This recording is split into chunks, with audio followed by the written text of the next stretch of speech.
Oi, oi, oi, oi, oi. We made it to the end of the week, people, man. What were you all saying? With me today, we have got the Doc in the building, brother. Come on, man. We've been having a little chinwag backstage, but we thought, you know what? Why not just bring it a little bit live, and we'll catch up with a few people when they get here. How you been, my brother? Oh man, I'm Come good, on, man. Big up again. Always great seeing you. Big up the chat as well, man. TGIF, man. We know what today, man. We rolling down the street, smoking Indo, sipping on G&J. You know what I'm saying?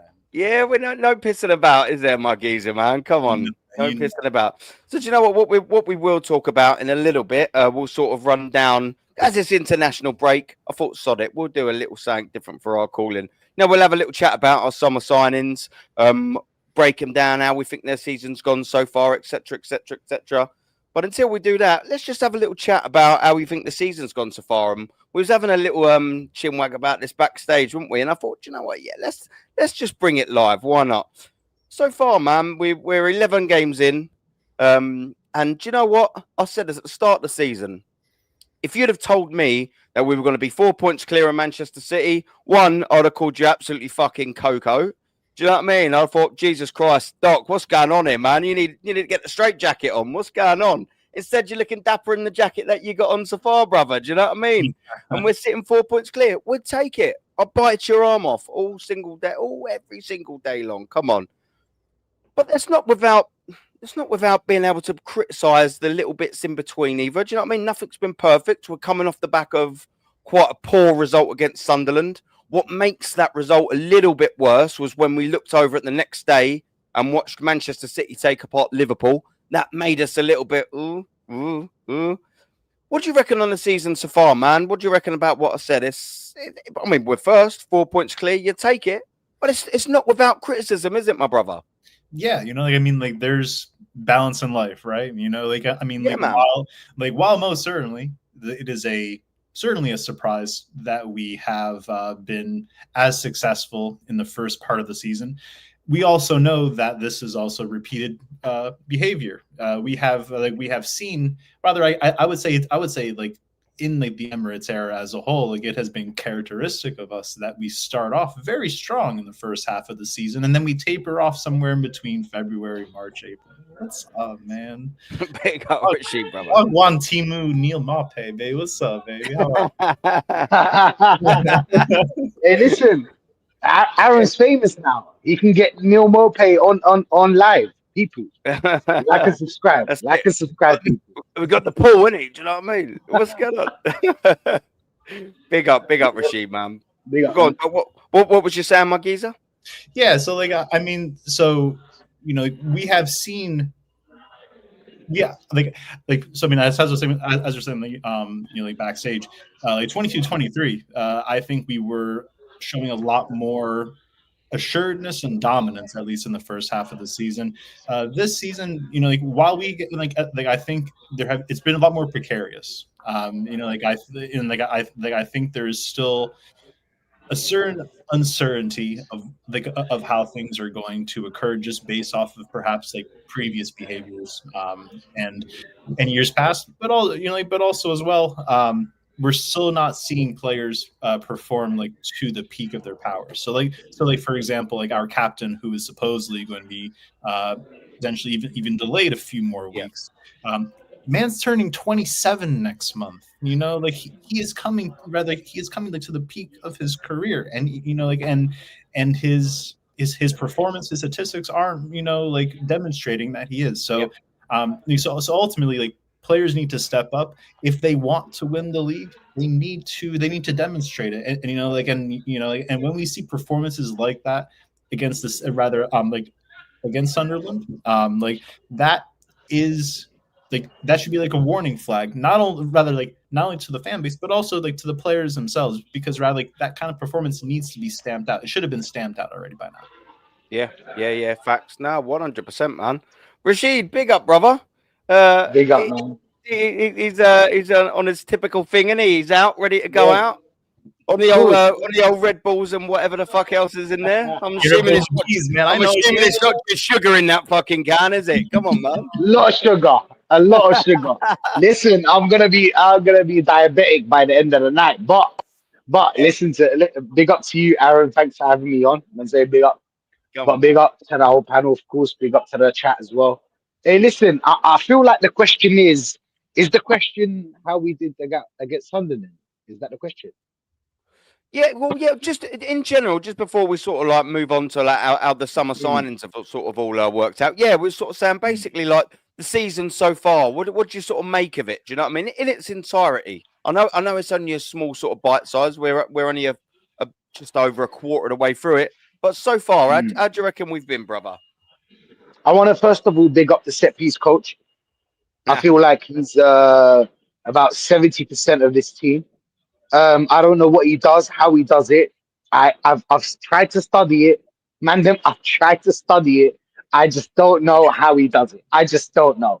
But big up to the set piece coach. I feel like he should be on more money.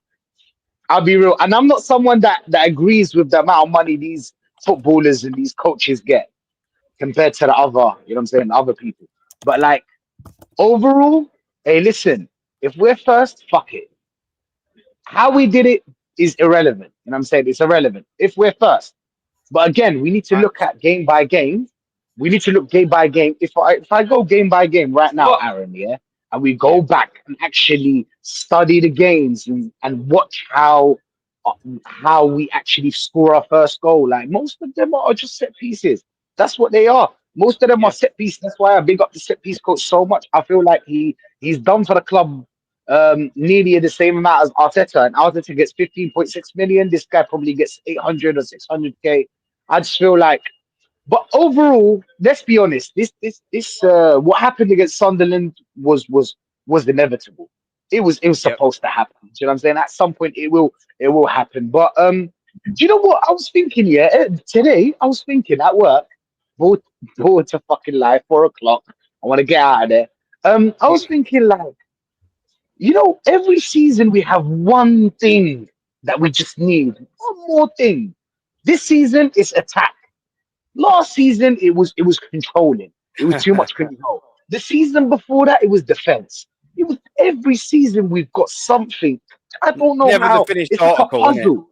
Yeah, In it, it's always a puzzle. yeah, It's always that last piece, always the last piece. Now, the end of the season, they'll probably tell us, "Hey, listen, Liverpool spent 400 million or more, and City spent 400 million or more because they counted the whole year, innit? Because they counted when they bought the defenders and plus Shirky and Nouri and them man and Reinders. So we've already got an excuse just in case we lose. Them so the excuse is they spent money, and then it's injuries. 7 injuries. They brought it up against Sunderland. They brought up the 7 injuries. But I couldn't thought wait, that we could had they, a bro? 10. Couldn't wait. They couldn't. They Couldn't wait. couldn't. It's itching to say it, weren't they? Itching. They can't help themselves, Aaron. They Yeah, can't oh, help mate. themselves Yeah, because yeah. they gotta find a way to protect this manager. And I understand. All right, cool. You want to protect him? Protect him. Fair enough. At the end of the season, when we tell you, "I told you so," don't get upset. Don't get upset. But overall, Aaron, yeah, I'm surprised to be first place. I'll be honest, I'm really surprised. Yeah. But I didn't think that this set piece thing that we've got going on, because every game, yeah, before the set piece goal, it's the same game. We played the same way against Sunderland. It's the same way we played against every team in this league before the set piece goal. Sunderland Yep. was a gift, and then it was individual brilliance, the second goal. So the tactics. Oh, but he's a defensive coach. I'm sorry, defensive coach scores a lot. Mourinho scored 101 goals, 101 goals with Real Madrid. Okay, so you know what we can do? Because you love Arteta so much, let's just bring him. Let's tell him to be the defensive coordinator. There's a defensive coach. You know that, Aaron. Yeah, boy. Nat, of course, big up to you. But there's a defensive coach. Let's just make him our defensive coach. Bring him for 15.6 million to a milli, and that will be done. Everybody's happy. You kept your Arteta, and we get our proper manager because every time you ask them, they're like Luis Enrique, Luis Enrique. Oh, okay. We know why you want Luis Enrique. Yeah, because Champions League, right? Champions League, Yeah, huh? yeah, yeah, Huh? yeah, yeah. not just Come on, Champions man. League. Yeah, nuts to nose. Yeah, come on, bro. He won a lot. He won a lot. Luis Enrique is so disrespected. He won a lot of trophies. But then again, look, listen. If it works, it works. I've never seen a team in my lifetime. Aaron, you probably watch more football than me. Nat Star, thereabouts the same. Um, I've never seen a team win on set pieces. Maybe we're the first. Maybe I'm wrong. Yeah. Do you know what I'm saying? Maybe I'm wrong. But again, it's the same football every season. It's the same football for 2, 3 years. We've been playing the same football up until that set piece goal. And the thing is that you can't score set piece every game. It just doesn't. It's not how it works. Rashid, you know what they're saying, Yeah. though? We're saving ourselves for the second half of the season. Oh, We're saving ourselves. No team does that. No team ever does that. No team goes, do you know what? We're just going to really play slow and crap because when it comes to January and February, that's what we're going to do. Come on, man. oh, God. What are we doing here, Rashid? You know what that sounds like? Listen. Sorry to cut in. Like, Go you on, know, Nat. No, go on, No. Nat, brother. it's that. It sounds like that guy or even that girl that want to save themselves for marriage. Yeah, but everyone knows around deep down that it's just like. Yeah, that it ain't gonna happen. She's just not that into you, bruv, isn't it? Yeah, that's it. Oh, shit. She's knobbing your brother behind your back or something, get it, man? That's what that is. She's just not that into you, bro. Yeah. I'm saying less of that. No, but sorry. So I had to say. Yeah, Listen, man, you took that into some different fucking territory there, man. What's going on? But am I wrong? Please, chat. No, well, no, you're not. And it's the Friday call-in show. We can say what we want. Like, for real. Hey, listen, do you know what it is? It's the excuses. I already got 2 excuses in my mind. I told you about, like the injuries. That could be an excuse. Oh, we had 7 players out against Sunderland. That cost us the game. Do you know what I'm saying? If we won against Sunderland, we would have won the league. Do you get it? There's always something that these people would find to defend this manager. I'll be real. I've never seen it in my life. Aaron, Nats. I don't know about you guys. I've never seen a team win on set pieces. Oh, but Chelsea scored a lot of set pieces. Yeah, but they scored a lot of open play goals as well. Bro, Yeah. they had Damien Let's not do- Duff and Arjen Robben and that tearing down the wings. They had Frank Lampard, albeit probably deflecting off of about 20 other players, and then the post and then the goalkeeper's head scoring from goals. They had Didier Drogba for crying out loud. Do you know what I mean? They had proper match winners. Do you know what I'm saying? Do you know what I'm saying? Like they had that in their locker as well with it. What we've got, unfortunately, is probably the worst version of Bukayo Saka that we've seen in recent years. That's not a criticism of Bukayo Saka, you know, but like, well, it is. It's not a criticism of him. I like Bukayo Saka, but he just factually has not been as good as he has been. And then we've got a Gyökeres who's just come in. All right, yeah, some might say that, you know, he's come in and he's done a good job of all the work rate. I'm sorry. Well, guess what? Arsenal didn't go, what do we need up front that hasn't won us the league in 3 years? Oh, yeah, a striker that works hard. No, we want a striker that scores fucking goals. And at the minute, he's just not doing that. And you've got Martinelli, who's come on and is having a better season, coming off and making an impact off the bench. Trossard's always going to be that Shaqiri to Mo Salah and Mane-esque style player that comes on as you know, that floater around that can chip in with a few bits. But essentially, it's just not been good enough, has it?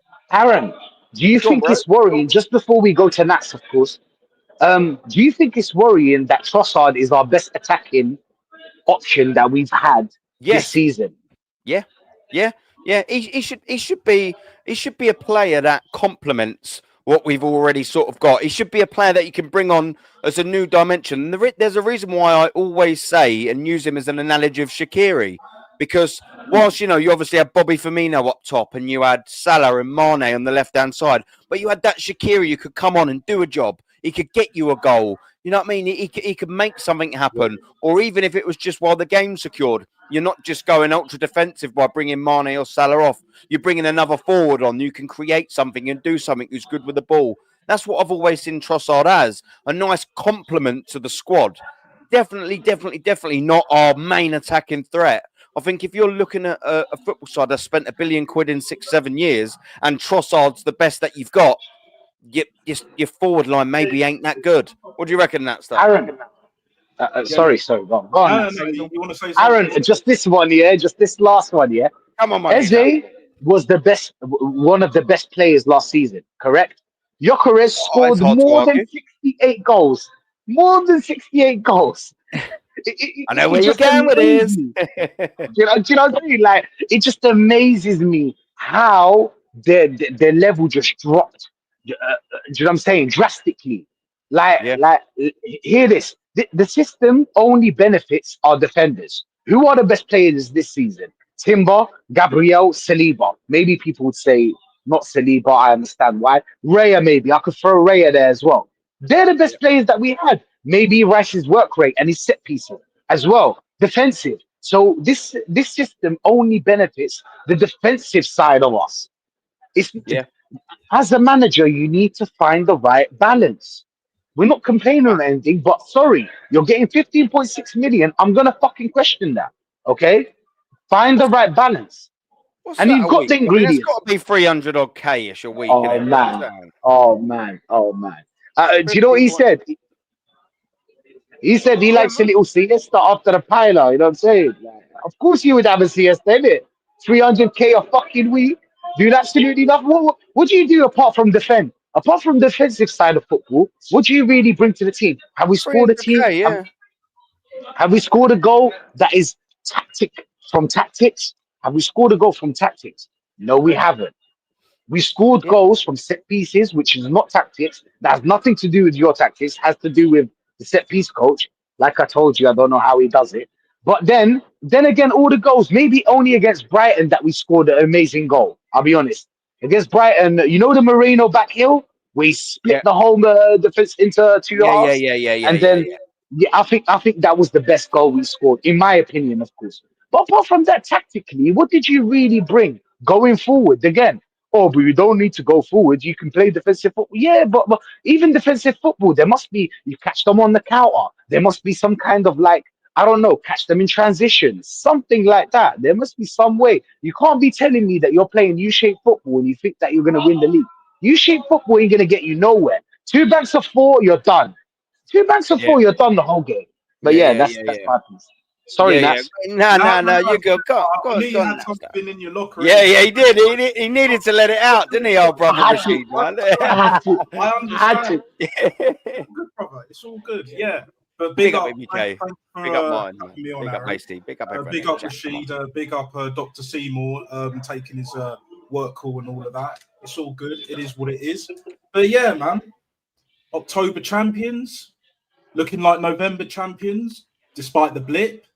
You know what I'm saying? Like, it is what it is. Like, what are we moaning about? What are we moaning about? Listen, like for me, yeah, even Stevie Wonder could see this was going to happen. Come on, people. We all knew this was going to happen. There would be a game where the set pieces don't fucking work. Simple as that. Simple as that. And it had to be a game as well. A lot of people want to conveniently forget as well. And again, you know, the whole context, but also convenience at the same time, right? We Yep. scored 2 open play goals against Sunderland.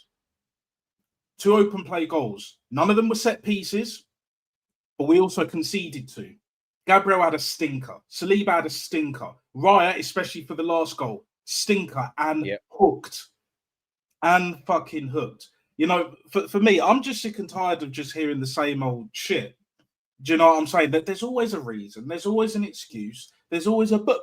Yeah. You know what I'm saying? Yep. Like, for me, this manager, I remember him saying, like, a little clip, like one of the press conferences, like about a couple of months or so ago, give or take. You know, he's going to take the handbrake off. We're going to take the handbrake off, guys. Guys. We're going to play attacking football like 22-23. Let's freaking go, guys. You know, the light bulb, guys. The fire in the eyes. We've got it, guys. We've got it. I'm just like, oh, my days, bro. Do you know what I'm saying? Like, this guy is waffling more than Captain fucking Birdseye. Best believe that, people, yeah? Handbrake was fully on, still. And yeah, we scored 2 goals, granted. But what happened to the best defense in the world? We got the best back 4, back 5, whatever. It can't be touched. It can't be meddled with. And then Sunderland, and you hear what they're saying, like, oh, but they have the best record at home. It's fucking Sunderland, bruv. Yeah. Sunderland. That's it. You're telling me no one's going to beat them at their gaff this season? Like they're going to go a whole fucking campaign unbeaten at home, not lose a game. I'm not even talking about draws. I'm talking about no one's going to beat them, not even come close. I beg to differ. I really beg to differ. Man City will get a win there, wouldn't they? Yeah. Like for me, Yeah, right here, right now, Fat Boy Slim settings. This is where it's at, and I think Guns said it, and I agree with him on this point. Right? Sunderland are another Sheffield United. You want to go back further? Because apparently I don't know ball, we don't know ball, whatever, and all that bollocks, right? Remember Wigan when they first got promoted? Yeah. Even Hull as well done here. Yeah, Hull. I love the come up Wigan and example. Was it? You'll remember this, Aaron, of course, because we were watching Arsenal back in them days. Sure, like fuck me, it's a long Was time. it Paul Jewell when he brought him up? It was, wasn't it? Yeah. Jimmy Bullard, and they got to the final because I remember watching the semi-finals, the home and how the fuck we lost to them at home. That's one of Wenger's many blunders and all. Wasn't even Valencia part of that squad? Danny Valencia before he went to Man United. Oh, what that part of that? No. Sorry, Antonio Valencia. Not sorry. What am I talking about? Antonio Valencia. But a stinker. Yeah. And then Fergie converted into a right back. Yeah. He was part of that Wigan squad, wasn't he? Antonio Valencia. Fucking what is it? Chris Kirkland in goal, ex-Liverpool. Yeah. And for me, they got to a League Cup final. First season in the Premier League, bro. First season. This was 05-06. Yeah. Oh, so we've seen this shit before. So yeah, Sunderland are doing great at the moment. Cool. But if you really think they're not going to be fighting relegation next season, unless they do something drastic, they do what Nottingham Forest are trying to do. Do you know what I'm saying? Yes, they're struggling at the moment because with Nuno and then Ange before that and all of that shit. And then now they've got, Sean Dyche. Apparently, he's a washed manager. Mr. Negative, Mr. 442 merchant part of the Bucks FC and all of that. Don't worry. Forest they'll climb up that table a little bit. Slowly but surely. And they're still in Europe as well. So watch that space. But yeah, like for me, I see the same patterns. And what actually kind of bothers me and it disappoints me as well at the same time is Bukayo Saka, that boy needs a rest. That boy needs a rest. He needs a rest, yeah? Do you know what, though? Can I just jump in? Sorry, Natsa. No, go on, bro. Can I just jump in? Do you not think as well, like, and I'm not blaming Mikel Arteta for this. I'm not jumping on any bandwagon just to use as an excuse to beat Mikel Arteta with it.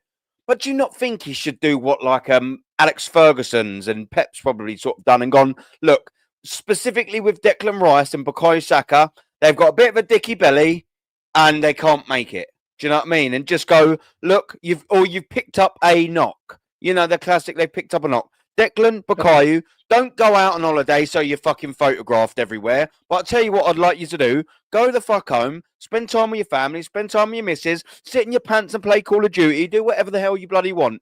But most importantly, what you do is sit on your ass and have a fucking breather, my boys. Do you know what I mean? I think we should be doing that.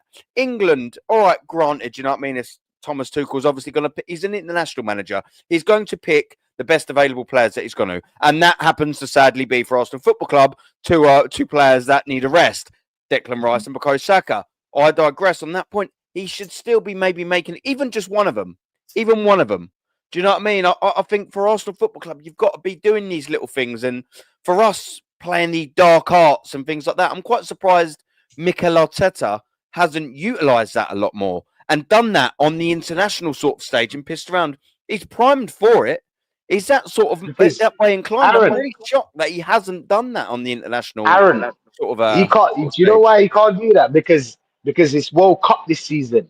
Ain't no way you're gonna stop these players from not playing World Cup. Okay, that's a good point. Yeah, I've got to give you that.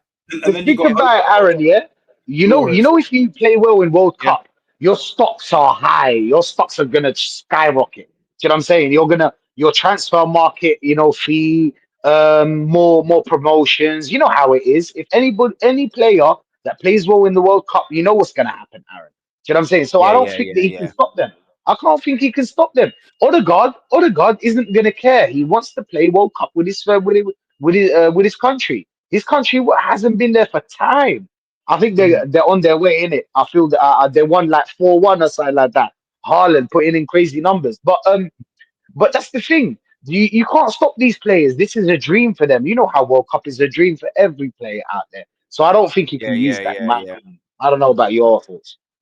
Yeah, Yeah. no. Firstly, big up. Sorry to cut you again. That's No. big up the Shane for the raid and everyone that come over. Smash the Big up like and Shane, don't man. forget to sub to the guys. Come on, man. Big up to our brother Shane from the Fluirish.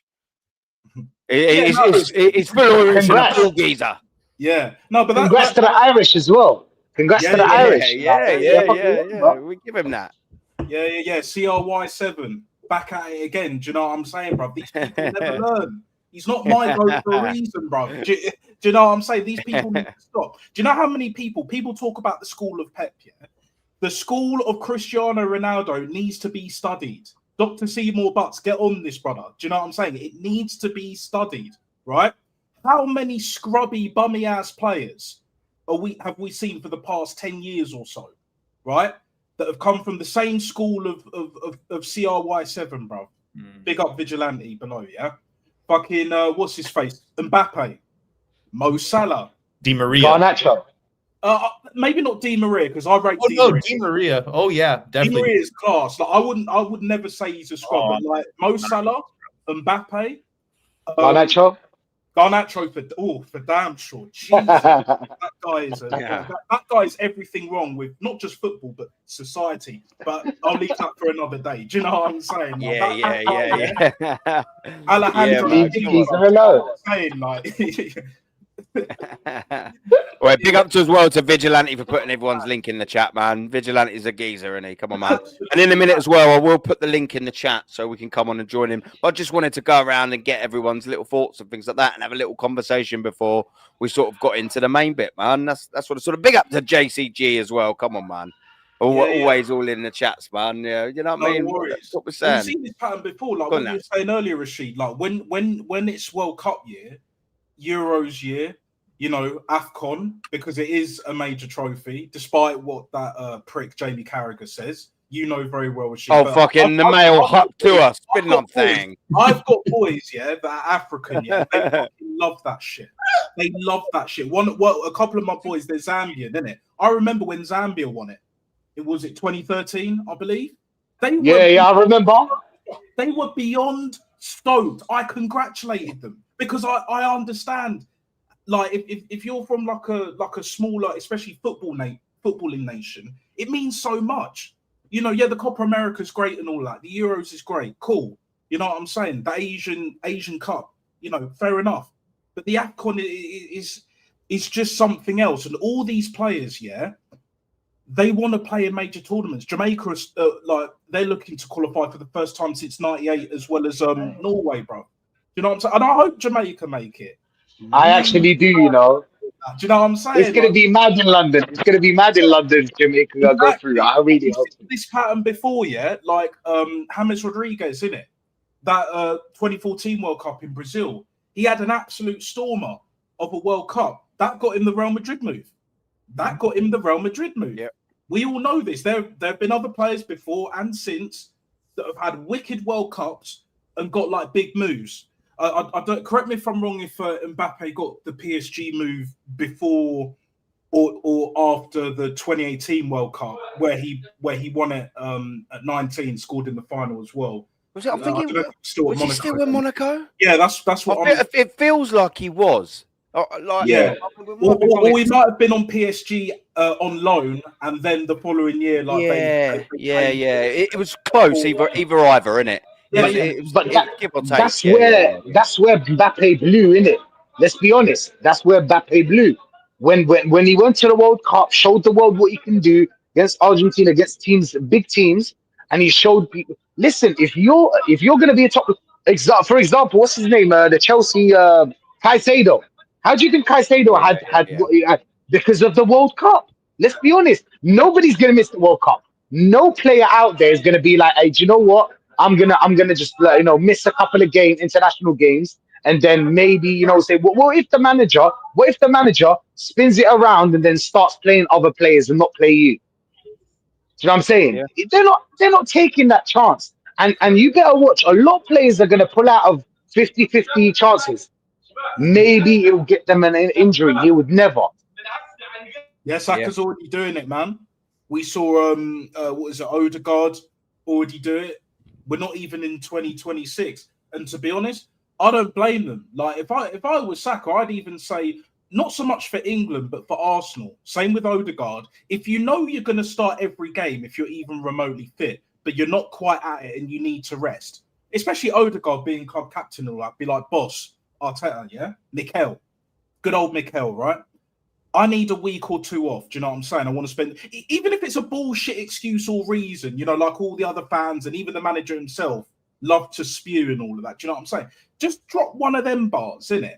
You really think he's going to turn around and say no? And even if he does, you know that if you're fit, you're starting. You're one of the first, like you're one of his favourites. Yeah, unless you do something drastic, you're his favourite. You know, we saw the Gabriel, you know, he apologised, whatever, you know, it is what it is. Mainstay now. Martinelli, whatever happened. To a certain degree, especially last season and the season before, mainstay. Trossard playing some more games. Bukayo Saka's always going to play. Declan Rice, since he's been here, pretty much is always going to play. Odegaard as well. Yeah. If I was any of them three in particular, Rice, Saka and Odegaard, I'd just like have a couple of weeks off outside of England, so then they don't get to miss England games, but they're also rested for our games when it comes to the crunch. Yeah. They can perform better for us, but also at the same time, when it comes summertime, they are ready. I thought we had Will Smith on the show then at the minute. Once again for the Renegade. We've got Neil Mopay and Will Smith on the show. You get me? Prince of Bel-Air. Fucking hell. I thought he was in the building. It is. All he needed is Chris Rock to come in and slap you then, and it'll be completed, man. What's going on? But look, it is what it is, man. Like these players, yeah. If you're in a position of power, if you're earning big dough, yeah, you got to do what's best for you. You got to do what's best for your career. That's probably my biggest criticism of the Bukayo Sakas, of Declan Rice as well to a certain degree, and even Martin Odegaard. Yeah. Fact. First, if you know this, you're the favourite of the manager. Utilize it to its fullest. They're not doing that. They just want to play, and they don't question it because they're on big dough. He's not going to take away your dough like that. You might get a little fine here and there, but it's barely a drop in the ocean. Barely a drop in the ocean, if that. Do what's best for your careers, and come around summertime, replay and all of that shit. Yeah? They'll be playing in the World Cup. They'll be playing facts, in the World Cup, which is what they want. We all want to see it because these players. You have to understand this, people. These players, right? Yeah, smash them likes and sub to Aaron. Best believe that. All to the panel. Rashid as well, and to myself. Big up. Vigilantes put all the links in the chat, so please all the do links that. in the chat. World Best class, believe come that. on. But like, yeah, Legend. Like they just need to put their careers first. Ultimately, these players need to understand that you don't get this again. Apparently, what I was hearing while watching Rants and Gunner earlier is that fucking Tomiyasu is writing love letters to Arsenal Football Club after his contract ripped up. You do not want to be in that situation. Right, little Dear Johns and that. Kind of dough, at least playing football ever again. Dear me. Please Dear take me. me. Yeah. 100 grand, and please take me. I'll do anything. I'll walk away from you today, please. Please give me 100 grand again, please. Come on, what are we doing here? Hey, do you know What a schmuck. Yeah. By the way, actually, I have a theory, but hey, Gianni's here. Bada bing, bada boom. You know what I'm saying? Yeah. How you doing? How you doing? Like Joey from fucking Friends. How you doing? How you doing? Hey, man, I gotta go. Big up to every one of you. Yeah, you know, it's Rashid, cool love. come on, brother, man. Thank you, Come on, people. brother. There's Rashid's link, man. Go and give us give our geezer Rashid a fucking like and subscribe, you world class fuckers in the chat. There's Doctor. Doctor fucking we got doctors in a link in the chat. We got I didn't realise you had a channel as well, bro. My bad. Yeah, we got Gianni's. There we go. Look, listen, Vigilante don't fuck about, mate. Vigilante doesn't. Oh, look, we got COYG backstage as well. I do apologise. I don't know how long you've been waiting back there. I think we had Gunnar SE in there at the backstage as well. I think it jumped in and out. But either way, do you know what? While we're here, boys, this is what I want us to do on this sort of show. It's international break, so I thought we'd do something a little bit different, yeah? So we're going to rate the summer signings so far, right? How they've been on. And obviously, let's work from right at the back, which is the goalkeeper. And it's been, obviously, Kepa Arrizabalaga, no one gives a shit. How do you think it's been, boys? Because on the face of it, right? So I'll start it off, and then anyone who wants to jump in about Kepa, we'll have a little chat. Look, I didn't really like the signing at first. You get them, whoa, not another fucking Chelsea reject signing vibes. 5 million quid, he's on 100k a week. He hasn't played many games so far, but when he's come in, I'm sort of hyper focusing on the Brighton game. He came in and made one decent stop, and I reckon one pretty good stop. He done all right to sort of stop them early Brighton nerves that could have cost us maybe exiting that. What do you reckon on that signing, boys? And any one of you can jump in there. There's no sort of set roundabout. Whoever wants to jump in. Has it been a decent signing for Arsenal so far? Is he adequate cover when you factor in how much he's on, how much the transfer fee costs going forward, his age? Kepa, boys, kick it off. Whoever wants to go. Go on. I know you're just biting at it. Go for it. I mean, we gave $100,000 to a backup keeper. Like, are you kidding me? Is he really on $100,000? He's on 100k a week. Yeah. He's on 100k a week. He's on 75. I mean, it's not too far off, but even 75 is too much money for me. Some would say 5, but do you know what? Not just because I didn't want him here, but one game, bit shaky. You know what I'm saying? What he pulled off, one save or whatever. 2, and even then, that's generous for me. Do you know what I'm saying? But 2. Can't really give much more. You could give less, but I can at this point with him. Do you know what I'm saying? It is what it is, people. So what I would say is that this has been another, I guess, missed opportunity, or I guess another passed up opportunity. So I'm not sure if this is a hot take or not, but I don't personally rate David Raya. I think he's a solid number 2 option. I think he's like a B-rated keeper. He's above average, but he's certainly not world class.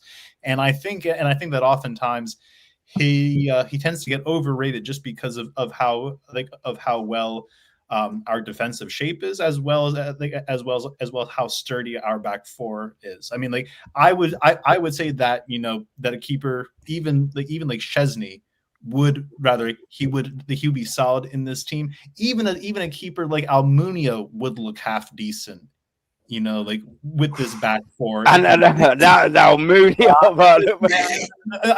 they want to be Englishmen, isn't it? The point that I'm trying to make is that just like Arteta, bro.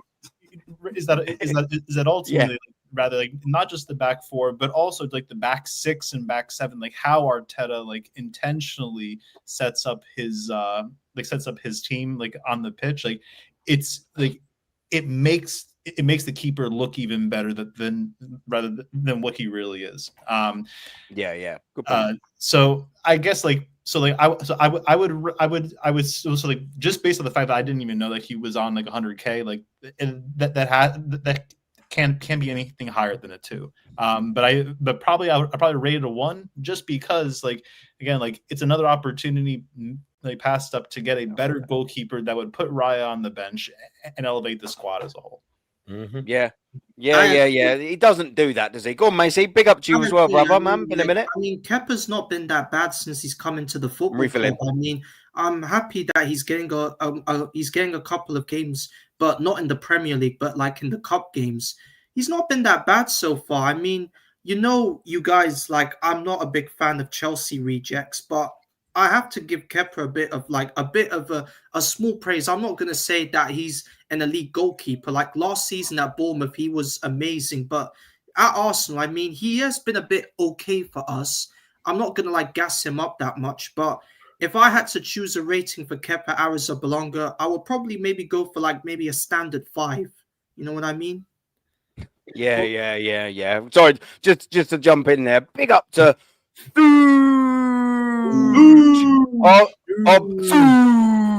our blunder from down under, man. And what's he saying? Obviously, he's been extremely complimentary for me so far. We've got big up, the only guy that makes an elf look like a giant Adam. That's me. Look at Doc. We got Natster, the Pil Banana Love of Rashid, and the chat. And of course, if you was in here, you'd have said big up the Quasha and big up the Macy as well. Like and sub, and that's the only bit of fucking sense that Suj will talk for the rest of the show. Like and sub to the show, man. Big up to our brother Suj. We love a bit of Suj. Oh, and he's jumped back in again in typical fashion. What other abuse are we gonna get? Oh no. Look, here we go. Look, big up to Don Gianni. Hey, man, come on. And big up to Quadra Macy. Look, he's done it already. Look, listen, Suj don't fuck about. He's an absolute geezer. Adam, rumor has it that you took your driving test from a trolley. I don't believe it because you wouldn't fit in. Too wide. Well, listen, man, I can still fit in them double ones, though. I just put my little legs on either outside one. Do you know what I mean? And when my missus does the shopping to get my little do you ever remember them little selections, the cereal packs where you got the Cocoa Pops and the Kellogg's and all that? Yeah, you know what I'm saying? Yeah, that's it. I mean, I eat some snacks on the way around. While she's pushing me around, I eat some cookies. Yeah, do you know what I mean? Well, that's it. It's nice being short. Do you know what I'm saying? As long as I'm not vertically challenging the fucking willy area, do you know what I mean? I'm all good. And on that note, we're gonna move on. Big up the Suj. Yeah, big up. Rating Kepa, boys. What do you reckon, Quaja? Rating Kepa. I'm going to give him a 5. I don't think he's been bad, but obviously Gianni doesn't agree with it. I get it. It's his opinion. I understand. He's going to get a 0 because I'm sure here's the sign. But in my opinion, I think he's been okay, I guess.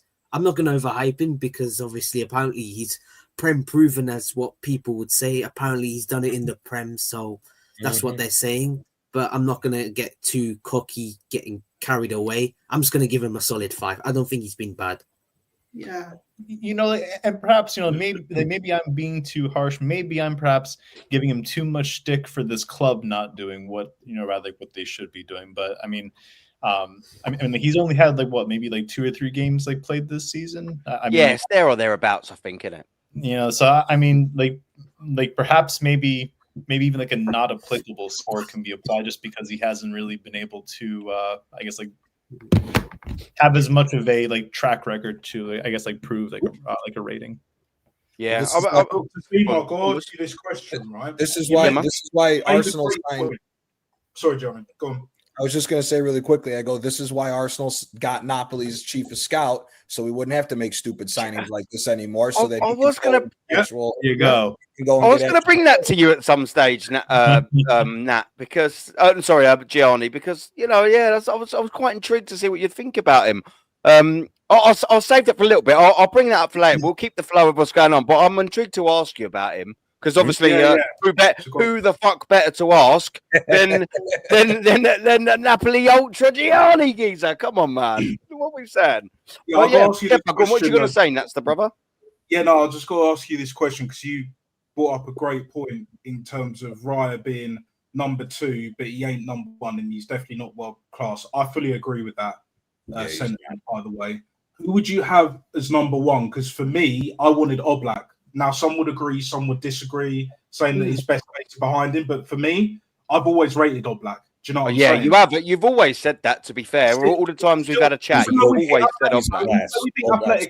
He's still there. He's a boy, mate, yeah. Yeah, he's still there. And it's the same Atletico and Oblak was starting that slapped Real Madrid 5-2, albeit Real Madrid are the Real Madrid they used to be. Donnarumma. To beat them 5-2, home or away in the league. Hey, it still takes some doing. Do you know what I'm saying? So, what do you think, Dr. Seymour? Would you go with an Oblak, or do you have another goalkeeper in mind that would be a more suitable number 1? Yeah, I mean, I'll to my chagrin, I don't really have much of a better option, but I think, much of why I'm so dismayed is that this club has gone through so many goalkeepers like since Arteta has come in. I mean, like, and we spent so much money as well. Because I guess I wanted to ask, like, can we think of another club that that has actually purchased goalkeepers year after year after year and still not have a consistent number one? Man City maybe at one point in time, but it didn't last long.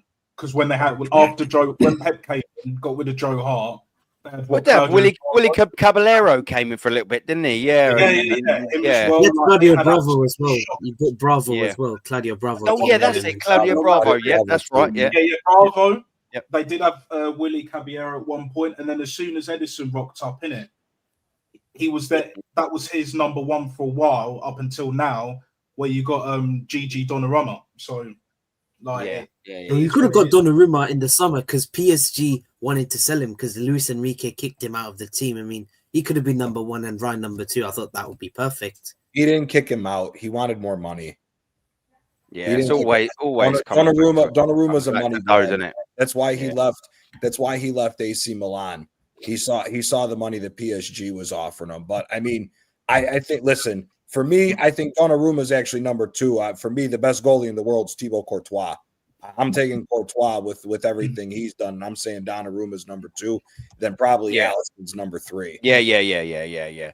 I mean, when you sort of think as well, like I think people are sleeping on how good Donnarumma was last season, and especially how good he was in that run in the Champions League, man. I mean, without making a pun, you know what I mean? He single-handedly kept him in a lot of the ties with some of them saves. Do you know what I mean? Like, I thought he was unbelievable in a numerous amount of knockout legs. We're not just sort of saying, oh, he was good in one leg versus Aston Villa, or he was good in the final, or he made one decent save against Arsenal. He was consistently making worldy saves that was keeping his team in the conversation. Yeah. And I wanted Arsenal to go get him. That semi-final. Was it? Remember when Odegaard decided to take a shot outside the box with a bit of venom? You know what I'm saying? Yeah. Then Donnarumma was just like no nonsense, solid. I think it was left hand either way because it was going bottom right, left hand right by the elbow. Yep. Yeah, exactly. And it was a solid save. I'm not going to say it was an unbelievable save. You know, a keeper of that quality should be making that save, but he dealt with it. And that's what you pay top dollar for. One, if not around the best keepers in the world, top 10, top 25, whatever, to make them kind of saves, innit? I'd expect a David Raya to make that kind of save.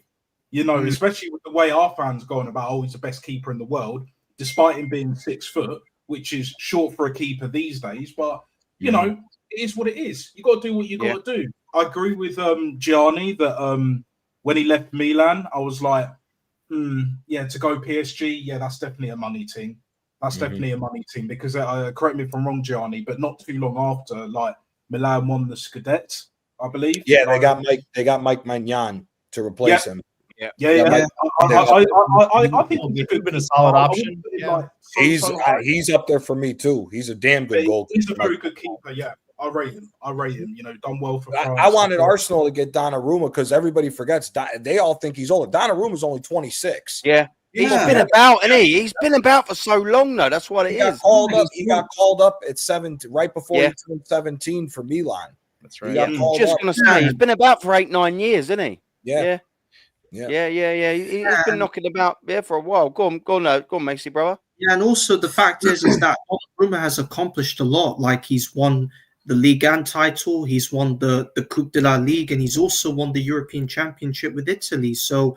We should have gotten. We as a club should have gotten Donnarumma because apparently we needed someone to like give Raya some competition. And I understand that Kepa, he's doing okay so far, but we could have gotten Donnarumma so that Raya could like have a bit of a competition battle with Donnarumma to see who is the best goalkeeper. But Arteta's always doing all these kind of.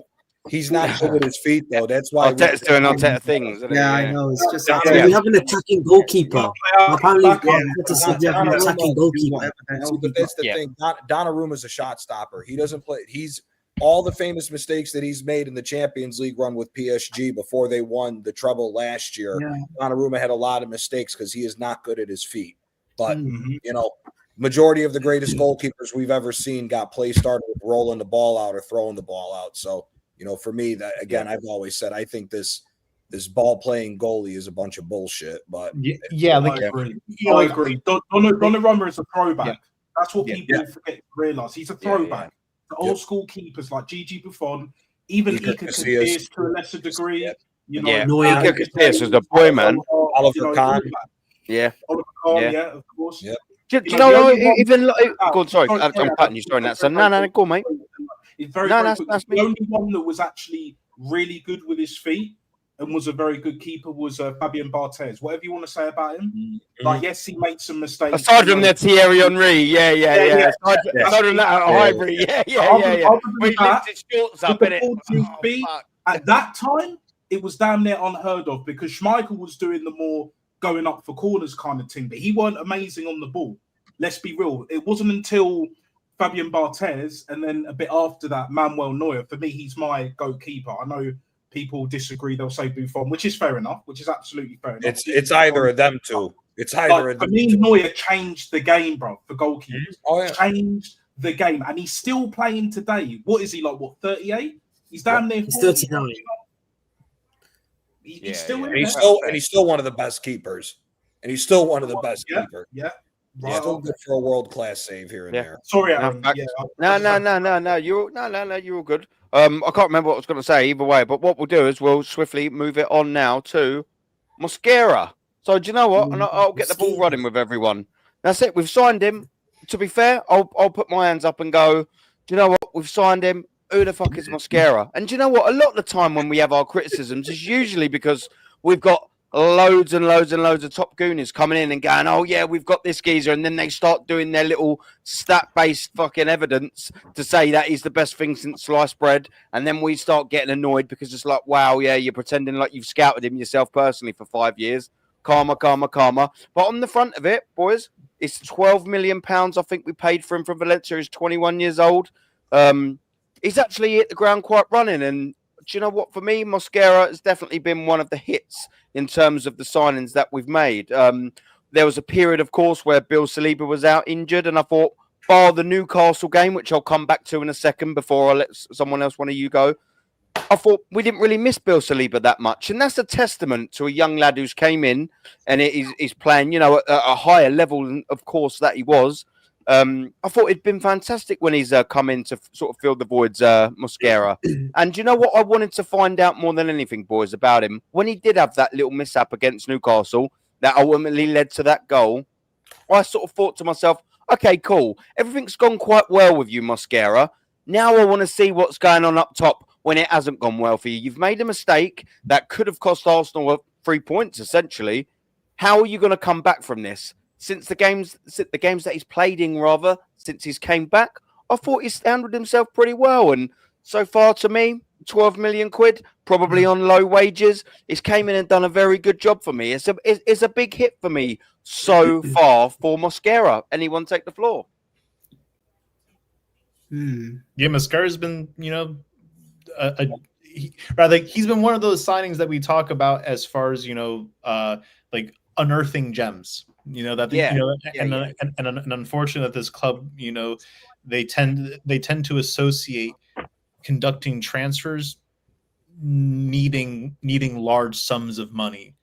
You know, like there are quality players out there that are, you know, like that are not as expensive, and you know, again, Mosquera was one of them. But again, like you have to reattribute it like to Andrea Berta because this man is moving absolute class. He is. I mean, he's probably the best sign this club has made in the last 20 years. You know, and so yeah, he's been a solid signing. You know, like he's also learning from a good crop of like defenders already existing there as well. Yeah, low risk, high reward signing, isn't it? And you're right. You touched on a point that I absolutely agree with, Doc. You know, under Arteta, we've been sort of signing many a player in the 30 to 35 million pound region, and very, very little of the player like a Guendouzi-esque sort of signing, like a Martinelli-esque sort of signing. you know, someone like that who is low risk, high reward. I'm glad of this, and I think that's more of a Berta thing really than anything. This Mosquera sign, and it seems to be anyway. We don't know for 100%, but do you know what? I'm quite we happy do. with him. Yeah. We actually do know because in fact, like very recently, yep. Very recently, of the last few days, like all the media accounts have been talking about the transfer value of Christian Mosquera increasing since the since the summer transfer window, and have been crediting Berta individually for that move. Right? Yeah. So yeah, that's I agree. pretty concrete, man. What you saying? That Hold that, Arteta sexuals, and your you just got nuts. Exactly, man. Exactly, Doc. The thing is, for me, like, I wasn't too sure. I don't watch La Liga like Guns or anyone else does, even Gianni as well, etc.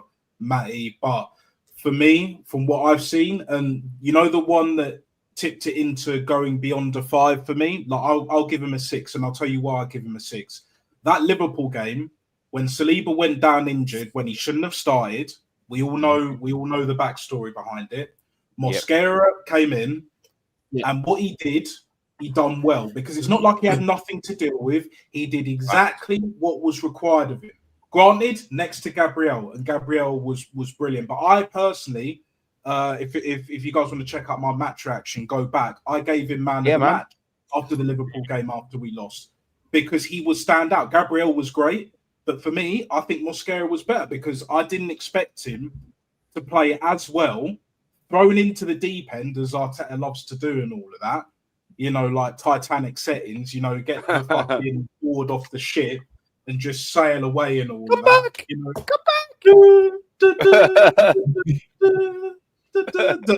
and all of that bollocks. Like, but on a real, like, Mosquera, like, he's done well. I'm not gonna say like 10 out of 10, because he hasn't been 10 out of 10. Nowhere near. Not even 9, 8. And he's not been a 7. Maybe you could argue a 7, but I like the second, like what George's saying here. But I think for me personally, 6 is fair, because he's done well, but he has made some mistakes which we knew was going to happen at some point.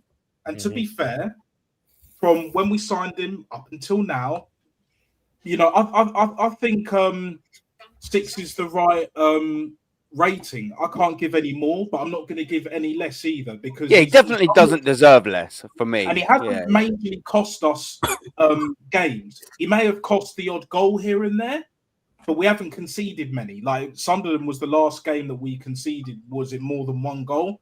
So Mosquera wasn't really a part of that. So for me, like, a 6 I think is warranted. I think it's a solid rating. And he can get better. Like at the end of the season, he could well and truly be a 7, even an 8. I would love to be here this time at the end of the season and say, well, we've won the league, you know, or we got to the final of the Champions League, we won the Champions League, we won the FA Cup, we've done a treble, quadruple, as all of these toppest gooners think that we're going to do. Like, and we'll just see how it goes. But 6 to start with is great for him, and we'll just see how the rest of the season pans out.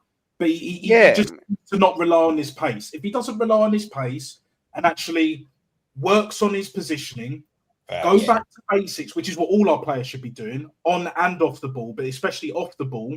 You know, like what we saw against Sunderland. You know, when they're in transition or other teams in transition, we struggle in it when other teams have to go. So for me, like, if he gets that sorted, you know, he works well with Gabriel, he works well with Saliba. I think at the moment he works better with Gabriel, but I digress. Like, for me, this guy can do some good things.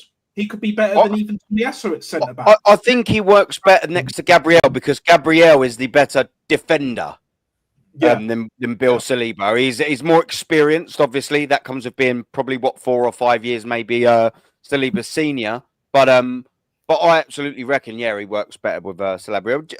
Gianni, what do you reckon on Mosquera? What's your take on the young lad? See, I actually give him a 7 because he was shit at Valencia. Like one of the things that I thought that was funny over the summertime was all these stats that people were trying to come up with, which shows that they never watched him at Valencia, because he lost his position to a defensive midfielder. Hugo Gieleman was a defensive midfielder that took over his position at center back, and they moved him to right back because he kept getting screwed up all the time. Gieleman was trash too, like absolutely. Yeah, and that's the thing.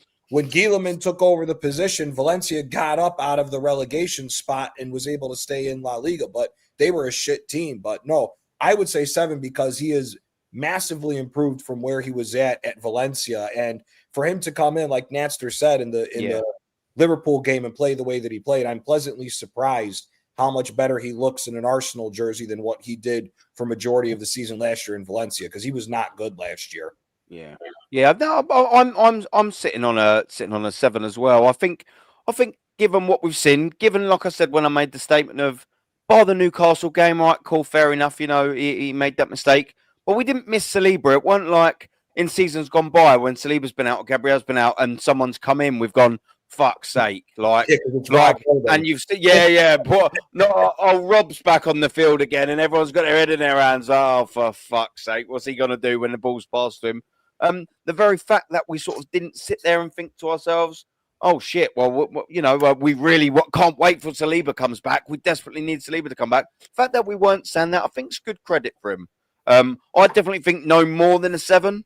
I think the 7's about right. I definitely don't think any less than a 6. So I reckon somewhere in between 6 and 7's about right. What do you reckon, Quadra? Baby? Yeah, 6, 7. Come on, or my boy will love that on playback. Yeah. Come on, man. We're proud of it. Somewhere between 6, 7. Quadra, what do you reckon? 6, 7.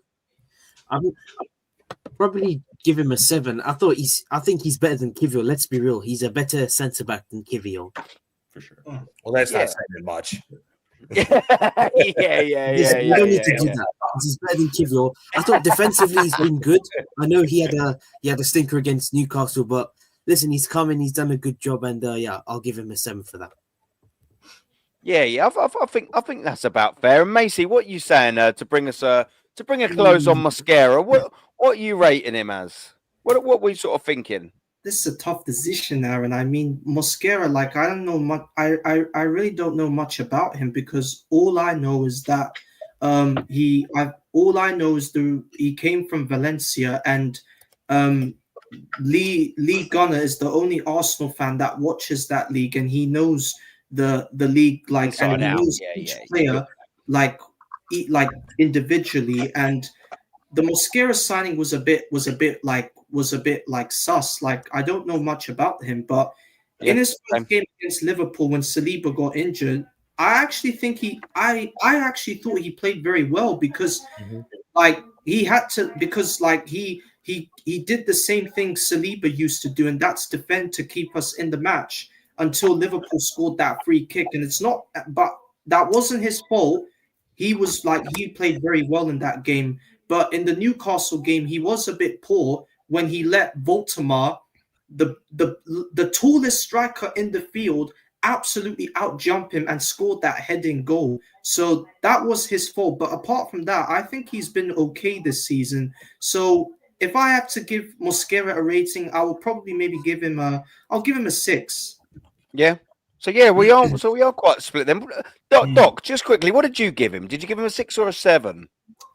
6, 7. 6, 7. But we're double split, so a 6.5 on this panel, isn't it, for him? What did we average for Kepa? Just quickly, so I can actually, I'll write it in there. I had Kepa down as, I think I'd give that as a bit of a 3. You had 2, and now Johnny had 0. What did you have for Kepa? You had a 5. So what we saying? What we averaging on him? Are we averaging a 3 or 4 for Kepa so far? For me, I just said a standard 5, because, like, for me, he's been doing okay so far, but it's only like in the cup games he's been doing okay, because like he's not like opposition has tested him so far. So I think Kepa's been all right late this season. So I will give him like maybe a standard 5. We're doing. I think the average on the panel's probably somewhere between 3 and a 4, isn't it? Do you know what I mean? Given Gianni's gone to 0, and yeah, I picked 2, but I'd say 3 is the average. I would say 3 is a fair. We'll go with 3, and we'll give Mosquera. Do you know what? As it's split between that, I'm going to be a bastard as a host, and I'm going to go. Do you know what? I'm going to give him a 7, and we'll say Mosquera's Round a it 7. up, innit? Yeah, round. Yeah. But we're so negative. We're so negative. You negative bastards on this We have panel. an agenda. Negative. Yeah, that's it. It's a I hate scripted everything about agenda. these top gooners, especially a gal. Negative bastards on this panel, aren't we? Gal Jesus Spectre and all Christ. these other top gooners. Insufferable, aren't we? Yeah. And do you know what? It's nice. We're entitled, insufferable, miserable. Yeah. Negative so and so's. Let's go to Mosquera's partner at centre back for the Brighton game. We haven't seen too much of him, but his name I think is Incapi or Incapie or something there on the lines of. Read it and pronounce it in your head how you bloody will. Yeah. We got him from Leverkusen. And I actually think quite a good deal as well. And this seems another Berter-esque sort of signing. A try before you buy. I'm more than happy with that. A try before you buy. A £45 million option to buy if we see him. Apparently he's smashing the records in training with his strength. He's smashing the training records. He's come on. And all right, we haven't seen a lot of him due to niggly little injuries. Obviously, that's the reason why we drew against Sunderland, because of all them injuries. But he's come in, and I think he's looked all right. I know, yeah. Just we had to, miserable bastards. What do you reckon? Any one of you guys feel to jump in first? What's your sort of take, your small little bite-sized take on what we've seen from Piero Hincapié? Do we think that is going to be a good signing for Arsenal? Would you make it permanent on a 45 million? Let me hear your thoughts, gents. Oh, I'll give him a 5. I'll give him a 5. Mate, I just feel as though the fact that for me, we'll go Macy. We'll go Macy, then Doc. Yeah, I'll go first, guys. Yeah. So for me, I don't really like. I'm happy that we got Nkape over the line, but the only time we've used him was against Brighton in the League Cup, and I think he was actually pretty okay there, because he and the rest of the defenders were keeping Brighton's attack out of the match. But he hasn't been starting a lot of Premier League games so far. All of them have come from the bench. So when we come back from the international break, Hincapié really needs to be used well, because we've got 3 massive games coming up. We've got Tottenham, Bayern Munich, and Chelsea. So in the Bayern Munich game, I would prefer to start him at left back over Calafiori, because for me, Calafiori... Well, isn't sorry to cut you there, Macy. Isn't Calafiori nursing a little niggly injury now? And of course, we've seen Lewis Skelly. He's got an option, isn't he? Let Calafiori play and make that injury worse. I don't want to see that sorry bastard on my Italian national team. I was waiting on you to say something about Johnny.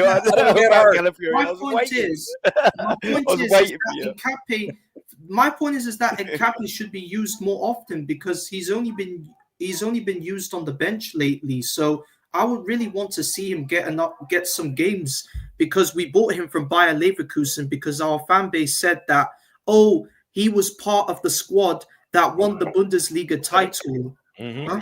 Yeah. Oh, sorry. No, that was me. I decided to throw my laptop. I said he was part of the squad that won the Bundesliga title with Bayer Leverkusen that year. So, if that's true, then maybe we should give him an opportunity to start at left back, because I mean, I don't really know much about Nkape. I mean, he's a Ecuadorian type of left back for a personal reason. So I mean, I really want him to get some opportunities to play for us this season. Yeah, I think he will. Like Calafiori, he's like I said, he's picked up this niggle. We all know that he's prone to that. Yeah, prone to that bit of injury. Doc, we'll come to you, because you were sort of getting ready to talk. What do you reckon on Hincapié? And I know, like quietly as we've said it now, no, he hasn't had a lot of difficult to rate him. I know he ain't had a lot of minutes, but we can sort of add into what you think he could do for Arsenal Football Club, the signing itself. What do you reckon on Hincapié, my friend? While I go for a cheeky little piss.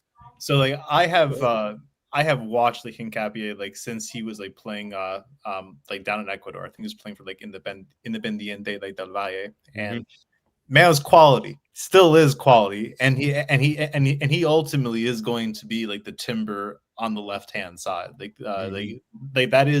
is going to be like his ultimate role. However, we also know that because rather this has already been reported as well, like alongside Eze and alongside Mosquera, like Hincapié is also an Andrea Berta signing. Yep. So we have to take this into consideration as to why he hasn't been playing. I mean, like a part there being like a slight like niggling injury, but to that end, like Arteta rather Calafiore is Arteta's man. Like at the end of the day, like Arteta puts his players over and at the expense of the club, like despite how good or poor that they are.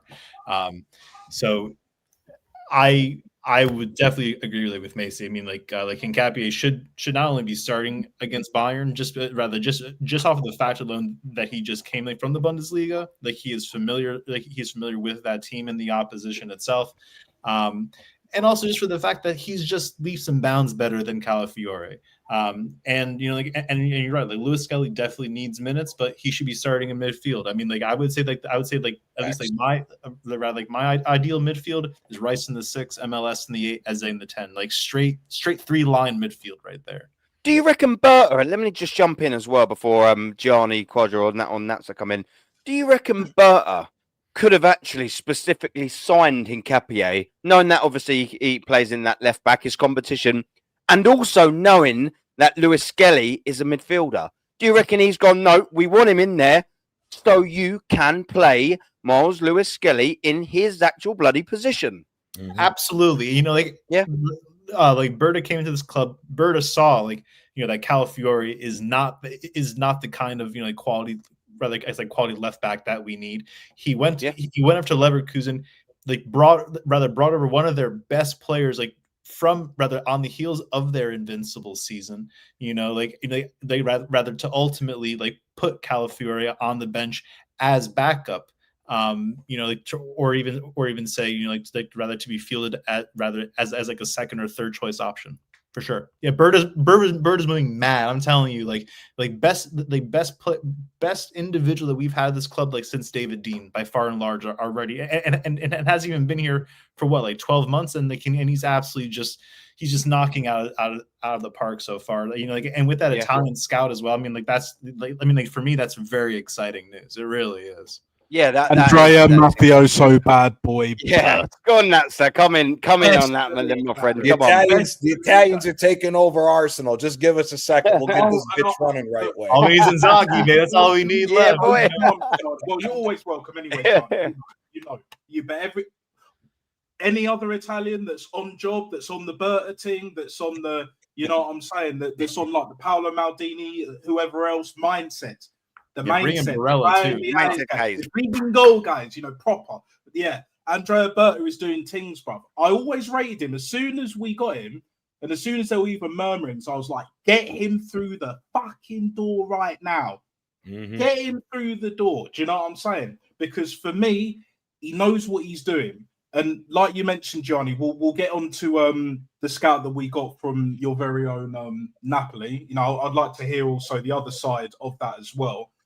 Being a Napoli fan.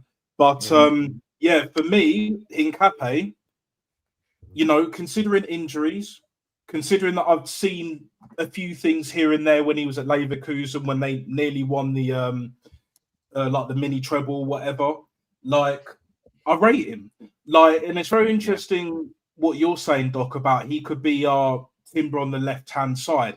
Mm-hmm. I have to be honest, I don't see it at the moment.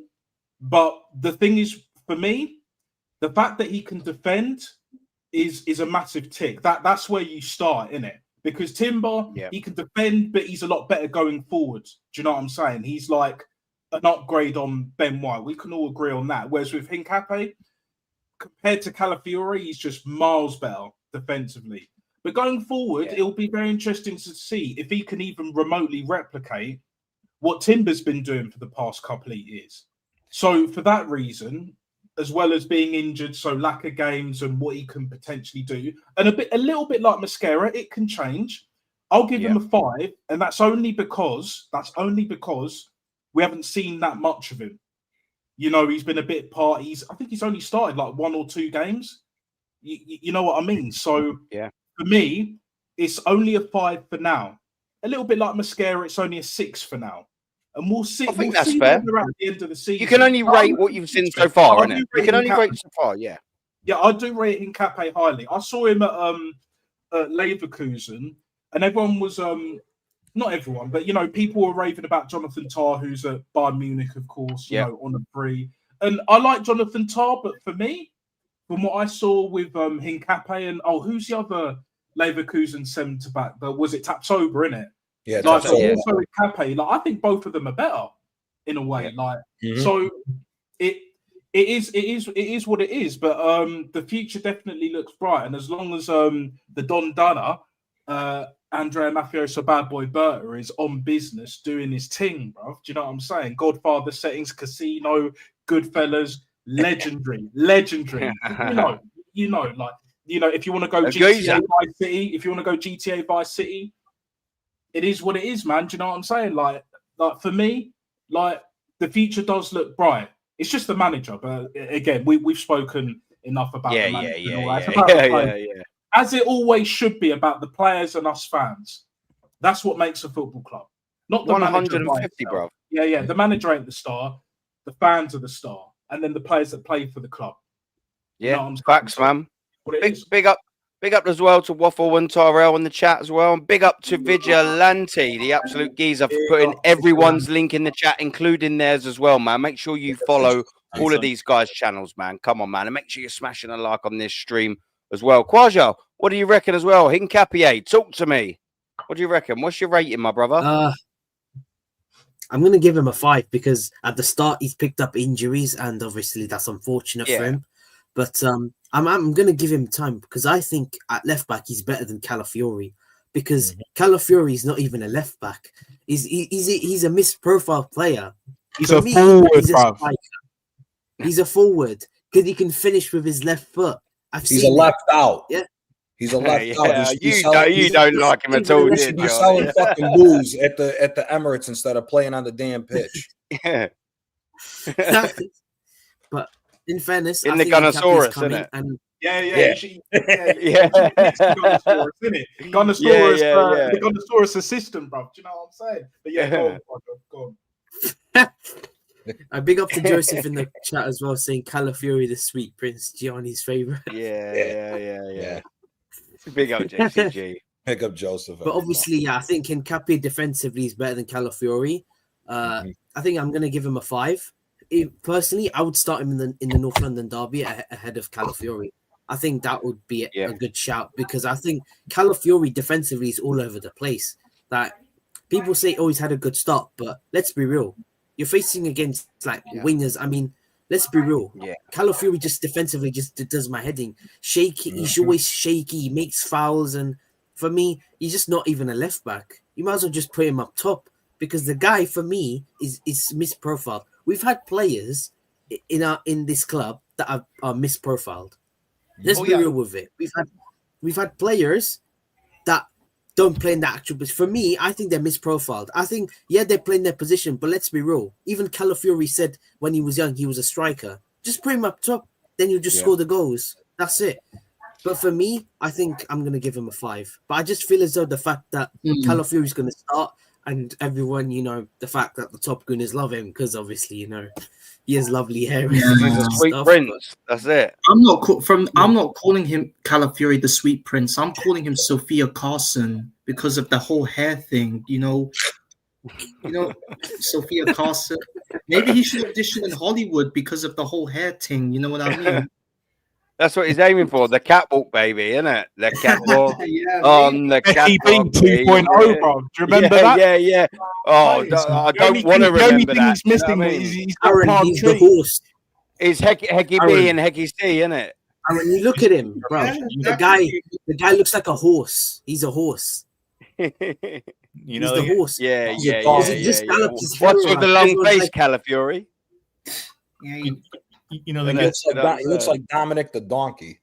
And it really is funny considering, I guess, considering how much Arteta hates chaos. He loves this horse making chaos on the pitch. I mean, again, all these Arteta sexuals love heat maps. This idiot is all over the place on the field, like contributing nothing. Like that. Yeah, he's an absolute clown who needs to be, like walking a fashion runway, like off of like Saks Fifth Avenue or something. That's it. Yeah, and there was another thing he did. Like there was another weird thing he did in the Sunderland game when he tried to sky the ball like over the top at one point, and that led Sunderland to get the equalizer. That was the one foolish thing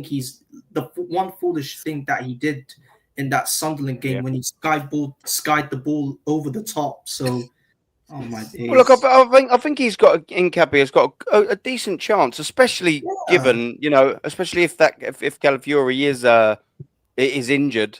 I think I don't know who it was making the point. Was it you, Doc? It was basically said Calafiori's Mikel Arteta signing, isn't it? So he's obviously going to be leaning towards that. But given a bit of an injury, you've got to have a little bit of give and take here. I reckon it's possibly could be a good opportunity. Nkapie, we haven't seen much of you. You've had limited chances. If Calafiori is injured, come in and do the business. There's no bigger stage than a North London derby at home. Nkapie, come in and do a timber at left back, my brother. That we knew that anyway, wasn't it? We knew we weren't getting 38 Premier League games at Calafiori at left back. We know that anyway. Nkapie, show us what you got in the North London derby, man. What we rounded him off as in terms of a rating.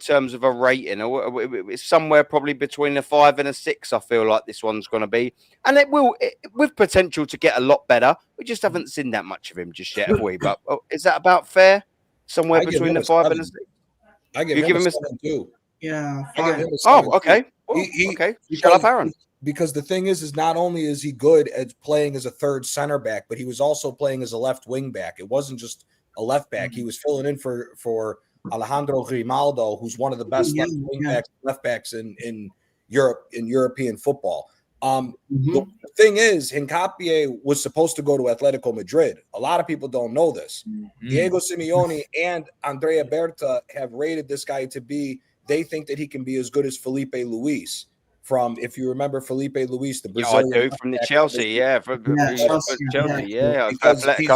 very similar. He has very similar qualities. He's got good pace. He can cross the ball well, but he's also physical and can win the ball in the open spaces in the offensive phase as well. So for us to get him, I'm going to give him a 7 because he was solid at Leverkusen, and same thing. I think as a young guy playing with arguably the best back line right now, especially in England, when you look at Timber, Saliba, and Magalhaes, I think the fact that you get to play with these guys and up your game, I think Nkapie would do as well. But like everybody says, it's waiting to see what happens with Calafiori because we all know Arteta is going to choose his boys over anybody else's. 100%. And again, to sort of say it's a big stage and it's a big opportunity. Should the opportunity present itself, of course, if Calafiori does miss it with a knock or a nigger or whatever the fuck you want to do, he's with Hecky B doing the catwalk. There's an option there at left back. Is Miles Lewis-Skelly going to take it? Is Nkapie going to come in there? Nkapie, if you do, you've got to take that opportunity. That's what you got to do at a big club like Arsenal, where a big opposition. The only bad thing, Aaron, with this is that he's coming off an injury. I wanted Calafiori to get dog walked. I wanted to see Calafiori run all up and down the pitch when trying to cover Olise, because we know if he didn't got caught up top and Olise's got wide open space, we're getting torn the fuck up. So that's the only bad thing when you look at it from the reverses. Since Calafiori's injured, we don't get to see Olise dog walk him. We have to worry about maybe Nkapie having a bad day because it's Olise. Let's just be honest. He's one of the best players in the world right now. 100%. Yeah, I'm definitely not going to debate that. But overall, I reckon the sign of Nkapie, or the temporary signing as it stands, it's a good one for Arsenal. The fact that we've got the option to make it permanent, which, let's face it, I would be almost stunned if we didn't make it an option of permanent. I reckon it's been a very, very, very solid signing for Arsenal Football Club. And again, if we can get to a stage where we do find that the Calafiori is falling out of favour, he's getting injuries, this, that, or the other, and then Nkapie does on the left side somewhere anywhere near good as what Timber has done on that right-hand side, all of a sudden, then you are looking at a blockbuster Arsenal defense. It's already a very, very, very good defense anyway. If you can get a Timber-esque sort of style on that left-hand side, you are fucking cooking. But you know what? Let's go on. Sorry, mate. Go on. Yeah, I think we'll keep him. Aaron, Yeah, we've got to. I think we'll keep him. Yeah, 40, 45 mil. I would sign him on a permanent deal. I'll definitely sign him on a permanent deal. I'll try and sign him. Yeah, you got. I was also under the impression that this was like a permanent deal at the end of the season. It's not an obligation. Yeah, it's only an option. No, it's with an option. I think. I'm sure it's not. Really, I thought it was obligation. I thought he was obligation, but the maybe price is set to change. Maybe I've got that wrong. Shit. Okay, I actually thought it was an option. I'm not going to lie. If I've got that one wrong, that's on me, boys. I generally thought it was just an option. But I mean, yeah. Either way, if it is an obligation, well, buzzing. I'm double happy then. Mm-hmm. Yeah, that's that. Okay, Aaron, fair deal. Put your hands up there, boys. Apologies for that. Aaron, go on, Roger. The deal includes an option for Arsenal to make the permanent transfer. So basically, there is an option for him to buy him on a permanent transfer. Oh, so it is an option and not an obligation. I'm shocked at that. Yeah. I mean, like, I'm reading something okay, so I was right then. Fuck you lot. No, so like I'm reading right off that is a mandatory buy option. Yeah. Oh, yeah. I don't know. Yeah. Look, but either way, I mean, we'd be bonkers to start the next season without him, wouldn't we? Regardless of what it is, I think it's a very good bit of business for Arsenal Football Club. Before we bring Ozzy in, we are going to move, and we'll start this next one with Ozzy, actually. Do you know what I mean? We are going to go to probably what I would consider Arsenal's best summer signing of the window. Norgard. Someone's got jokes this season. Come on, man. Come on, man. NordVPN is back. How many sellers have you had, mate? Yeah, not enough. So, of course, it's absolutely quite clearly is not our best sign of the summer. Rating Norgard. He came in as Brentford's captain. Why didn't you bring him at Tottenham then, Mr. Frank? He can do everything. He's a good replacement for Jorginho. But I'm sorry, you are just not cut for the fucking Arsenal cloth. Unfortunately, Norgard, my old shiner. What do you reckon, Ozzy, on Norgard? Rating Norgard. What do you reckon on the signing? 12 million signing? That is an Arteta signing. Go on, Ozzy. That is an Arteta signing. Yeah. But it's just, you know, like when you've done you've done the breakdown, and we've discussed this so many times on your like channel of Arteta's signings, and you've done a breakdown once of like the signings that he's done and the ratings. It's just like another signing to add up to the flipping bunch of craps. You know, it goes under the radar that this flipping Lego head, has signed over 40 players. Yeah, in 6 seasons or whatever. Well, coming up next month, it's gonna be 6 fucking years with Lego head. Yeah, and he signed over 40 players. Yeah, and it's just another one to add to the bunch of crap that he signed. Mm-hmm. Facts. You know what I mean? Facts. Like what we should have done was what Tottenham done. Yeah, was get Paulinho. Yeah, I like Paulinho. That was a good signing. That was. Yeah. I'd have rather fucking Granit Xhaka back than Norgard. Yeah, no, I'm not gonna lie. No.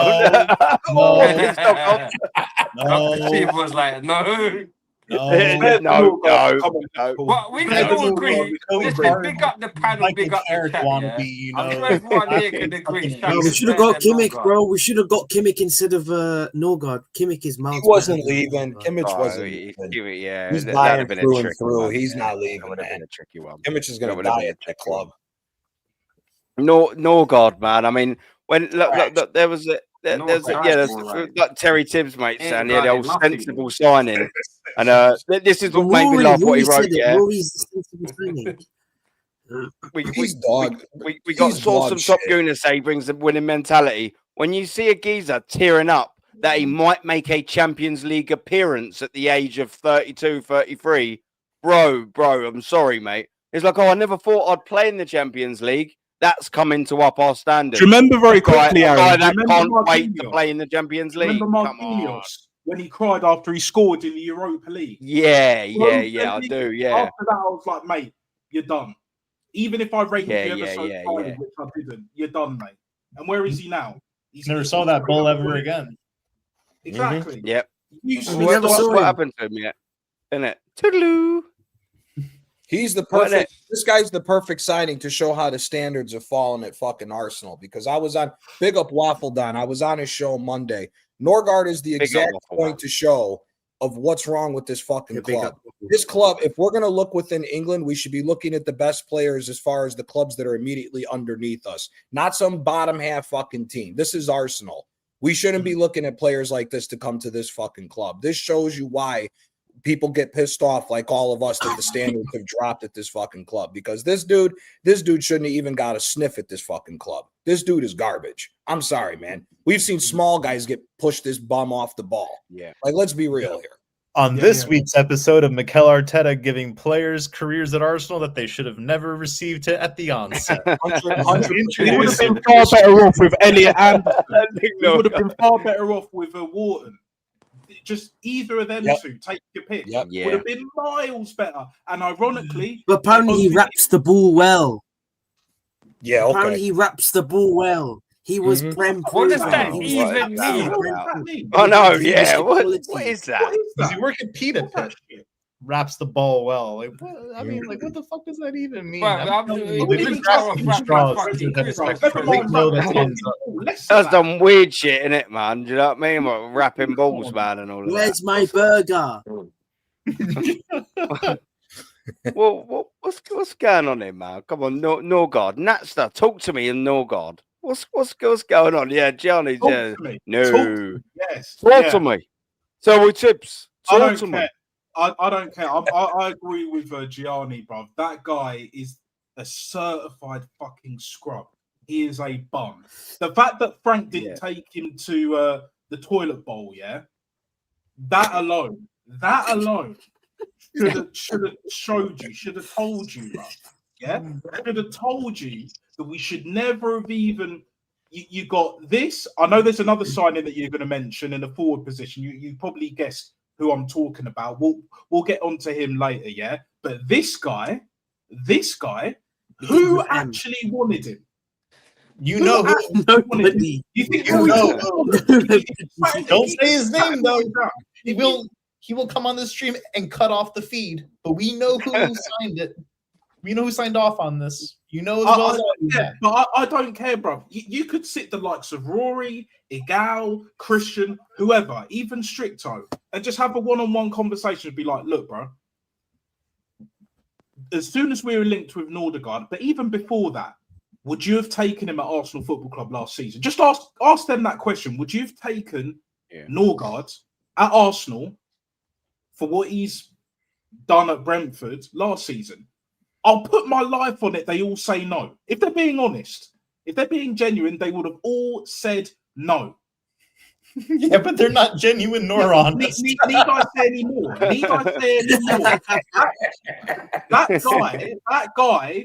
That guy, yeah, he's up there with Nick and the Living God. He's right up there with Nick and the Living God. NordVPN, Nord, whatever the fuck. Do you know what I'm saying? Like, it is what it is. Like, we can't be having passengers on 100 odd K a week, or whether he's on 50. I don't care. I wouldn't even give him 20 grand a week. That guy is fucking useless. Yeah, he's crap, man. He's shit. He is. And so Jorginho, shit. and Jorginho, I would rather bring Adam Diaby back. Much Yeah. rather. Sorry, what was that, Johnny? And Jorginho just made it to the final of the Copa Libertadores, but apparently There he's we go. There we go. I'd rather bring an injury-ridden Abu Diaby back because he's got the height. I'd rather still have El Nini lingering around. You know what I mean? You might as well just have him in there still, Bring wouldn't you? Guendouzi back, Seriously. bring Nah, back man, Lucas He's Torreira. sick. Face it, and I we're would begging rather El for Nene Hey, back guys, at the let me football ask club you than this, Morgan. yeah. I'd rather El Nene. Never mind the rest of them, man. That's That what I I'm didn't like. saying. El Nene. The El Nene is El better Nene, than El Morgan. Nene. Francis Coquelin. At least he knows he's bang average. With El Nene, what did you get with El Nene? Mohamed El Nene inside was here. This is what you got. As soon as he gets the ball, he'll either pass Francis sideways or Coquelin. backwards to a better player that he knows is going to do something with that ball. Yep. For 5 You gotta million, battle this is tomorrow, what we man. got. That's why Wenger bought him. He was never going to be a regular starter. What about Francis Coquelin? Oh, 100%. He's levels Coquelin better. was good for like 2 Even seasons and then he just Capoue, fell who off was a at cliff. another one at the toilet bowl, right? Miles better. Miles Watford, better. bruv. He's at Watford. Yeah, Watford, Spurs. Like, there's so many better players. Joe Linton, I'd rather have. Never mind the Tonali's and the Bruno Guimaraes, who are killing it, been killing it. Like, I mentioned the Bro, what do Waters, you I mean, mentioned bro? the That Elliot is Anderson. rubbish. Gibbs White is better. Oh, Clear. here we go. Here we go. We have Again. Caicedo, but I'd rather have Lavia Okay, as well. He's another one. Nat, not to cut you off, but this is No, bullshit, right? This is fucking bullshit right here. And I'm not trying to come at you like all reckless and whatever. But when you start saying all this, oh, look at his role, he's not shit, he's happy to hit the bench. That's exactly what the fucking problem is. So what happened? So again, hypothetical world, what happens when Declan Rice blows his fucking ACL? Now what? You're gonna trust him alongside Zubamendi to cover our defense? This is what everybody, as far as the top Gooner side, is forgetting here. Once you get past our starting 11, the drop off of class from starting 11 to our reserves is miles different. That's what separates Arsenal from a wannabe, what if, should be, blah, blah, blah, and all this nonsense from all these other fucking clubs. Because you're sitting here trying to say, oh, he just wants this role. Okay, well then explain to me why Manchester City's able to have a guy like Mateo Kovacic on the bench. Because these guys want to compete for their position. When you have guys that are subtly just able to say, yes, I have a permanent starting 11 place, well, guess what? That's the reason why we've come in second place 3 straight fucking years. Because the drop off of talent from the 11 to the bench is so miles off, which is why there's always a fucking excuse with these top Gooners. Oh, injuries. Well, if we built a good enough club with $1 billion spent, and if we quote unquote have the best squad in the world, we shouldn't be hoping for fucking injuries because it shows that much of a drop off. I'm sorry, man. No, that shows. And again, signing guys like this and with everything else we sign, and then we come up with Dauman, when everybody on here will say, oh, look at Dauman. Dauman, we all want to see play, but it's an indictment on this whole thing anyways, because if the fact that we're hoping for a 15-year-old to come and open up play and make us a better offensive play after $1 billion spent, it shows this thing is fucked up. And Norgard is a perfect example of that. Should not be on this. I want to address this comment below. I want to address this. Big up coach as well, man. He's been cool in the chat. Do you know what I mean? I'm not trying to come off. No. Yeah, no. It's a debate, isn't it? That's what this is all about. Yeah, cool. When you're trying to build a team, you cannot have a huge drop off. And then Nats are after. Yeah. Just real quick. Sorry, Nat. When you want to build a team, and especially with $1 billion spent and what the aspirations for Arsenal are, the aspirations is to go through a period of dominance. All these teams that we have seen historically, no matter what league, had a period of dominance where there was players on the bench that wasn't far off the quality level of the players who started. And that's where the problem is with this team. Yeah. Exactly. Squad depth, I've been saying this shit for the longest, is vital for winning any trophy, because any professional competition is a major trophy. So League Cup, FA Cup, as well as obviously the League and Champions League, Europa League, even fucking Conference League, right? Yeah. So I want to address this guy, Jord. Yeah. So, but which guy could we get that will sit third? I know you said fourth choice, but basically third, fourth choice. All right. Did you not hear all the names that I mentioned, bro? Do you know what I'm saying? And here's the thing. Here's the irony of that statement. Respectfully, of course, right? We have a lot more squad depth than we've had for the longest. But even then, the reason why we will probably fall short this season is because we're always a couple of signings away, because we don't have the backup in certain positions that we desperately need. You know, left back. We got rid of Kieran Tierney. He's relying on fucking Calafiore, the sweet prince. Yeah, Calafugazi. That's what I call him, bro. You know, to to do shit. To Yeah. do whatever. Do you know what I'm saying? That Elliot We need left Anderson, winger, the bruv. fucking Adam Whartons, the Gibbs White, the whoever, the Lavias, you know, even the Joel fucking Lintons, bro. There are so many players just The in this. I'm Tonali, talking the about Bruno the Premier League. Guimaraes. I'm talking just about the Premier League alone. I'm not even talking about Yeah. Serie A. I'm not talking about La Liga. I'm not talking about Ligue 1. Because if you want to go Ligue 1, yeah, you want to go Ligue 1 and other leagues. I know this guy's played in multiple leagues. I would much rather a fucking Renato Sanchez. I know he's not kicked off as he's meant to, but that's a footballer. Yeah, he hasn't, is he? Yeah, I know what you're saying. Yeah, He's like my height. You know, not as big as me, but like, you know, like he's well built. I'll just leave it at that. You know, he's got a decent frame. He can handle himself on the ball. He's tidy. You know, that's what we want in a midfielder. Like, if you have a 6 foot plus midfielder, I'm like, cool. But if you're just there for the height and the size, you're fucking useless. Because at least with Joe Linden, yeah, he's big, yeah, he's strong, yeah, he's tall, but he does shit. He was playing up front, and then Eddie Howe was like, you know what?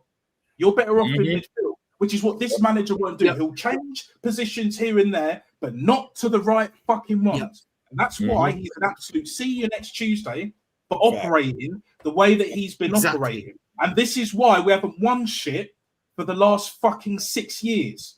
Coming up to 6 seasons, bruv, since he won the FA Cup. In his first season, by the way. So it doesn't take time. Even your own manager has proven it doesn't take time.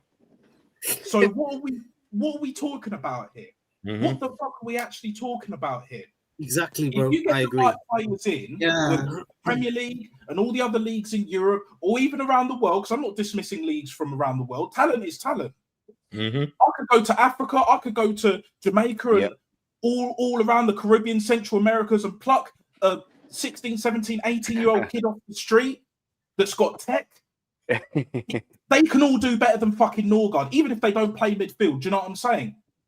All you have to do is just put them there and just let them do what they need to do on the ball, and then it's just off the ball, the whole like going through the drills, etc. Standard procedure in it. But on the ball, let the techie players be techie. Let them do their thing. I'm sick and tired of accepting bang average dross fit that we've seen year in, year out in multiple positions, not just at centre mid, where it's like, oh, but he's here now. We must back him. That's what I say to that shit. Do you know what I'm saying? Because when is the buck going to stop with this bullshit? When is the buck going to stop? I've mentioned at least 5 names, at the very, very least 5 names in midfield in the Premier League that can do better than Norgard. Way better. We have Eza, who I know we're going to get onto, like, you know, back up for Odegaard and that. You know, we've got Gyökeres in. We've got other players. Do you know what I'm saying? Even fucking Noddy Madueke, bro. Do you know what I'm saying? Like, it is what it is, people. But at the same time, the only reason why, or the main reason why we are where we are is because too many fans accept this bollocks. You weren't cool with El Nene after a certain point in time. You still accept the shit. And then you know what? Of dog food, and you just keep munching and munching and munching. Once the plate is done, more please. Yeah, you know, Oliver Twist settings, isn't it? Come some more, please. Yeah, exactly. You know what I mean? Accepting this shit. Lego settings, man. Bro, honestly. Do you know what I'm saying? We're going Ollie twisting it and all of that. Do you know what I mean? Look, essentially, you made a fantastic point there. Is he absolutely shambolic to the point of no return? No, but it isn't what we expect. No. For Arsenal Football Club to have lost Thomas Partey in the same transfer window, so when you deep it, you've lost Jorginho and Thomas Partey to replace him with, and we'll talk about next, Mendy and Norgard. That's not an upgrade for me in terms of midfield. It just isn't. No. And Norgard's got to hold his place in that. Norgard, what does he bring? I get that is a body to bring on. I get that it didn't cost £1 billion to bring. I get that we're not paying him ridiculous amounts a week. But at this stage, gunning for or being expected to be competitive in 4 competitions this year, I don't think Norgard is the signing that we're at. I genuinely believe, and I know Doc don't like me for saying this. I genuinely believe I'd rather had Granit Xhaka back. He would have been a bigger asset in terms of leadership in that squad and footballing ability and suitability in the role. Doc's gone. Yeah. Why not Aaron, have Norgard internal for the solutions? same amount of money? Yeah, Like, why not have Norgard's internal not good enough. solutions? Sorry, Aaron, just very quickly. Why not? Now you're good. People talk about internal solutions, innit? Miles Lewis Skelly. I'd rather us not have bought Norgard and just move Skelly from left back, which ain't his position, to left plate, left centre mid, which is his actual fucking position. You talk about internal solutions, you save money, you save time, you save effort, or unnecessary effort, either way. Two birds at the very least with one stone. Came through our academy, Project Youth and all that. Oh, how's that going? How's that fucking going? Yeah. You know what I'm saying? No more Smith Rowe. Yeah. Saka could barely fucking walk. You saw that against Sunderland, especially towards the latter stages of the game. You know, around this. Even bro, he was limping against Serbia, bro. It's a fucking joke, bro. He was limping. He was limping against Serbia, bro. Yeah, and that guy was limping against Serbia when he was playing. Yeah, and this is the problem, like with the international managers. Like Tuchel should have realized that Saka wasn't 100% fit, so he had to rest Saka. But what does he do? He plays him against Serbia, and then Saka gets the limp with the injury. So I don't understand what makes Saka so special. I understand he's a good player, but he's not an elite player, as the top Gunners would say. He is a good player, but he's not elite yet. So I'm just sick and tired of the fact that Saka keeps getting used every single game, and no matter how many times we keep calling him for somebody to sub him off, that manager continues to play him until 90 minutes. Like it's just jarring, guys. Yeah. No, just quickly jump in. Big up to Craig Govert, my brother. Love you, bro. Come on. Yeah. Yeah, it's frustrating. Craig, just quickly in the chat, it's one of my besties. Craig, what do you reckon on Norgard? Right in the chat. I hope the kids are well, my brother. Big up, Craig. Go on. Sorry, Claudia. Big up, Craig. Yeah. Do you see when Saka was like to Tuchel, I want to come off the pitch? Did you see when Saka said to Tuchel, I want to come off the pitch, and he ignored him, and Tuchel ignored him, and look what happened to Saka. Tuchel has but Tuchel at the same time doesn't have any allegiance, bro. Tuchel's trying to win a title so that once he wins the World Cup for England, he's jumping back into a top team. So you can't get mad at Thomas Tuchel. Yeah, I understand. He doesn't do that for us. Exactly. That's the bigger problem is Arteta not taking him out at all. Again, why hasn't Ethan Nwaneri gotten runs out at the right wing position when the few times that we asked him to get it last season towards the tail end, Nwaneri looked good. So it's, again, I put that more on Arteta than Tuchel. Tuchel's trying to win a title, especially, let's be honest here, Tuchel's Bayern Munich got it because Dortmund threw it away. Tommy Tuchel is not in the best of rots right now as far as a coach, if we're calling it 100%. Everyone's going to say, oh, well, he won the Champions League with Chelsea. Besides that, he didn't. Chelsea was decent in the Premier League, but he never got close to winning a title. And his Bayern Munich team was dog shit. It was just because Dortmund was even worse than them. So Tuchel's not in the best spot. He's got no allegiance. That's why he'll run these guys into the ground too. I know. Yeah. I mean, I understand. I forgot. What we said. I understand. Hold on one sec, Roger. Let Macy land. I understand. I mean, I respect Tuchel. I mean, I'm glad that he's giving, like, I understand that he's doing the best that he can to get England firing for the World Cup this summer, but he needs to realize that these players aren't 100% ready, so he needs to rest them up for a while, and then once they are back ready to go, then they can start getting the opportunities to get some game time. But if the thing is that Arteta, there's a difference comparison between Tuchel and Arteta, because Tuchel, he doesn't rush players back too quickly. But with Arteta, he just rushes them back too quickly when they're not 100% ready to start. Mm-hmm. So I'm happy that Tuchel is giving some players an opportunity to show him that, if he's going to select them for the World Cup, like Rashford, for example. Rashford was Rashford was poor. Like Rashford's like time at Manchester United was dog shit. And then when he came to Barcelona, the old Rashford came back. And then Tuchel decided to start said, you know what, I'll give you an opportunity to start for England. And now we're starting to see the re-emergence of Marcus Rashford again. And also like Jude Bellingham as well. Like I understand there's a bit of like an issue between Tuchel and Bellingham of whether or not if Bellingham is going to start the World Cup. I think he will start that World Cup because I still think Bellingham is a good midfielder. Don't get me wrong. I think Bellingham is an elite is a good midfielder. So that's why I think Tuchel is going to I think Tuchel will give Bellingham a couple of rests until the World Cup starts because Bellingham is still the main stick in midfield in England with him, Elliot Anderson, Adam Wharton, and Declan Rice. To be honest, I respectfully disagree, Macy. Like for me, I get it. For me, he ain't it, bro. I've seen enough. At Dortmund, he's overrated, bro. You know, but after the first, I get it. Like for me, like the money, all the outside shit when he paid that chick, apparently, allegedly, you know, to watch one of the Real Madrid games.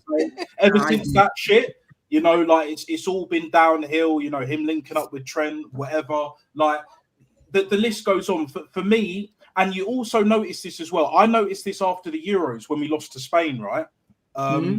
Did you notice that all the players, the Cole Palmers, you know, the Fodens, the etc., none of them were feeling him. Like none of them were like, nah, he's cool, like he's great to have around, whether he starts or not. Nah, Tuchel would rather bring Jordan fucking Henderson for morale. Yeah. Whether he starts or not. For me, that's very telling. So all I'm going to say is, I'm not going to say you're wrong, Macy, in terms of he'll be picked for the World Cup. He may even start being picked, maybe 1 or 2 games. But don't be surprised if he doesn't get picked, or if he does get picked, that he doesn't play any games. Because morale in major tournaments is a big thing. Gianni, you know this, you know, being an Italian and all of that. Like, morale is huge. You'd rather have a player that's maybe not as good, but is better for the team, you know, that will sacrifice themselves and do certain things well. You know, what is it? I'm not a huge on basketball. I don't know basketball like you and Doc, but like, you know, Dennis Rodman, like, you know, being the rebound guy, you know, his all-round game weren't great, but he was great with rebounds.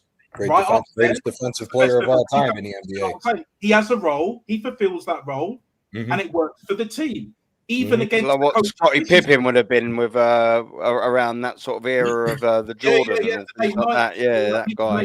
This is what I'm saying. So as much as I don't rate a Jordan Henderson, if it benefits the team somehow, I'd rather him than a Jude Bellingham. Even if a Jude Bellingham would be better on the eye. But for me, like, if it was up to me, I wouldn't bring either of them. You know, I'd bring Pickford, but I wouldn't start him. Like, it is what it is. Like, for me, with the whole Jude Bellingham thing, he's up there as like the most overrated player. He's up there with the Salahs, the Odegaards, etc., where it's just like so much promise. A lot has been given to them, but they just can't quite hack it one way or the other on that pitch. When it's time to go, the best players, the elite players, they turn up. And Jude, he's been part of winning teams, you know, Champions League and all that. Cool. But at the same time, it's just like, if your England teammates don't rate you like that, outside of even the Cole Palmers and the Jack Grealishes and the Fodens, the Kane, I don't know. It's me, but for me, I'm not convinced. I'm not convinced. Here's what I'd say on that. I think Bellingham's playing out of position. Just quickly, and then we'll get back on track. Because I think one, let's not confuse the different level of caliber of managers. Let's all realize Carlo Ancelotti was his manager that got him to play like that, and Ancelotti is miles better of Thomas Tuchel and whoever was his manager at Dortmund. I think he's just playing in the wrong position. Him playing more as an 8 instead of a number 10, I think, is the problem. But at the same time, let's all give him a little bit of credit. He had a fantastic first season for what he had to do for for that Madrid team. He was very good for Dortmund. I think the introduction of Kylian Mbappe threw off the balance of that team to where it affected everybody. So I'm not going to write off Bellingham yet, but I do think everybody trying to make him this number 10, he's not a number 10. He's an 8. He needs to be more physical and further into the midfield in my position. Now, the quick thing about the England team maybe not rating him, I'm sorry, man. I'm not trying to sound like an asshole, but the English national team has been a bunch of fucking prima donnas since all the bullshit in the golden generation for people, bitching and moaning about their club rivalries. If you can't get over your club rivalry for your nation, then you shouldn't even be on the national team in the first place. So that's my opinion as far as that, because the rivalry of Inter Milan and Juventus or Inter Milan and AC Milan is bigger than a lot of rivalries in England to a certain degree. And we're able to get over our shit in order to come together as a team. So I think that's a two-way street with that. Yeah, no, facts. Craig jumped back in with bigger. So we got to definitely keep back on track with the old Bellingham thing. Craig, big up to you, my brother. He's jumped in. He was like, just another donkey on the bench. So many better players that we could have got, and we're becoming a donkey sanctuary. Terrible business. What do you reckon, donkey?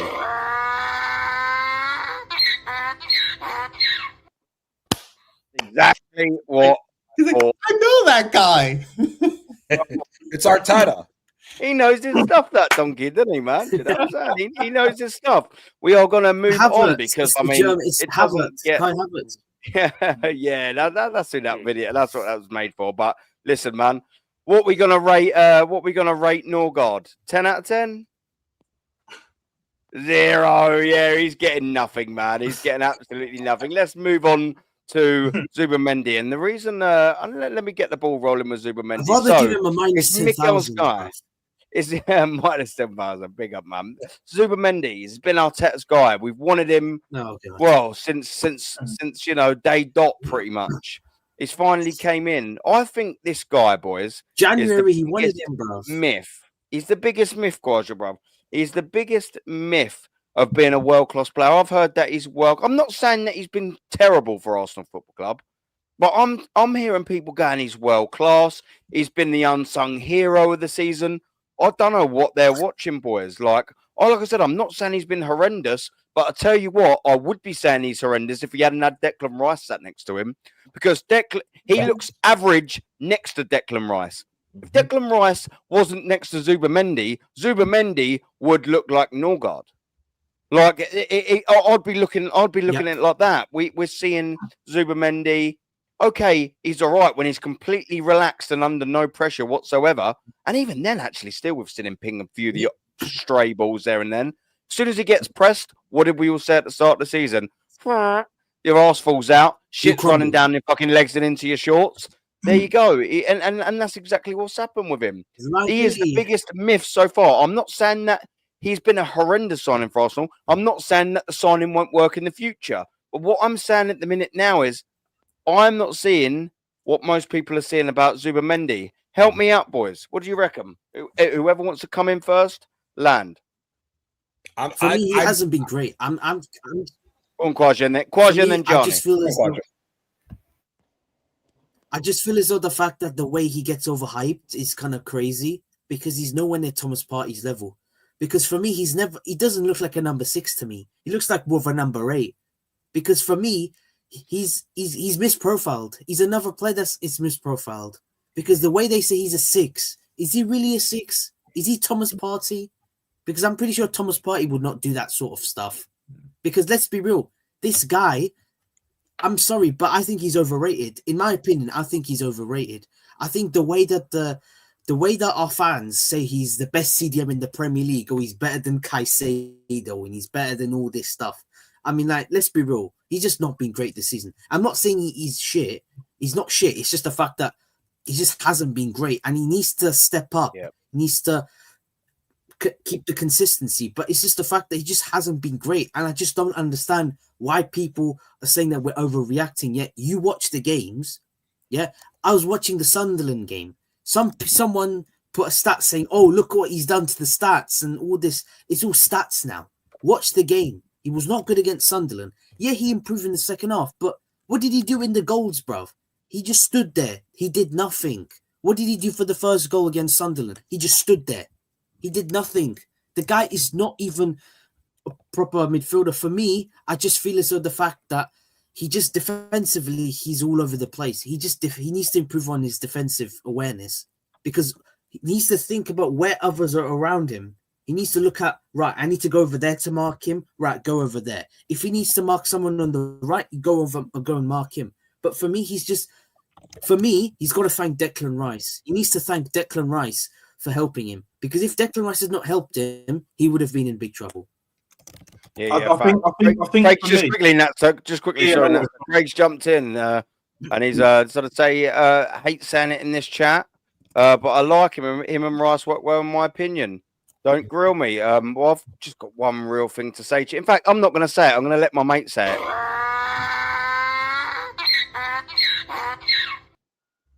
Craigo, mate.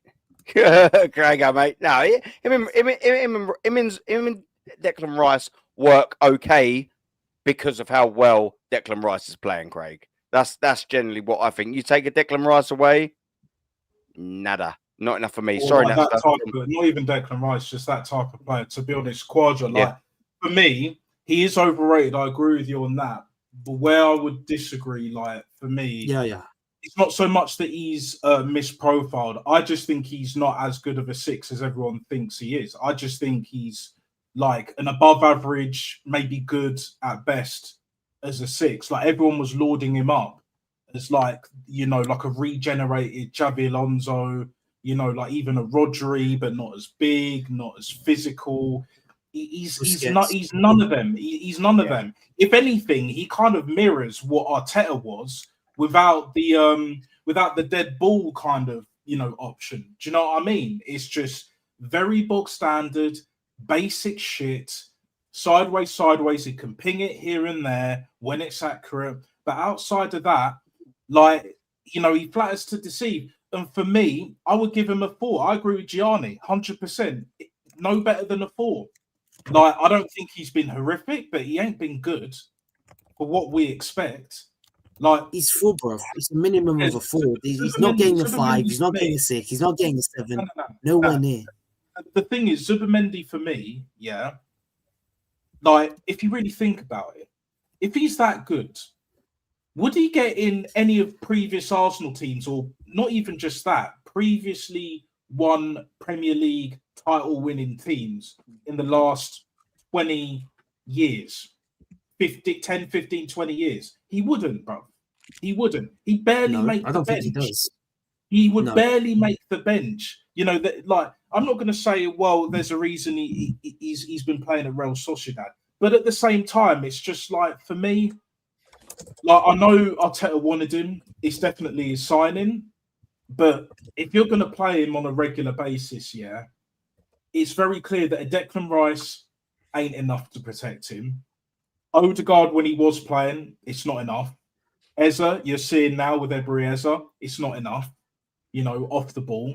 Like, we're in a bit of a predicament because we went from Partey, Rice, Odegaard last season, which actually worked for the most part when they're on it, to now we got Rice. I think, in my opinion, still recovering from that broken toe and maybe got a few other niggles here and there and other issues. And then Odegaard's out at the moment. And then we got Eza, who's still trying to adjust. Technically, top quality player, wizard on the ball. But off the ball, it's just like, you know, he'll do his bit, he does his best, but it's not enough to cover up Zubimendi's deficiencies. And ultimately, that is the problem. That is why I give him a 4. That is why, for me, if you want to win the league and or Champions League, he ain't going to do enough. He ain't going to be enough. He never will be. He's not as bad as Norgard, but you put him next to Norgard, you'll see it. You'll see the deficiencies. You'll see the horrific play or lack of it, rather. So for me, I'll just leave it at that. Can I come to Doc next? Because after you've had your say, you need to shoot as well. And big up to Doc for jumping on, man. Have your say on Zubimendi, Doc, my brother, and then you just do you, man. Enjoy the rest of your day. I know you got some bits planned. My boy. No, yeah, man. Big up, man. Always a pleasure. Always a pleasure. I'd like to be on and big up to the chat as well. So big up, man. Big up, bro. Big up, Hendo. Big up to Doc. Big up Hendo. So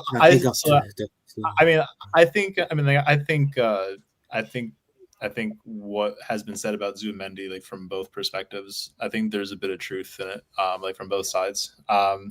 On one hand, like I think he's being misprofiled. I think he is more of an 8 than a 6. But simultaneously, I don't think he's good enough, like for Arsenal. I think there were much better options available. Some of them even cheaper for that matter. But I would also say that we already had Granit Xhaka. Oh heavens! Sorry.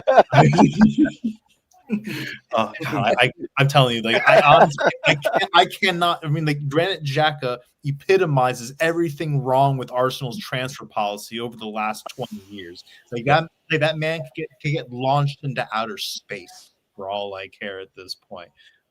Absolute bell. And I'm telling you, I will never forgive this club. Like we're passing up on N'Golo Kante. Like that year after they won the league with Leicester, we were in for him. Wenger did not want to throw in like an extra £2 million for his agent fees. He went over to Chelsea. We ended up getting Granit Xhaka. Yeah. Did you know this? When N'Golo Kante was younger and was playing in like League 3 or something like that, Arsene Wenger knew who he was and recommended him to someone else, knew how good he was. So this is even before Leicester picked him up, way before that. He recommended N'Golo Kante to another manager, Arsene Wenger. Yeah, in France. That's a fact, yeah. Yep. That's a fact. Why don't you just bring him to Arsenal? What are you doing here? Sorry to cut you in there. It just reminded me at that point. No. The PTSD is real, my friend. It's been 21 years since we've won the league. Yes, there is some. There's a good bit of it there. So So going back to Zubimendi, he definitely knows how to pass a ball for sure. But he's not physically mobile enough to be able to compete with the pace and power of the league. He'd probably a lot more suited for say like the Italian league, more likely. Just because it's a bit more slow pace there. So overall, I would say it's probably maybe a 5. I think he's been fairly average. I don't want to fault him as much for the sense that he is here than say the manager for wanting him, because mind you, this is another Arteta signing. This is someone that he had demanded to get over the line. And and something that Rashid had mentioned, something that has been a bit thematic as well, over time, the reason why we've always been one player short, or rather the reason why we've always either had perhaps say a lack of quality and depth in a certain position, it's not only given in more recent times this manager an out, so that he can always say, well, I'm always perpetually one player or two players, short of getting over the line. Therefore, just, extending his time here. And in prior years, it would be an out for the ownership.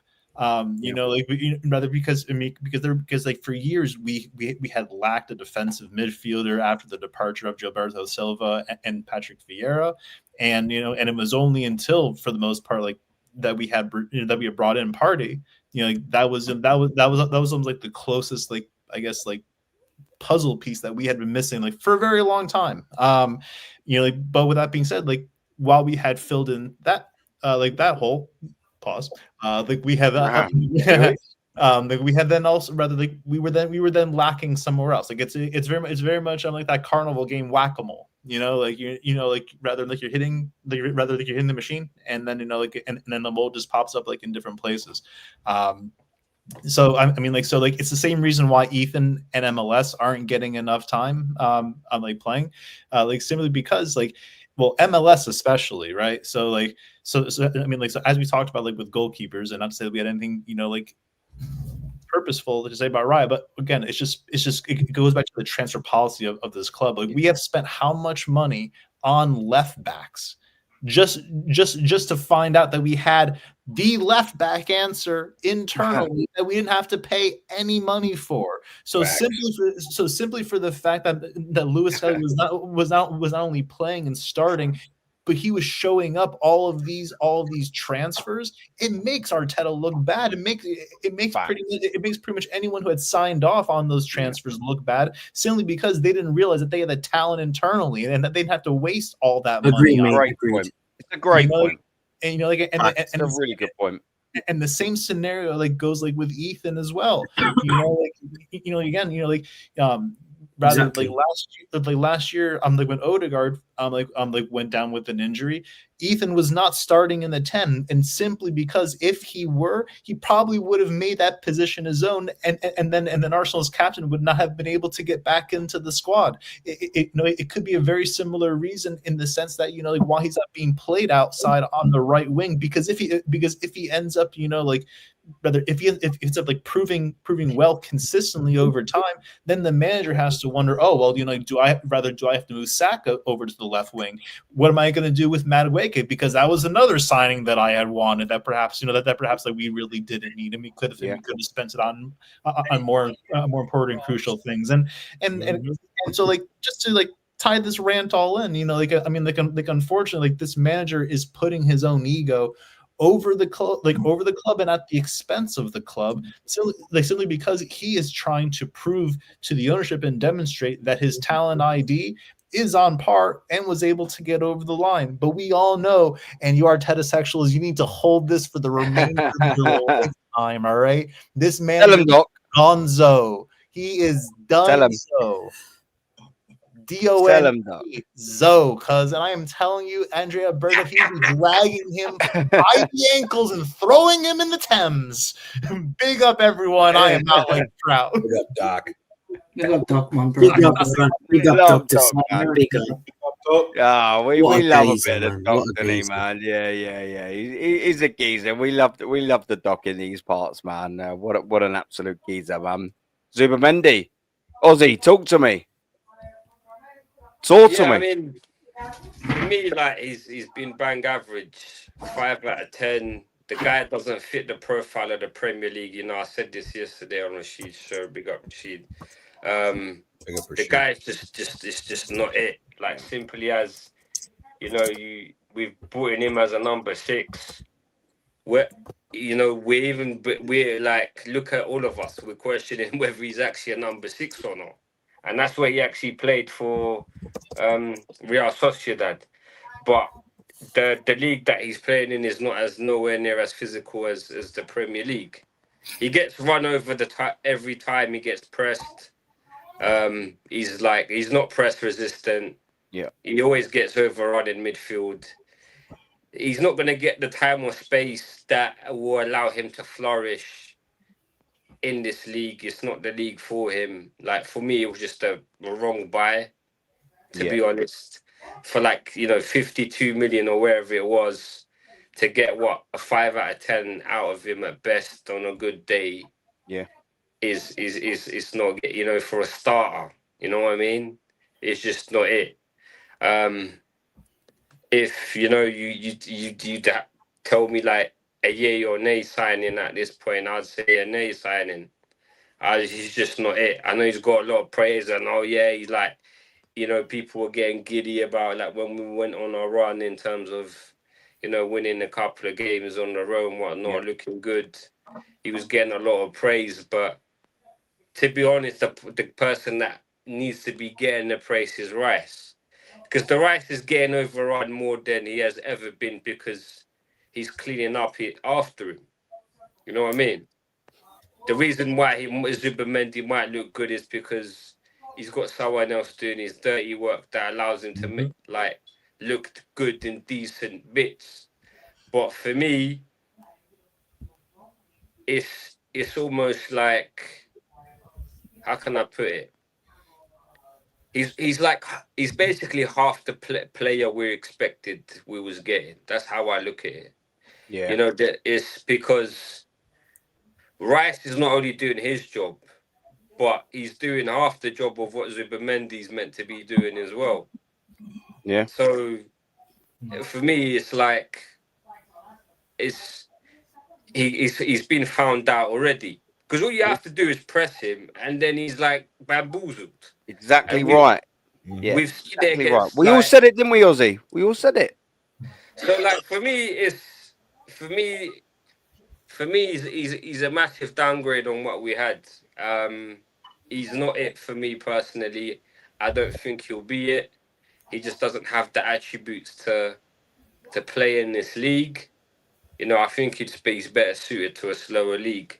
I don't think even if he bulked up or whatever, you know, he would sort of fit in. I just don't think he fits in because let's say if we're in comparison, like the other DMs in the other like teams, let's say the top 6, for example, you know, I think he's at the bottom of that list for me personally. You know, would you choose? You know, Casado's ahead of him at Chelsea. You know, City. You know, obviously you'd say Rodri first, but even I'd even say the Nico guy is better than him. Yeah, he's starting to come up And too. he's not theoretically he's not even first choice for City. I mean, you even look at Crystal Palace, for example, and they're not even a top 6 side. Warden is better than him. You know, you look at Liverpool. I know Liverpool are not great. Gravenberch is not even technically a DM, but on his day, you know, last season he showed that he could do that position. He's better. You know, the guy that I mentioned previously, Paulinho, that's on loan at Tottenham. He's better as well. Yeah. So that would have been a good sign. That's you know what I mean. If we got him, I think it would have been. I don't think he's obviously as good as Partey, but it's not a massive drop off. It's like going from, I don't know, a 10 out of 10 to maybe like an 8 or a 7 out of 10. You know what I mean? Would definitely not be having Rice doing all the like the legwork, the extra legwork, because Paulinho is definitely, you know. I mean, he's Premier League. You know, like I don't like using this term, but we use it like he's Premier League proven. Like he was at Fulham. You know what I mean? You know what I mean? So he knows what this league's about. And you can see that he's coming in Tottenham and slotted right in. He's like, for me, he's been one of their, I'd say probably their best signing. To be fair. Yeah. Agreed. So, I mean, how much would a Paulinho cost? You know what I mean? I know he's not as the only thing that's like not on Paulinho's side is the age thing. But I'm sure we would have got him for what, 20 million, 25 million, give or take. Half of what we paid for Zubimendi. And then you're thinking, you know what, we're miles ahead. He's miles ahead in terms of the, you know, that role that you need in that midfield. You know, I used to refer to Thomas Partey as an anchor in midfield. But he was good when he parted. You know, this guy ain't no anchor, but this guy gets bulldozed every time. You know what I mean? Yeah. Well, You can't do that role. Right, cool. Can't do that role. Even like he's more like the thing is with Paulinho, I've always rated him. Like when he was at Fulham, I was just like, how the fuck is he still at Fulham? How's he been at Fulham for that long? Then Bayern got him, you know, utilised him for a little bit. Now I didn't even know he was on loan at Spurs, whether it's an option or an obligation. But for me, if I was Paulinho, if it's, for example, an obligation, I'd just be like, look, is there a way to reverse it? Is there a way to Uno reverse that shit? Because really and truly, yeah, if we'd have got him for like 20, 25, 30 mil, like you say, Ozzy, that's not that much more than Norgard, to be honest. And even if it's double the price, it's worth it. Yeah. We wouldn't even need a Zubimendi. Let's be real. You know, we don't need both of those players, and we get a Paulinho. Then we could have a Lewis Skelly, who comes in and out of the team, you know, playing in midfield where he should be playing. Especially now we've got Pierre Nketiah there. You can have it. Yeah. Exactly. Yeah. I totally agree with all of that. Yeah. Superman has been a bit of been a bit of an odd one, hasn't he? Really, panel. To be fair, but he's, I think he's playing out of You rate him position. as To be Gianni. quite honest with you, So go on. Yeah, run with it, Gianni, bro. I think. See, here's the thing for me. I think Zubamendi's a decent player, but you have to understand what type of player he is. He is exactly a Jorginho. He's not going to win you aerial duels. He's not a physical number 6. He's a possession-based number 6 that wants to dictate the pace of the game. Where I think the problem is, once again, it comes back to the manager. See, I'm happy that this asshole has actually went to a 4-2-3-1 in the formation. But where the problem is that Rice is being used too much going forward. In my personal opinion, the way I think Arsenal should be playing, this is my personal opinion, is Nkape or Miles Lewis-Skelly at the left back should get pushed up into the offensive role to aid Eze as far as creation and letting the front three go. The biggest problem for me is this. I don't want to see Rice making late runs into the box. Declan Rice is one of the best defensive midfielders as far as winning the ball back, whether aerially, open play duels, or just getting on top of a ball. For me, Zubamendi, all he should be doing is sitting on top of the back line and getting the ball from Rice after he wins and then quickly redistribute it to get the play going again. The problem is I think Arteta's complicating this shit way too much because, again, we've seen it. We could use here. The perfect example of how we should be playing, even though they were a 4-3-3, is similar to what we saw with Sarri at Chelsea. We all knew Jorginho wasn't that physical, but N'Golo Kante was able to win the ball back, pass it to Jorginho. Jorginho gets the play going, and then you saw Chelsea go off and attack. We should be doing the same thing. The other part of this problem to why Zubamendi doesn't look good is because we're handicapping Eze. Eze should be given the freedom to do whatever the fuck he wants in the middle of that park. Yeah, exactly right. Giving them two players. Yeah. Exactly. Because he's more of an offensive-minded number 10 than Odegaard is. Odegaard is get the ball, run up, take 6 touches, and then pass the ball backwards. If Eze is properly getting the ball from both Zubamendi and Rice, and both of them two are anchoring on top of the defense, Eze should be able to quickly turn around, take 2 touches, and hit Saka, hit whoever's on the left wing. In this current time, it's Trossard and Gyökeres to be able to open up the play. The problem is he's doing too much with Rice trying to push further up and then leaving Zubamendi exposed. Zubamendi is a good defensive midfielder as far as possession-based. Obviously, if he's left alone and it gets physical, we've seen that he is not the proper player to do that. But that's why Rice needs to stay further back and aid with the control of not only the ball, but covering the defense. For me, this Zubamendi, I gave him a 4 only because he hasn't played well because of the manager. I think Zubamendi can be a decent defensive midfielder, but again, is the manager going to wake up to see what we need to do? Because getting Zubamendi and playing this way is handicapping for me, Eze, who Eze to me I think is a game changer for this team, but we're not going to see that because the manager's being an asshole. Yeah. Yep. Yes. Yeah. I totally agree with you. I agree, mate.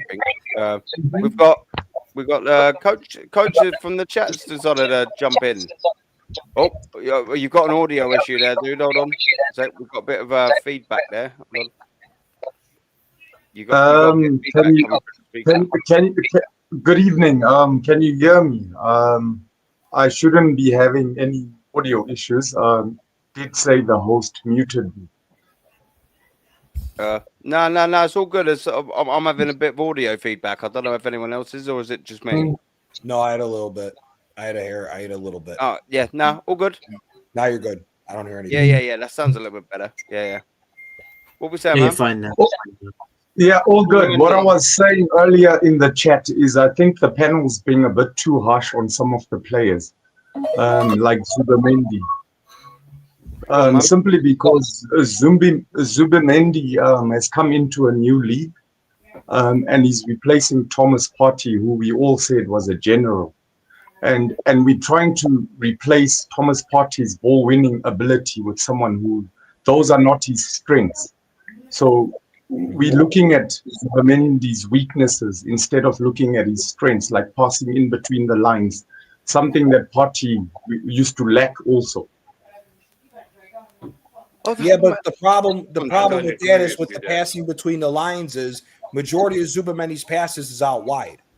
There aren't any. If we okay, Victor Gyökeres's playing ability is very similar to Pierre-Emerick Aubameyang. Can we all agree with that? The only difference is he's not nearly as fast as him and he's too bulky, but he's an off-the-shoulder striker. He's not a hold-up play Yeah, striker. he is an also. Yeah, Well, yeah. Zubamendi was this great line-breaking passer, and we knew what to do with Gyökeres. There should be balls where Zubamendi gets it just above the defensive line and should be able to bypass the midfield and get Gyökeres in on chances. The problem is we're not doing that. Zubamendi has the capability of doing that, but it's down to the manager. That's why all of this is too slow. That's why Eze, who's a number 10, is dropping too deep to have to get the ball and turn around and have to do too much on his own to create, which is why Eze is not playing at the level that he needs to play. I agree with you. Zubamendi is a decent signing, but the manager is not using him properly. He should be pinging passes all over the field, similar to like a Pirlo. The problem is he's doing too much with Declan Rice, which is taking away from Zubamendi's passing ability. Zubamendi is a decent signing if we can match him and give him the proper amount of work that he needs to do. The problem is the manager is taking away his ability from dropping Eze too deep and making Rice do too much. 100%. I really do agree with what you're saying, simply because if you look even before we signed Zubamendi, the majority of Arsenal's passing used to go down the right to Saka with Ben White. Mm-hmm. So we've been a very wing-focused team.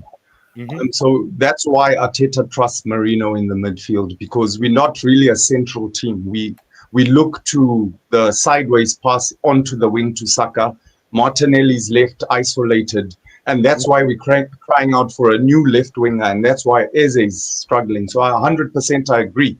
Some of these players aren't being used correctly. I'm not a top owner.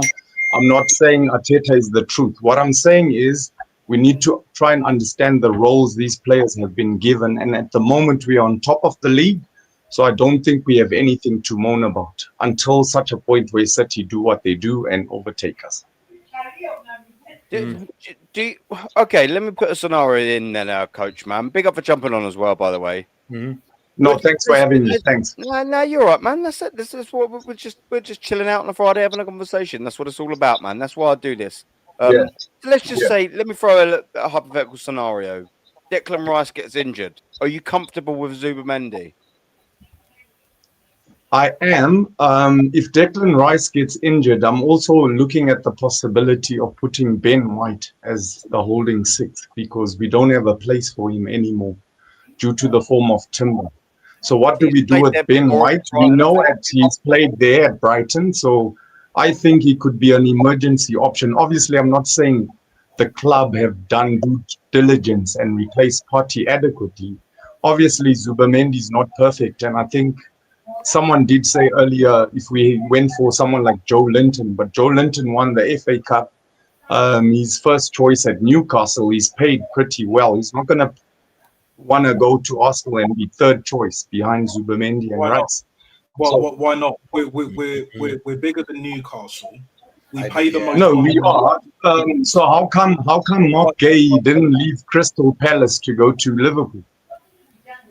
Money. That's His why. manager blocked that move. Because if you sign on for free, you get more money because of all the transfers and everything Yeah, else. Glasner blocked it last minute. It came I'm just out going to in nick some more of my Glasner. kids' sweets. 2 seconds. Yeah, no. The reason why Gahey didn't go is because if you don't have to pay a transfer fee, you get more in bonuses. That's why Juventus was signing all them players like they did for free. They'd rather give you and Real Madrid, Real Madrid, yeah. That's for that. I agree with you as far as that. However, what I will say is this: Zubamendi, I'm forgetting his name. There was a Spanish midfielder at Sociedad that was his defensive cover, like how we're trying to play with Rice. When he got hurt, what was that guy's name? Was it Zubulia? Or was he playing? Something like that. Zubeldia is the captain. He's a defender. There's somebody else there. But when he was hurt, that's what caused Sociedad's crash. Is because back to the midfield, accepting the ball, he's not that great at if he gets pressed that way. The thing for me is, again, like you said, it's down to the manager not getting things right. If he was able, that is it. Yaramendi before. Yaramendi was before. He's been gone for a couple years, but that will go with him for the first couple. The issue here for me is, again, is I agree with you. I don't think Zubamendi's a bad signing. I think he's a good signing. The issue for me is, did you not rate him a 4 signing? I think 4 is a bit harsh. Let's be real. I'm giving him a 4. I'm giving him a 4 because the manager is limiting him. So now you've only seen him off a small sample size of 11 games, and you rightfully just admitted that the coach is using him wrong. No. So how can you give him a 4? How can you give him a 4 if the because coach? I've seen him at La Liga. La Liga. When you look at the way that Sociedad played, they played a 4-4-2 diamond midfield. They had Kubo and Oyarzabal as the 2 strikers. Zubamendi, when he's covered properly and he's given time on the ball, when he's able to work, he can find passes through the midfield to bypass the 8s, the number 10 straight to the strikers. What I'm saying is he's a 4 because the manager is limiting him. If the manager wasn't limiting him and he told So should that 4 rating not be reserved for Arteta when we get to that? Yeah. Again, if Arteta turned around tomorrow and say, Eze, stay as a true number 10, Rice, you're going to clean up everything. Zubamendi, you're going to get all the balls that Rice wins back, and you're going to reset the play, and we go from there. I could easily see Zubamendi going from a 4 to a 7 or an 8. Again, makes sense. The problem is I am rating people's numbers mixed on everything.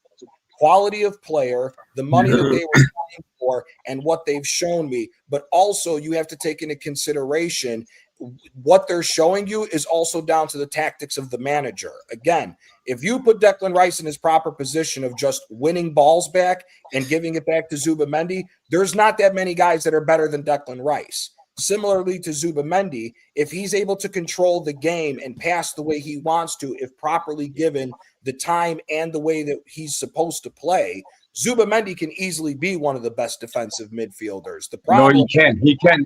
If you look at Marcus Rashford and Scott McTominay and the boys who've left United, they've all went on to flourish simply because they're being used in their favorite roles. Correct. And that's my point with Zubamendi. Right now, he's not being put in his proper position.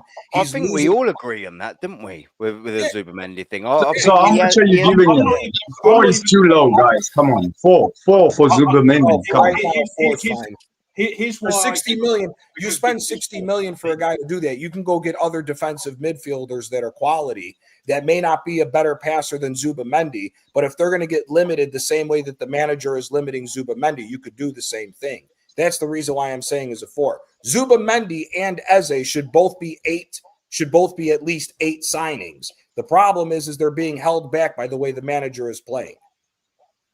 But come on, 4. At least give him the standard 5. No, 4 is high. Not for 60 million, brother. Not for 60 million. Right? The reason why I gave him a 4 in particular is because even with the games that we have seen him play, I've seen him play in Spain a tiny bit at Sociedad and all of that. For the player that we were meant to be getting, and I don't think he's a bad player. I think he's a good player. What were you expecting to get? Were you expecting to get Busquets? No, but most of our fan base hype him up to be that level when he's never going to be that level, even when he's playing well. But let's be honest, we've not seen him have a standout game. So you're comparing Zubamendi to Norgard. Standout game yet? That's the truth. He has. He's 1 goal of the month. You're comparing Zubamendi to Norgard, which I think is wrong, because you can't say Zubamendi's a 4 and Norgard's a 3. Like Zubamendi is 10 times a better player than Norgard. I gave Norgard a 0. I gave Norgard 0. I gave Norgard. It's harsh in Norgard respectfully doesn't deserve to wear this jersey. With nobody rates Norgard over here. Damn! It's harsh in the street. For me, no, it's not that. Hang on, listen. Norgard's useless. We gave him a 0. We never gave him a 3. We gave him a 0. But like what Gianni's saying, and Gianni knows because Gianni supports Napoli as well. And at Napoli, they had Jorginho. Jorginho is kind of a luxury player. Utilized in the right way, he does bits. Zubimendi is very, very, very similar, almost identical in that way. We are not utilizing him properly. Bearing in mind, this is only November. Now, if Arteta changes the way, not just the formation is the formation. It is what it is. Whether it's a 4-3-3 variant or a 4-2-3-1, I'd rather the latter. But for me, you know me, people, I'm a 4-4-2 Mike Bassett merchant. But I'll leave. I'll old school. Yeah. But I'm very old school. But for me, with Zubimendi, the only way it works is if he is our Jorginho, new Jorginho, which is basically what Arteta has bought him for, but he's not playing him in that role. Declan Rice is way too advanced in his role to what he should be. Yes, he should swap them around. Yeah, he should swap them around. That's my point. If Arteta swaps him around, and let's just say next year, February, March time, his performances should definitely improve, and I would give him more like a 6, maybe even a 7. I can change my rating, you know, with new back. It makes a lot of sense, but I'm looking forward to see who you guys give an 8 to. We don't give standard ratings. Just how can you give Eze an 8? We'll get to Eze. We'll get to Eze. Okay, I'm eager to hear what the panel give, or which player in the team that they think is an 8, because they criticize one small mistake from a player like Mosquera. Mosquera was criticized for making a mistake, so the player that gets an 8 from the panel should have never, ever even made one mistake the entire 11 games. I want to hear who's going to get an 8. Let's move on. Who's getting 8? I don't know. Maybe no one will get an 8, but I mean, I think Mosquera. I give Eze and Gyökeres an 8, but again, the reason why they're not 10s is because of the manager. We'll get to them. But to wrap up Zubimendi, because there's a player I want to come to before we even get to them too. To wrap up Zubimendi, what are we as a consensus? What are we going with? We've got 4 from that stuff. We've got. I'm gonna give 4, but reserve the right to possibly double it if we see a change in the way that we play. He can go 4, but he has the capabilities of going up to an 8. Yeah, definitely. Yeah. I think from what we've seen, I'm lobbing out a 5. I mean, I haven't seen excellence from him, but granted, it's so early in his goals from career. Sorry, I'm getting back feedback. Sorry, from someone there. What is that? Hello? I can hear noises. I can hear noises from the background. Yeah. Is it me? Yeah, I'm getting a bit of feedback there. Hello? Is it me? I'm not too sure. It's not me. Oh, either way, yeah.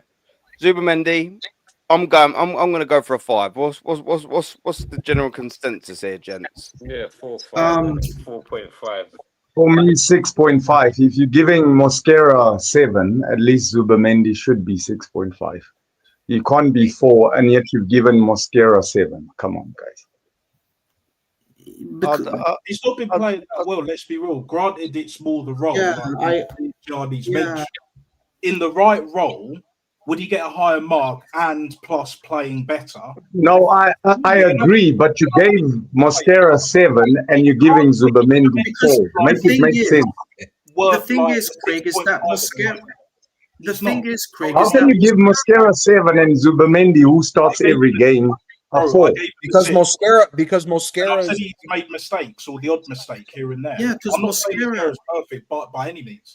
Yeah, because the reason why we saw this coming from 6 or 7 is because of the fact that he's been playing some decent football this season, even though he made a couple of mistakes. So has Zubimendi.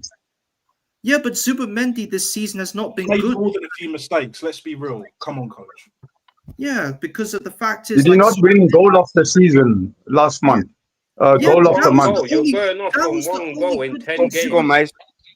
Go. One goal in 10 games. That was the only good thing Zubimendi. Anyone can shoot a ball from that side. All right, so harsh in here. Okay, fine. Let's give Zubimendi the 5 then. Yeah, because the thing is that the only good thing Zubimendi did was he scored that cracking goal against Forest. But all in all, he's not been improved this season. He's not had a great start to his career at Arsenal because Declan Rice has to bail him out every single game. And without Declan Rice, Zubimendi won't get any service next to him. So he needs somebody like Declan Rice to give him the support that he needs. Because without Rice, how is Zubimendi going to be able to slot in the midfield by himself? Is Christian Nolgaard going to take over him? All right, can I answer that question? Can I answer that question? If you look at the game against Sunderland, when Zubimendi was wrongfully booked a yellow card and gave away a free kick that Sunderland went on to score. Had the referee not given it as a free kick, would have all been saying, oh my goodness, what a tackle from Zubimendi. But because the referee gave him away a free kick and a yellow card for a tackle that was not a free kick, now like we're criticizing him, he's been doing some really good work in the midfield.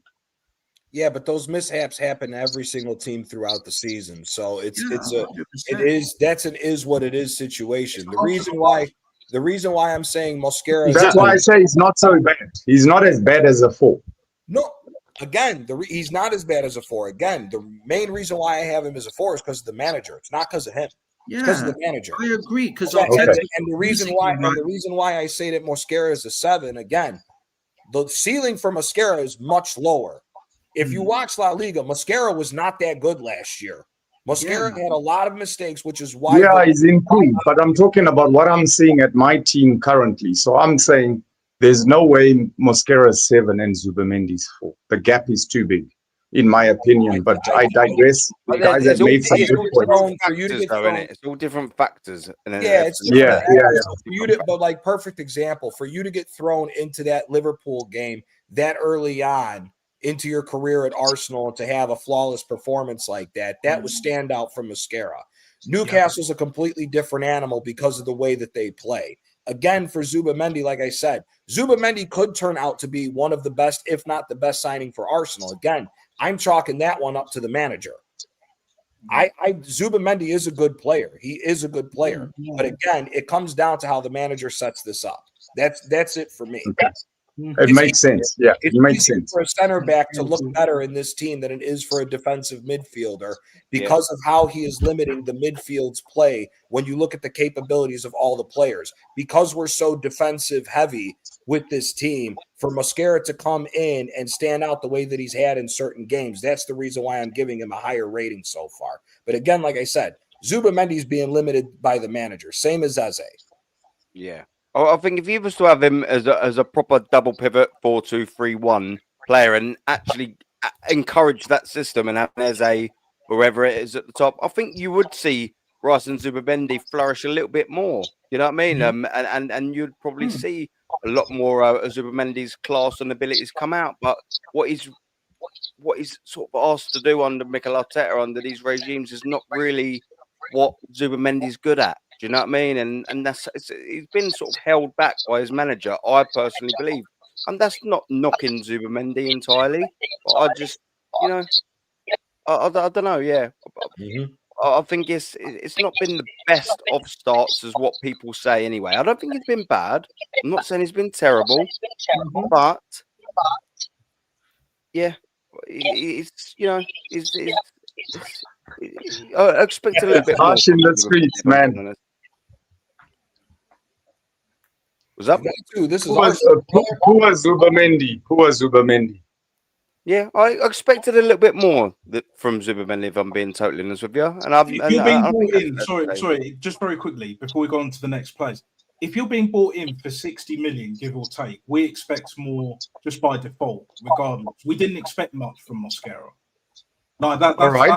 So can I ask you, how come you're rating Eze higher than Zubimendi? Eze is not pulling up trees; he's playing trash. Well, neither is Zubimendi. But you're defending. Neither is Zubimendi. Let's be real. Okay, so I expect Eze to get a 4. No, I expect Eze to also get a 4 based on your logic. Harsh, and then there's being generous, and then there's been this, that, and the third. Do you know what I'm saying? Come on, let's respectfully, let's not do this, right? Zubimendi has not been that good at the moment. He's not been that good. Can it change? Absolutely. I would love nothing more He's a very good player, but he's not being utilised and he's not been performing, even with that in mind. So that's why I gave him a 4. Yeah. Yes, it's more Same like Eze is not also being utilized, so he also gets a 4. We'll get to Eze in a minute. We'll get to Eze in a bit. I gave him a 6 because I didn't expect much from him. And even with a few mistakes, he's done quite well. He hasn't been ripping up trees and being brilliant, but it is what it is. We're just keeping it, calmer settings. Do you know what I'm saying? We're not getting ahead of ourselves. I just feel like, for me, with Zubimendi, you're just getting a bit too carried away at the moment. Once we get to the latter stages of the season, whether Arteta switches it up with Declan Rice and Zubimendi together, if they switch roles, which they should, we all agree they need to be doing their preferred roles, then so be it. He gets a higher rating, cool. We're doing well, very well, cool. But for now, let's just not get carried away. That's all I'm saying, man. That's all I'm saying. Yeah, man. Do you know what? Let's have a little duck out of Zubimendi and let's go this avenue. Yeah, let's go to the bandana, Madueke, man. Because do you know what? I'm not going for a 0. Jihad Jonathan straight in the old 0. It's like a witch hunting, yeah. Do you know what I will say? That's his opinion, bro. Let's be real. If that's what he thinks, then we have to respect it. Let's be real. That's his opinion. 0. Yeah, of course. At least he laced up his boots. Give him 1 at least. Yeah, listen. with Madueke, look, I didn't want him. 50 million. I think it's a lot of money. I think there was better players available. I think we could have used that money better elsewhere in the squad. That I've said plenty of times until the cows come home. I'm not going to go over that. It's definitely on Arteta signing, by the way. 100. Yeah, it's a frustrating one, but he's come on the field and it's actually at sort of some stage to our sort of subdued attack been actually one of the better players when he'd been on, but he's not creating and he's not assisting. That's also an issue. It's a massive issue. He's looking good. No one is scoring and assisting at the moment. Well, this is the big problem for the forward line, isn't it? So Madueke, £50 million from Chelsea. Aaron, I got to shoot off. Yeah, big up everyone. Yeah, big up. Big up. Make sure you like and subscribe. People, yeah. For me, big I'm up, going to give you my rating on Madueke. He's a 3 out of 10. Yeah, big up Aussie, man. Big up Aussie. You know, one thing I like about Madueke is I like the aspect of him being able to take his man on and he can beat his man. But at the end of the day, if you're not going to assist or score from that, it's no point. You know what I mean? You know, like I said before, this is not FIFA Street where you get skill points for beating your man. You know what I'm saying? So I give him a 3 out of 10 in it. But big up, Aaron, you're my guy. Love always, Gianni, the rest of the guys. Big up everyone. Natstar, Kawaja. You know what I'm saying? Big up. Make sure you like and subscribe. You know what I'm saying? I'll catch you guys on the other side. Big up, Ozzy. Big up, man. Ozzy, what an absolute geezer. We love a bit of Ozzy. Man. Enjoy your day, man. Big up to Ozzy. Make sure you're going and supporting Ozzy's channel, man. And Vigilante have been pinned up. Yeah, big up, man. Madueke, come on, boys. Talk to me. Can I just say something about Madueke? I agree with him. Go on. Madueke, go on. He's only really just played a couple of games for us. And if I look at Jeremy Doku, he came in with a similar profile where he had all the skill and flair and no end product.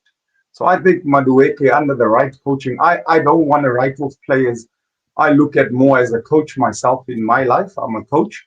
So I see players struggling sometimes and we're quick to just write off a player and say, hey, just because he made that one mistake and blah, blah, blah. Look at what Doku is doing now. He's starting to provide that end products through good coaching. So I think with Madueke, he's much better off when he's double teamed, when he's got 2 defenders on him. He's got that bit about him where he can go past 2 players. If we add the end product, whereas Saka is the other way around. He's got the end product, but he can't dance around 2-3 players. Yeah. So I think he's a fantastic addition to our team, something that we don't really have. So for Madueke, for me, I'll give him 6.5. I think he he provides something that Arsenal squad doesn't have, like Martinelli and Trossard.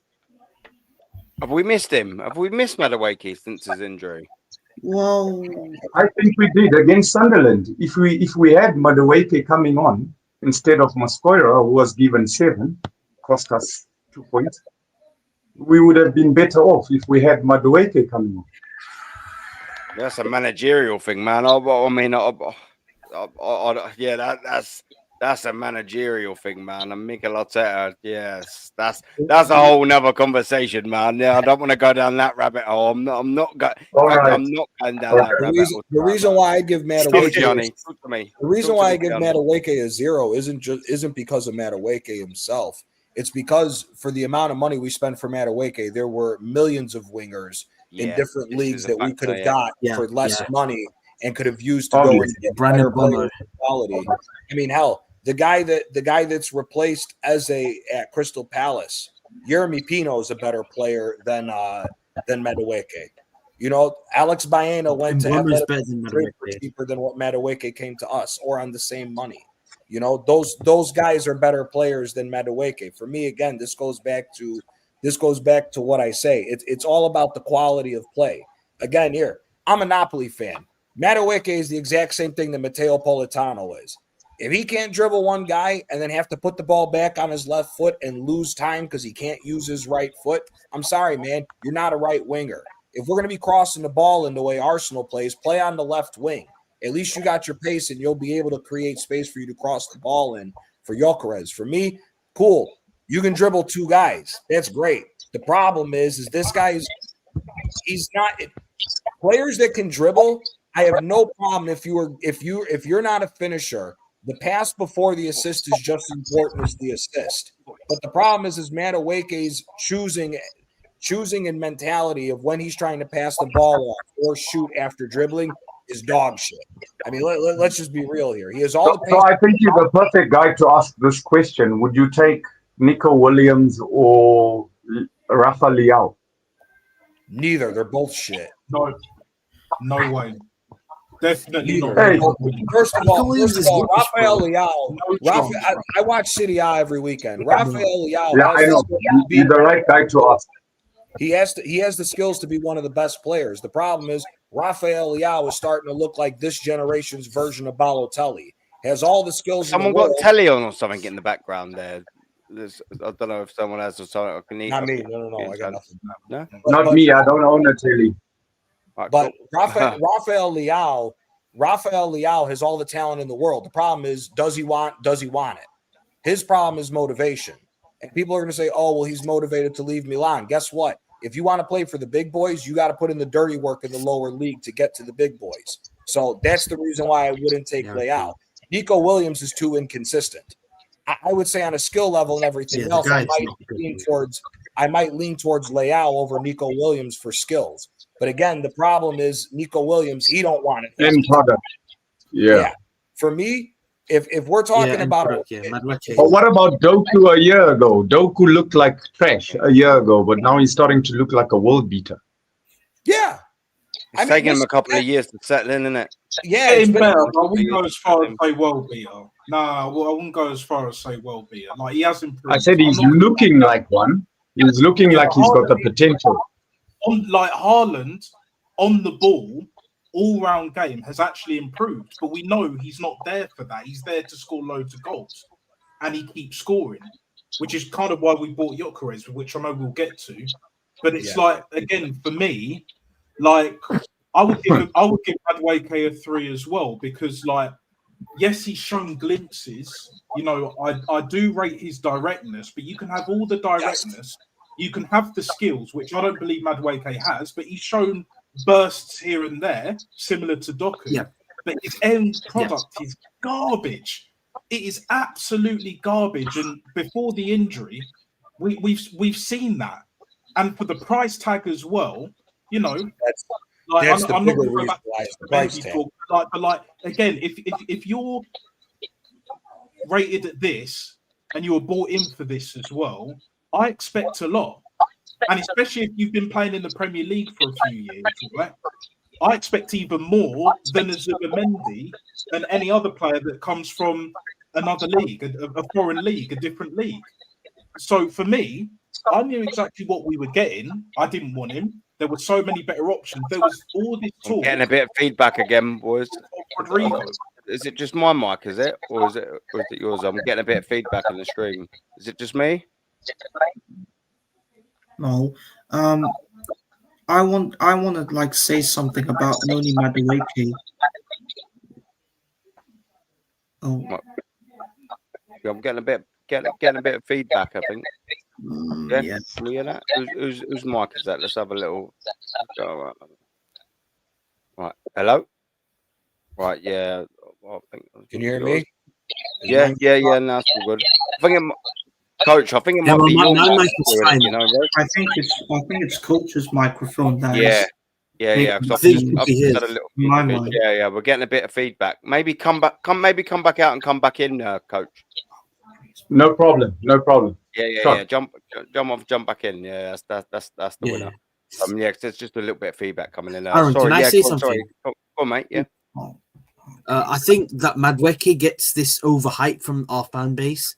I just feel as though the fact that he can take on his man, it's just the fact that if you don't improve on your end product, I don't think that that's good enough. I think that that's not what a wing is supposed to be. You have to improve on your end product. I just feel as though the fact that with Madueke, I think 52 million is a waste of money. I think Mbeumo and Cunha, we should have got Mbeumo and Cunha instead of Madueke, because I think Mbeumo and Cunha have been superb for Man United. I mean, if we had Mbeumo, I think that would have been perfect for us. But I just feel as though the fact that Madueke, let's talk about like Chelsea. Why do you think they got rid of him? Because his end product's not great. He's just not good enough. And He sidestepped Chelsea winning the Club World Cup to go to us. For me, that tells you everything. And for me, like in regards to Madueke, yeah, exactly, bro. We also sidestepped getting Rodrigo. No, not BB. No. To fucking Madueke. The thing is, Rodrigo is everything that most of his fan base think Bukayo Saka is. You know, Madueke, never mind Bukayo Saka, will never get to that level. Madueke is the epitome of a modern day footballer, never mind winger. And this is why the likes of Ego, etc., are a bunch of fucking hypocrites. Because guess what? You can say all of this, that, and the third about Bukayo Saka, but Saka gets GA more often than not, even when he's hanging. Like when he can barely fucking walk, he still gets the odd G and or A. Whereas Madueke, before he got injured, when he was at Chelsea, he weren't getting GA like that. And he hasn't for Arsenal yet, by the way. He hasn't got a against single Wolves. And where are Wolves now? Hat-trick against Wolves. Where are they now? I rest my case. The bottom of the table, they're going to get relegated soon. Hang on. Madueke, for me, I won't say he's as bad as Garnacho, but he's not too far from that level. Do you know what I'm saying? Similar to like Doku, minus Doku's improvement. Do you know what I'm saying? For me, Madueke, if you talk about Madueke in even a similar breath to like a Bukayo Saka or any other right winger that gets GA, it's fucking ridiculous. You can't do that. Because then you have to talk about the kind of shit that we talk about. All-round play. What do you contribute during the game? Like I was saying earlier with Coach and all that, and Johnny touched upon this point with Zubimendi. We all rate him, pretty much. Yeah. He's a very good player, but he's not being utilised. His all-round game is It's mainly because of the manager. Even without the manager, I think to start with, he would struggle, which we all knew he would. Going to a different league, his dimensions, etc. Whereas with Madueke, he don't get that luxury. He's not going to get that leniency, that generous pass with me. Because I've seen you with Chelsea, like with Havertz. Not with the price tag either. Yeah, the price tag as well, just like with Havertz. We've seen him week in, week out do dog shit after dog shit performance. Madueke's the same. Now, if he improves his end product, even if he's still playing the same way, I'll be like, okay, cool. Bang average. It is what it is, even with the price tag, but at least you get GA. At least you're trying to get to the Saka numbers, innit? But we're not even getting that. And let's be honest, when he comes back next month or so, right, do you really expect him to pick up and be as direct as he was at the start of the season? Because I don't. No. Do you No, expect no his chance. performances to be better initially? I don't. No. Yeah. With or without the GA. So, and plus what you mentioned, Johnny, which I completely agree with, the price tag, it's a problem. Mhm. It's an absolute fucking problem. Yeah, Because we could have got 52 million. Rodrigo for 20 million more. And we're acting like Yeah. we can't afford that. Yes, we fucking can. Bukayo Saka's pretty much on 300k a week, 100k goal bonus, and you're telling me we can't get Rodrigo on 300k? No, Hell, bollocks to that. besides Yeah, that, yeah, yeah. forget Rodrigo. Don't sign him and don't sign Zubamendi. You combine them, go get fucking Tonali from Newcastle for 100 million. I'd rather do that. Yeah, and the thing that I want to Yeah, put Tonali's a baller. on Yeah. about Madueke, It's not Well, so underrated. because- I can't lie. yeah, I mean, I don't rate Madueke as well. I mean, I've never rated him at Chelsea, and I certainly don't rate him at Arsenal. But there is one thing I will say what he did at the Liverpool game. He was creating many different types of chances for us, and he was the only one that wanted that was creating a goal scoring chance for us. And all the other games he was like playing okay, but against Man City he was poor in the Man City game, because the amount of times he gets the ball and he keeps on drifting to one side of the field, then onto the next side like a buzzy bee. You know, he's busy like a bee, like you know what? You know how Arteta like jumps around in the dugout like a jack in the box. That's Madueke. Like he's like, yeah, you know it's Skanky leg, bro. yeah, Yeah. he's- The Doku Doing the old stanky. yeah, because Madueke in that City game was just like he keeps on moving from one side of the field, and when it's not working for him, he has to pass it back, and that's the thing I don't like about Noni Madueke. We could have gone out of the summer window and got another winger, but it's just the thing is Arteta believes that he's the only one that can unlock Madueke. The same thing he said that he was going to unlock Kai Havertz. So Yeah. this is the problem. Too many with Arteta. padlocks in this team, bruv, isn't there? Too many Yeah, fucking padlocks in this yeah. team. Let me ask you Yeah, guys this. innit? Yeah, We're not makes me- Yale, for fuck's sake. Yeah. Do you know what I Let mean? me ask you Why guys this quick question, right? Come. Sorry to cut in and all that, but Yeah, I you have good? to ask this, everyone on the panel, even in the chat as well. Would you Yeah, take go on. a Desiree Doué for, let's just say, for argument's sake, 15 mil more at the start of the season over getting a Madueke for 50 plus mil? Would you take that deal, or would you be like, I'd rather get Madueke or I'd rather get neither? What do you guys think? This is a very good like. Doué from PSG. Oh, you said I'll get this Doué? one and then I'll get the two Yeah, supers. that- You went in and out. You said Desiree Doué? Yeah, he said. Yeah, Yeah, sorry, for yeah. more money. Doué in a heartbeat. Madueke. Of course, Desiree, yeah. I don't I'm think thinking either. Desiree Doué in a I'll take heartbeat. Doué, yeah. Yeah. I think Doué is better than Madueke. I Yeah, definitely take Doué. 100%. It's just Brother, the fact but that see, here's the thing.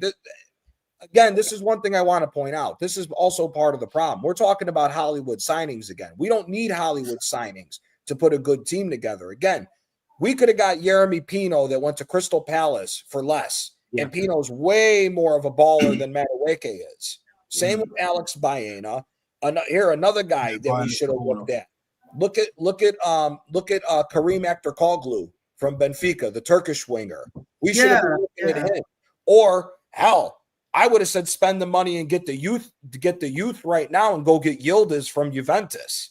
Yeah, Yildiz. Kenan Yildiz is Yeah, something because I can't apparently, like. apparently both Liverpool and Arsenal have both made contact with Kenan Yildiz on his future, because apparently Yeah, Yildiz. he signed a contract extension with Yeah, you. Yeah. But that's my point. Again, I hate saying this all the time, but it needs to be repeated until people get it. This is fucking Arsenal. Stop with the bullshit of recycling shit players or looking at you're going to strike lightning in a bottle for 1 year, get a massive payoff on a player. We should be looking at, again, if they don't have a history of a CV with winning titles, they need to be on a crazy consistent level for a club like Arsenal to look at you. Madueke don't fit either of them fucking criterias, which is why he shouldn't get a look at Arsenal. Yeah. Yeah. Same thing. I think Before somebody says I it just real feel quick. like Arteta's copying Pep, bro, because he's copying Pep. He loves copying Pep. That's what he does. He's like, I've learned from Pep. I've done this, guys. I've learned from Pep, guys, and I have to thank you, Pep, for everything. But at Pep least can Pep, actually but do the things, difference and is he can Pep will win get the best trophies. out of his players. The difference is Pep will get the best out of his players if they can fit in the system. Pep has screwed up. There's no denying that. But Pep at least knows what he needs for his system. The problem with Arteta is once again, we're spending a ton of money for no fucking reason on shit players. Madueke is yet another guy. He's getting 100,000 plus a week as well. So you're telling me 40, however many million pounds we signed him, plus this crazy contract, we're getting a guy who didn't do shit for Chelsea. Let's be honest. He didn't do a damn thing for Chelsea. He didn't make a difference in no title or trophy winning games. The guy is shit. The guy is shit. We should have either went for somebody who is continual on consistency or somebody that's already showed a high ability of play but hasn't played on a top team yet. Madueke has not done either. Again, here, another perfect example. Sergio Conceição was 30 million euros. Yeah. 30 million. Yeah. And Juventus, We saw him at Porto as well before he made the move to you. And he tore Sergio Arsenal's Conceição, ass up. He tore Arsenal's ass up that first game in that matchup against Porto. And guess what? Yeah, he did. Juventus is fucking broke. Juventus is fucking broke and made a deal with them that they're going to pay them $8 million a year for a few years to buy him. So you're telling me we could have got Conceição for 8 million euros to start, but we went and spent out 42.5 million pounds on Madueke. Sorry, bro. Again, that's the stupidity of certain shit with this club.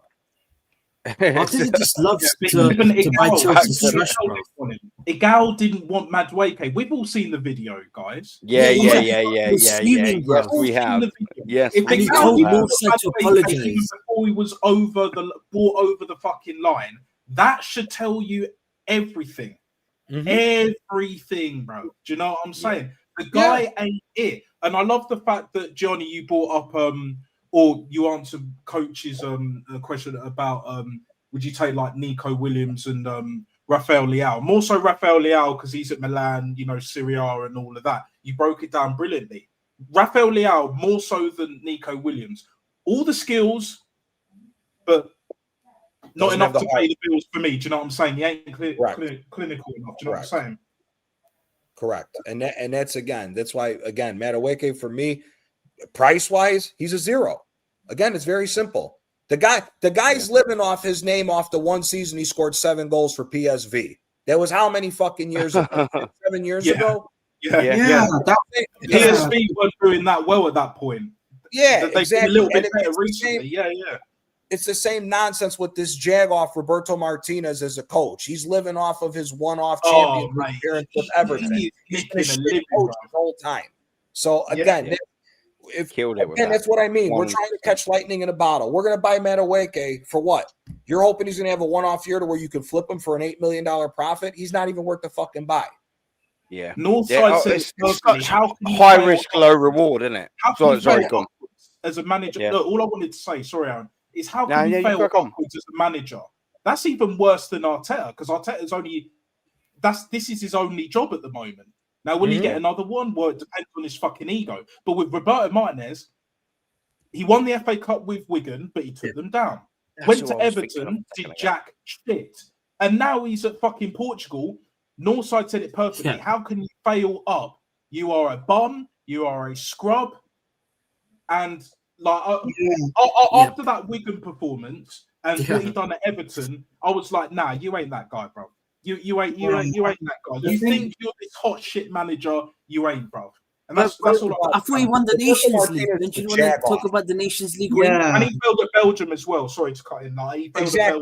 He Exactly. Roberto Martinez talking shit. He was talking shit about the Italians playing Catenaccio and playing pragmatic defense because we smacked his ass up in fucking the Euros. But now all of a sudden you got to play pragmatic football with Portugal. Go fuck yourself. You're a hype ass manager that ain't been worth shit. Yeah, and another thing about Roberto Martinez is that he continues to persist with Cristiano Ronaldo and Bernardo Silva. And what happened? Ronaldo got sent off because apparently I think he slapped somebody or I can't remember. Yeah, elbowed. Elbowed Yeah, someone. he and then elbowed him. Yeah, when, elbowed him. when the referee gave him a yellow card, he was doing this. Like, what the fuck was that? What was he doing? CRY7, Macy. I know. Just And you know, yeah. CRY7. I've been saying it And- for years. He's not my goat. He's everyone else's goat. But Yeah, I everyone don't- else don't know shit about football, really and truly. Because Yeah, they I don't worship Cristiano and he Ronaldo produced highly a whole lot of because scrubs after him. I don't Yeah. rate Cristiano Ronaldo that highly because the only time I rated him was when he was at Manchester United and Real Madrid. But First now time round. he's Facts. and he's not the same Ronaldo that we knew. So he has to retire because how long has he to keep playing? This is ridiculous. And Bernardo Silva as well. Why is he still playing for the national team? This guy's terrible, bro. Suj, I'll come to your one as well. I know you put yours in first. We come back to it. It's only because this is relevant to the current conversation that I'm getting it first. But big up to you, Suj, obviously, and big up to Back Crow as well, brother. Thank you very much for the super chat, man. Always appreciate it. Doing such negligent business with Chelsea after they won 2 trophies and us having no silverware was a sackable offence. Noni was put in a bad spot. Man, that's absolute fucking facts, man. Yeah, with put the with club in Noni a bad Madueke, spot, innit? put Berta in a bad spot, but Berta will get it right. Yeah. You know why? Because he's Yeah. the Don Dada. Andrea Mafioso, bad boy Berta, mate, each and every single time. And we got the Napoli scout now, as innit? well. I'm not trying to rub it in, Gianni, but you know what the No, deal is. he was getting ready. He was getting ready to leave because we hired another good scout in Maluso. So it's I'm happy. I'm happy he's going. I'm happy he's going to Arsenal because he's one of the best scouts in the world. I know we're going to get to him. So we got the best DOF, basically one of the best DOFs on the planet, and now we've got basically one of the best scouts. So we went from Sanelli to was it Diamond Eyes, Mislintat? You remember that guy? So now we got bad boy Andrea Berta, mate. And sorry, what was his? What's the scout's name again, Gianni? Maurizio Michele. Oh, Michele. Can we say, because I was going to say, when we get to the last little bit, I want to ask Gianni on this. Let me just save that. Sorry. Stop trying to get it out of him too early, fuck's sake. My apologies, guys. My apologies. Yeah. I've been looking forward to it. I'm actually looking forward to it because who better to ask? Like, I'm looking forward to what Gianni's got to sort of say about that, man. Because Gianni's fucking Mr. Napoli on here. Do you know what I'm saying? Mm-hmm. This is what we're saying, He's got mate. the tattoo. Look at him. Forza Napoli. Napoli, man. Siempre Napoli, siempre. Napoli versus the world, brother. But Noni, yeah, I love it, man. Napoli versus Roma, the Shane Gianni derby. Don't forget Shane. Yeah. This is gonna be. I gotta watch. Forza Roma. Shane's Forza Roma. Fuck Rome. I'm Team Gianni, mate, on that one, man. Do you know what I'm with Napoli. I'm with Gianni, mate. I'm with Gianni. I've always rated Napoli. Aaron, don't make Shane angry because if Shane finds out, he's gonna be fuming, bro. You don't wind up Shane, bro. No, I know. He's coming to stay. He's staying around mine. He's coming around to mine for a football. What was it? Arsenal Brentford. He's coming around mine. He's staying over for the night. I'll probably keep him on my best side. Otherwise, I'll wake up and his big old Irish hands will probably be suffocating me into sleep. Yeah, but yeah, man. Anyway, we got old Madueke. Yeah, what we saying? What do we reckon? What's the rating on old Noni? 3.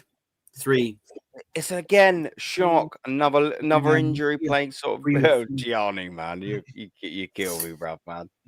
Yeah, big up to Shane as well. We love a bit of Shane over here. Come on, Shane every time. we love Shane. Of course we do. I'm looking forward to meeting him. I'm sure it's the Brentford game he's coming to.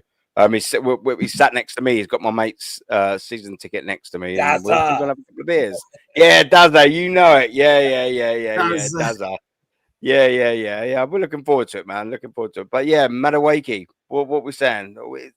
Is he a 3? Is he a 4? Gianni's a 0. Gianni's at a 0. Should we say 2 to round it down? I'm cool 2 with to that. 3, Aaron. Roughly 2 to 3. Roughly 2 to 3. 2 to 3. I'm giving 2 to 3. And I'm only saying 3 because he's direct. But outside of that, the lack of end product and everything else, it is what it is. See, I'm so negative. I gave Madueke a 3. I'm being harsh, guys. You're a fake He's fan. almost You're negative. a fake fan. You got us back to I gave players. Madueke a 3. Johnny's giving him a 0. Macy's giving him a 2. What are you giving him, Aaron? Oh, I think he's a 12, mate. Do you know what I mean? I think he's been unbelievable. You know what I mean? Yeah. No goals, no assists. No goals, no assists. Come on, bruv, man. Come on, man. No Yeah. GA. It's all about GA when it comes to Madueke. Yeah, that's it. Yeah. Oh, He's great. Madwake That's B. the, don't forget. Don't forget. You need to be a proper fan. You have to back your players. Oh yeah, no, he's at the club. We have to back him. You got just got to back him. Look, you got to back him. So essentially, everyone gets 10 out of 10 because you got to back and your players. also another thing as well. It's all the been a farce. No, at the end of the day, look, here's what it is. Look, I'm gonna give Madueke a 4 as the best I can give him. The best I can give him for on the whole, all around everything. Look, when he's come on, it done all right. It's shown attacking intent. I'm trying to use any of the best language that I can to give him any sort of form of positivity. Sorry, boy, hold on. Sorry, the dog just decides that he wants to come and jump up on me for some strange reason. Sorry, boy. So Madueke, not enough for me. He was the bright spark in a subdued attack, but that's not enough for me, man. And when you're spending 50 bags on a Chelsea geezer, I'm sorry, you've got to be doing a little bit more than being a bright spark, isn't you? It's just not good enough.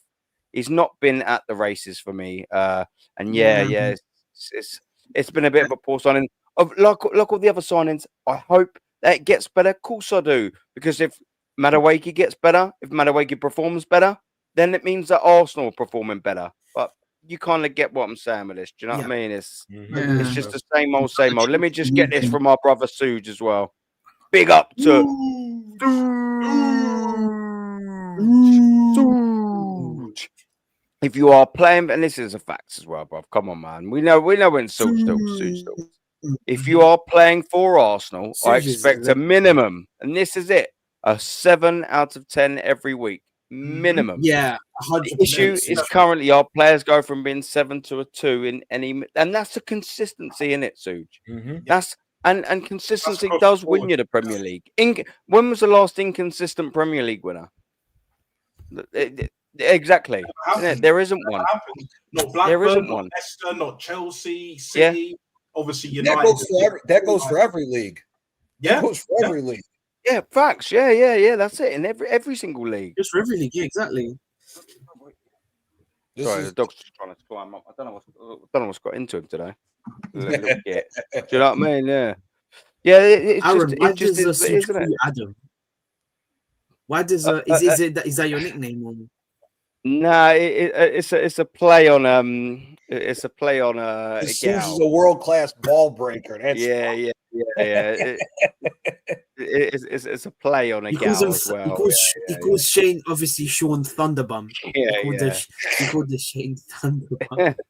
To be fair, like Adams literally is the nicest thing Suge has ever said to me. So I'm quite happy that he calls me it. When Suge refers to me as Adam and not all the other stuff that he calls me, I'm usually quite happy with that. So when I see Adam, I'm like, oh, maybe he likes me today. You know what I mean?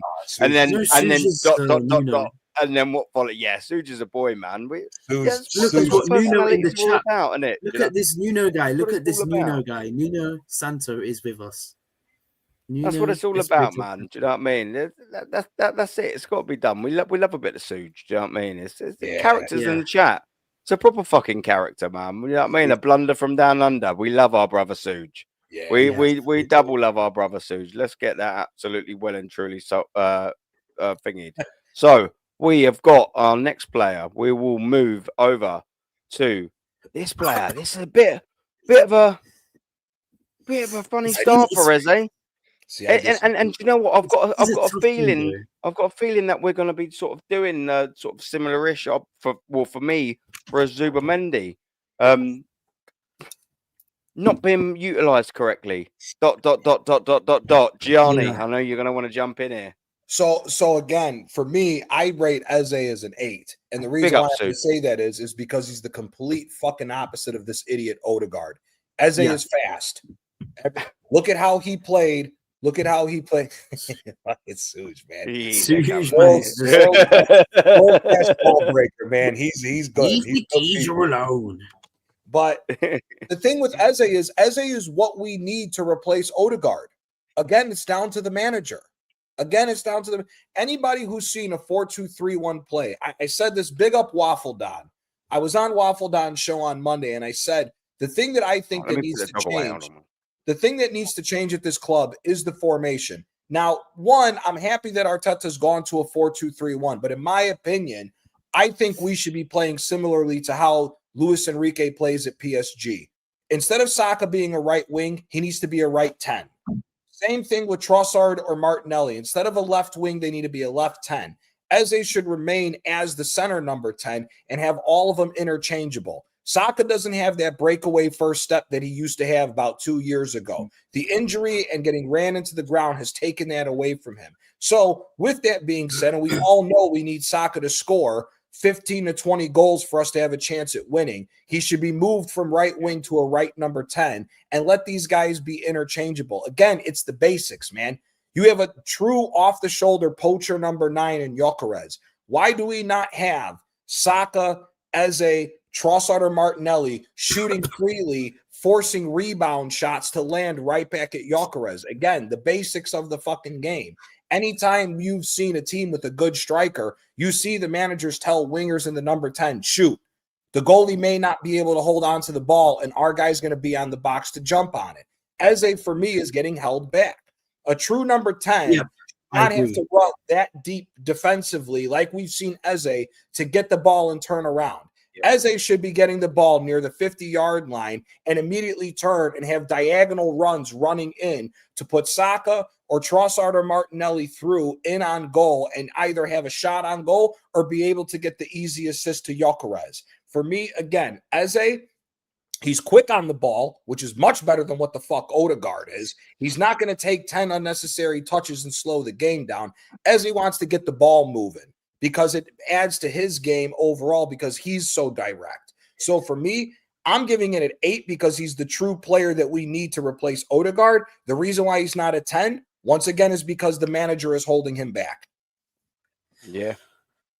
Yeah, but man, I knew you was going to go off and things like that. See, I know your thoughts on it. I think we've spoken offline about Eze anyway, probably numerous amounts of times, man. And you absolutely spit facts, man. Who else wants to jump in? Macy, man. I see you're willing to go there. Yeah, there's some. Macy, then Natster, yeah? Yeah. Another thing about Eze that I like is that he's not afraid to like create something, because in the Atletico game, he tried to do like a very interesting shot, but apparently it rebounded off of him and fell to Gyökeres. But against Crystal Palace, he did the same thing. He tried to do the spectacular goal, and he got it right against his old side. And the thing is that I don't really like. I'm not gonna blame Eze for that. The amount of the performances that he's been the amount of games that he's not had a good performance is the fact that this manager doesn't know how to use him properly. Mm-hmm. Because Eze's main position is like in the mid. Is it midfield or something, or number 10? In the 10. Yeah, number 10. Yeah. But when you have a number 10, it takes away from a false 9 because that's all he's used to, Macy. He's not used to playing with a true striker. Because Arteta thinks that this is his way of playing football, and that's the reason why he's not trying something new. So that's why he's persisting with this kind of system. But all in all, I think Eze has been okay this season, but against Sunderland, he was a bit poor in that game, and Arteta was right to sub him on, to bring him off the field. But why didn't he bring on Enwari or Skelly? And listen, I know that Dalman too. Dalman. Don't forget, Arteta told Eze to track back against Bilbao. He told Eze to track back against Bilbao. He was playing left wing, by the way. Yeah, that was shouting, get him on that left wing. Go to the left wing. Go to the left wing. And let's all remember, he threw him under the bus for the reason why we didn't beat Liverpool. Yeah. He created. Did he? as an There's example. a thing about Eze as well, because he's got a good record against Liverpool. He has, like, when he was at Crystal Palace, they always found a way to beat Liverpool. And what does this manager do? He brings him on in the very last minute to try and maybe salvage an equalizer, and we ended up losing 1-0. It's just this manager doesn't know on how to bring players at the right time when we're trying to find something like an equalizer or a winning goal. So, I mean, that the way he subbed Eze on at Anfield on his Arsenal debut was absolutely atrocious. There's the Sorry. Listen, you guys continue. Ignore me. Just keep talking. I try to ignore you all the time, but you know, here he is. What a geezer, bro. Stop, Suge, my friend. Look at the beard. BD Suge. He's going in. That beard's looking crisp, brother. Yeah. I think Suge is going to grow a bit longer, you know. Suge is going to grow a bit longer. Any beard looks crisp, looks the guy above me. Oh, I was waiting for it. Honestly, absolutely he is classic. waiting. I was just ticking down. Big up, Suge, man. Thank you very much for jumping on, my friend. I'll let you guys finish. I don't want to interrupt the conversation first. Go on. No, I appreciate that, man. Appreciate that. But Nah, for go on, me, mate. Yeah, it was me. I think I said my part when Arteta threw Eze into the Wolves, like threw Eze on way too late. Like, he could have brought him on very early to get an equalizer, but what? Yeah, 100%. This manager always brings his substitutes too late.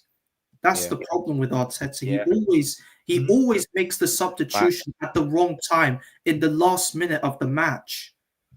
He just backs his players. That's what he says. I back my players, guys. I back my players.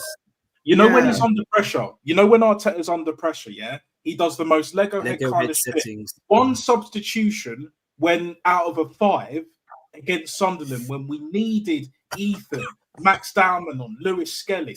Yeah, if you want to bring Mascara on as well, fine, not a problem. But that's your only sub. Get the fuck out of it, man. Like, do you know what I'm saying? In regards to Eze, right? You know what that sub of Mosquera reminded me of? That sub there reminded me of the way he brought Aubameyang off and brought Willian and Nketiah on in the Europa League against Villarreal. Yeah, that great. That sub reminded me of that Europa League. Yeah, it is a good shout. Yeah, so for me, when it comes to like every Eze, right? For me, coach won't like this, but I don't care. I'm giving him an 8. I'm giving him an 8 in spite of this manager. Has he made some mistakes? Of course. They've all made mistakes. We haven't had a flawless start to the season. No one's getting a 10. But for me, I'll just say it right now. He is my highest scorer. Why? Because he's the best signing that we've made. He is the best signing. That's why I'm giving him an 8. And he's played well. He scored critical goals. I think, didn't he score against Newcastle? I think was it Newcastle that he scored? He scored that. He scored against Palace and Port Vale. It was Palace. Palace. That Palace goal. Yeah, sorry, the Palace goal especially. Palace, that crisp fucking volley and all of that. And not only that, he's played well. Yeah, there's been times where he hasn't, quite been at it and all of that shit. But I think it's a lot more down to the manager with Eze than with Zubimendi, which is why he gets a higher score and even a considerably higher score for me, because he's been our best signing. For me, he is everything that we've needed, and he's everything that Odegaard isn't. Yeah, he's direct. He's got more tech. Agreed.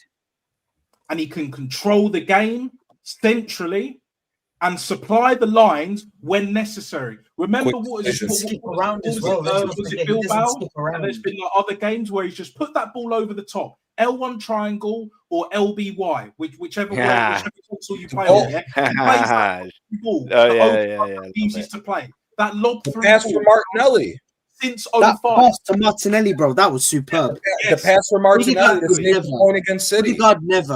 Odegaard would never do that in his life. The City one, especially the City one. Yeah, Odegaard would never do that. Not now. Odegaard will skip around. Yeah, Eze does that shit. he'll play Yeah. that critical killer pass. Do you know what I'm saying? Whereas with other players, and Zubamendi as an example, I don't want to go back to it so much, but it's like we haven't seen it yet, really and truly. Whereas Eza, in spite of this manager, has performed more than he hasn't. Yes, he's been subbed off a few times for not playing well, but he could have subbed off other players that weren't playing as well as him, and even worse. So considering, and he's been our best signing, he's an 8 out of 10 for me so far. And that can change as well. That could be a 9 or a 10. It could maybe drop to a 6 or a 7, depending, innit? But again, for me, it's with Eza, with Ebery Eza, it's more down to the manager, way more down to the manager with him than all the other players. Maybe you could argue Yokeros that we'll get onto in a little bit. So that's just my piece. Agreed. Yeah, I agree, bro. I agree. I think I'm gonna give Eze a 7 to an 8. I know he hasn't been great, and let's be real, other players haven't been great. It's just that this Lego head criticized Eze at Anfield. Yet you couldn't even criticize other players. Yet other players don't get criticized. You don't want to criticize. You always want to criticize Eze. Let's be real. This is a Berta signing. I don't hear anyone say this is an Arteta signing. Arteta would never ever sign Eze. He would sign average footballers like Odegaard, the Norgards, and the guards, whatever it is, right? Eze for me is a proper number 10. In spite of this manager, he can do things. I'd rather if Eze just ignored what Lego Head just says. Yeah, don't listen to what Lego Head says, saying track back. Why do you listen to him? Need to ignore what the fuck he says, because Lego Head just ignore him. Billy Bollocks, mate, thinking he's the big bollocks. 100%. Just ignore him. He has the worst advice. Lego Head just does not know what to do. Kwaja, here's the thing. Same Lego. He's taken away exactly what he's doing to Eze is what he did to Odegaard. Let's be real. Let's be real here for a second. If Odegaard was given the rent-free space to be a true number 10 the way Eze is, we're going to go back to Odegaard scoring 10 to 15 goals and grabbing 8 assists a game. The problem is he slowed everything down, which is the reason why I said Eze's an 8, simply because of the fact is he's not going to want to play slow like Odegaard does now. Eze wants quick. When you go back and watch the old Palace games, 3 touches at the most is Eze before the ball's shipped off to somebody else or the ball's forward moving. That's how it is, which is what Eze needs to do. The problem is, like you said, he's asking a number 10. Let's all remember what a number 10 is supposed to do. The number 10 is the playmaker. He's the point guard, so to speak, for the offense. He's supposed to run the offense. Why is the guy who's running the offense has to come so far back into the defensive zone, not only to play defense, but to also get the ball? That's part of the reason why with Zubamendi and how the midfield is playing is all fucked up because of the manager. Yeah, he should be our Steph Curry. I'm gonna be real. I don't watch that much NBA, but I know he's meant to be our Steph Curry. Yeah, but Arteta's treating him like a fucking bum, and he ain't a fucking bum because bums love bums. Misery loves company and all of that shit. When there's proper ballers, this manager that's a fact, bro. That's a fact. You don't need to which is why, until he wins the Champions League, he will always be called Lego Head. So for everyone, maybe not so much in this chat because we've got an elite world class level chat here. At least the top winners, you know, the Arteta section. But for me, if you want me to stop him, if you want to stop me and others calling him Lego Head, that's the deal, innit? Win the Champions League. And I'll retire the Lego Head. You'll just be Arteta, Mikel Arteta. And I'll leave it at that. Yeah. Did you hear what someone just said? I heard someone said that if Mikel Arteta wins the Premier League, he's the greatest. He's one of the greatest managers of all time. No. Not even at Klopp's level. Not even at Klopp's level. He's a goat. Not even hype it up. Go watch Shane Gooner's show. Go watch but still, like, topic. You'll see what. Arteta has to prove it. Jez said. Arteta's greatest manager of all time. I don't know why these fans get so gassed up that every time we win a game, they say, "Oh, masterful performance, November champions, October champions." Like we're not even champion. The season hasn't finished yet. We're like still in the middle of November. And then into December. So I don't know why our fan base keeps saying November champions. Like, I just don't know why. They're just so giddy that we are still top of the table. But if we played the same way that we played Sunderland, then you never know. Tottenham could spring a surprise over us. And listen, I know Tottenham are not that good under Thomas Frank, but you don't know which Tottenham team could turn up for the North London derby. So it's no facts. Over to you, Sue. I mean, I already said my piece in the chat. Eze currently 6 or 7, and only reason is because of how he's actually being played by Arteta. Yeah. If he was I allowed agree, to do, if he was allowed to do what he does best, then 8, 9. I'm not going to give him a 10, but at least an 8 or 9. And this applies across the board. If you're allowed to do what you're naturally gifted to do, like Eze is, facts. Yeah, he will dominate. But when you are expecting a forward player, a person whose mindset has always been go out and attack, go out and give that last pass, you're getting him to run back into our defensive box. I agree, Sush, man. He's gonna get knackered after 20 minutes. Yep. And that's and I would like to give him like an 8, like you guys do, but I just can't because of how Arteta has managed him. Yeah, he's killed that free roaming player position, isn't he? Arteta in this squad, absolutely, well and truly finished it, killed and it. you guys have mentioned already. This is why you guys are quality broadcast chat. Odegaard of 3 years ago, same thing. Had that free flowing, no restrictions. Look up and go. Not track back, not sideway passes, not back passes. Your main thing is you look up and you go.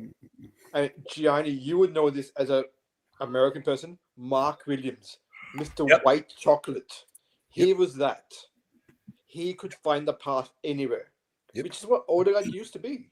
Which was Eze was up to last year, which is why Eze performs for England. But that last game for England that he played was the best game he played this season. It wasn't in the Arsenal jersey. Correct. Why?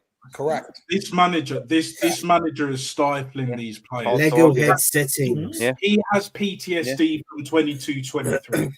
And the fact that he said on GQ, British GQ, that he was thinking of quitting, you should have stuck to your word. But we know your word. Yeah, that's big, isn't it? Nat, that's a big comment to come out and say after that, isn't it? Yeah, exactly. Yeah. As soon as he said that, I was like, your days are numbered. No matter how long it takes, we will keep banging on the drum to demand success or fuck off. Yeah, that's the standard. To deliver since the FA Cup. And you've allowed your own insecurities, your own like deficiencies, basically, to cloud your whole judgment. And if you're a manager of anything, any other sector in life, like it's not on. It won't work. It will fail. Yeah, when it does, at this moment in time, unless he drastically changes it like that, whether it's changed the formation, which he kind of, in a way, has, but change not the personnel so much, but change the roles. Like on FIFA and in LMA and Football Manager, you have roles for players, details, That's what he needs to do. If he changes the roles, whether it's 4-2-3-1, even a 4-3-3, because I rate a 4-3-3, because Carlo was doing it for the longest. Luis Enrique, 4-4-2 guy, Mike Bassett settings and all of that. But for me, it's the role. 4-2-3-1, Wenger was playing for the longest. It worked. Even towards the latter stages when we were getting trophies. Why? Because he not only had the right personnel, especially in midfield and out wide. Up front, it was a little bit tetchy. Giroud weren't getting the goals, but, he was helping here and there. But he understood the role for pretty much each position for the formation that he chose. 100%. So he went from 4-4-2, which got him super success, to 4-2-3-1, which initially wasn't as successful. But again, that was more down to him and the personnel. There was a lot of a bit of cognitive dissonance, but there was a lot of imbalance. Now we have more of the personnel.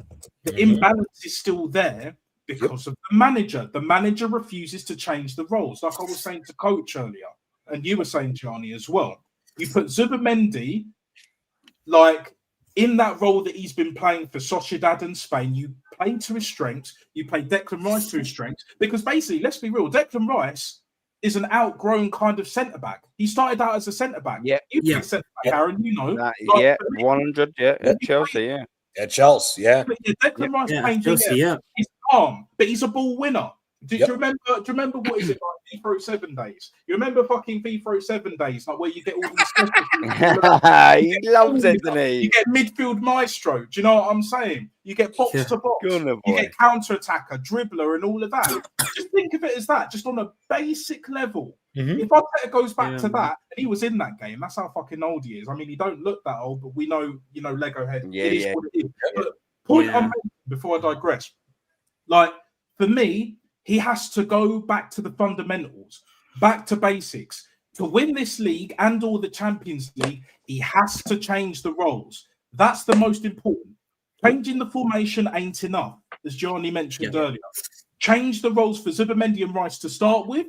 And then I agree with what you said about Bukayo Saka on the right. More so Trossard on the left. Martinelli, for me, ain't a 10. He's either like an inside forward or he's a striker. But if you're going to play him on the left, I think they should all be able to interchange anyway. Even with them roles. But he never does that, does he? Especially with the wingers. He never, ever switches the wingers, does he? Never. You very rarely see him do And then when Gyökeres comes back, you have Eza in that number 10, and then he can supply the right ball to Gyökeres because he's an off-the-shoulder striker, and you will see the difference on the ball. You will see him get more goals because he's getting goals in spite of this manager playing the way that we do. We play proper total-ass fucking football, similar to what we did 22-23, with the 4-2-3-1, 4-2-3, whatever. But he changes the roles. Trust me, we will beat Tottenham. We will beat Bayern Munich, and we might beat them, and we'll beat Chelsea as well if he changes it during this couple of weeks. Now, let's be honest here. If he's handicapped this fucking team since he made the great idea to put Jesus back at the center forward role and take Trossard out when Trossard was balling when we got him from Brighton. Yeah, playing the full side. Since then, he has handicapped this team for going on 2.5 years offensively.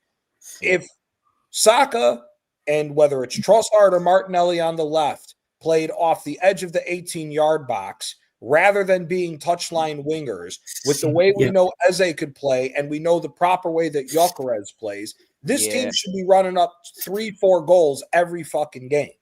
Every fucking game.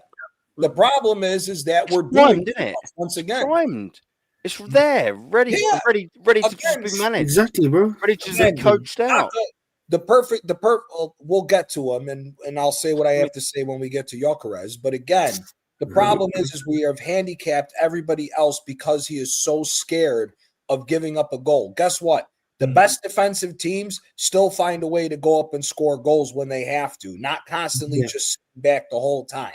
Again, if you want to say that someone sat back the whole time and never took the initiative, guess what? Diego Simeone shows you're a lie because he took the initiative and won 2 fucking leagues. So, again, it's down to everything that we talk about, the limitations is back to the manager. That's just what it is. And whether if somebody likes it or not, unless he proves it by winning silverware, it is what it is. Yeah. Do you know what? That's a nice little segue. We'll get into Gyökeres. I've just seen Lawrence posted a message. Big up, Lawrence. He's saying, Aaron, have you seen a gal's video where he names you as one of the people who's upset him by calling him delusional? Lawrence, man. I actually haven't seen that. I'll have to have a go and look, but that's one of many videos I think this week. I've upset a few people on the I didn't think you're that kind of guy, Aaron. I didn't think you'd be like in the land of stream. I've upset a few people. You've upset me by looking like the way you do. but that's a different story. I did a siege game, bro. No, siege, man. I thought you was going to add something constructive there, Suj, and you just ran me down. Cheers, I Suj. was actually going to add something constructive outside of this comment. Imagine this, right? Rice Go on, in the Suj. 6, Right? Gyökeres as the 9, and then you have MLS and let's say Eze at the 10 or in the middle. You have Saka on the left, Ethan on the right. You say Gyökeres and Eze. Gyökeres, Rice. You stay in your positions. Mm-hmm. The other 4, you guys go do whatever you want. Yep. No fixed positions. Just run like you run. Interchange. Do Do what you need to do, yeah. I'm so glad you mentioned Saka on the left, because Bukayo Saka on the left, even this season, but we've seen it in previous seasons. Why don't we He's been better see on the that? left. Yeah, he's been better on the left. Why He's don't we been see him better just on the floating left. around? He takes a touch. He's not even trying to get past this man. It's literally almost like David Beckham-esque. Half a yard, whip. Do you know how many times I've tried at the TV, like previous seasons, like recently, just put the ball in. You know what This I'm saying? manager doesn't try something new, though. Mate, even that, just switching the wingers up, even that would feel like a fucking tactical genius substitution to us. That's how starved of a good manager we are. Go on, Such. Well, we're going to have to change it now because we conceded 2 goals against Sunderland. Sorry, Shu. Go on, yeah. Sorry. Let's just say guaranteed 3 goals a game if you let those 4 players do whatever you want. Guaranteed. Yeah, you'd have the fluidity. It'd be insane. Do you know what I mean? Look, and a good coach would get a tune out of all of that. A good coach would get a tune out of that. Mm-hmm. Do you know what I mean? Like, but Mikel Arteta is just so rigid, so hell bent on a structural sort of rigid system. We're never going to get that, are we? And it's just locked up the likes of the Yezes, and it's locked up all of these sort of players. You know. So you're absolutely right, mate. Yeah, exactly right. Could you imagine, and this is, I reckon, the point that Suj will 100% agree with. Could you imagine Arsene Wenger with this squad, with this players, with this squad right now? He would have won an FA Cup, bro. He could have won multiple FA Cups. Could you imagine the football we would? The football we would be able to play. Arsene Wenger's running a few leagues. Yeah. Arsene Wenger's.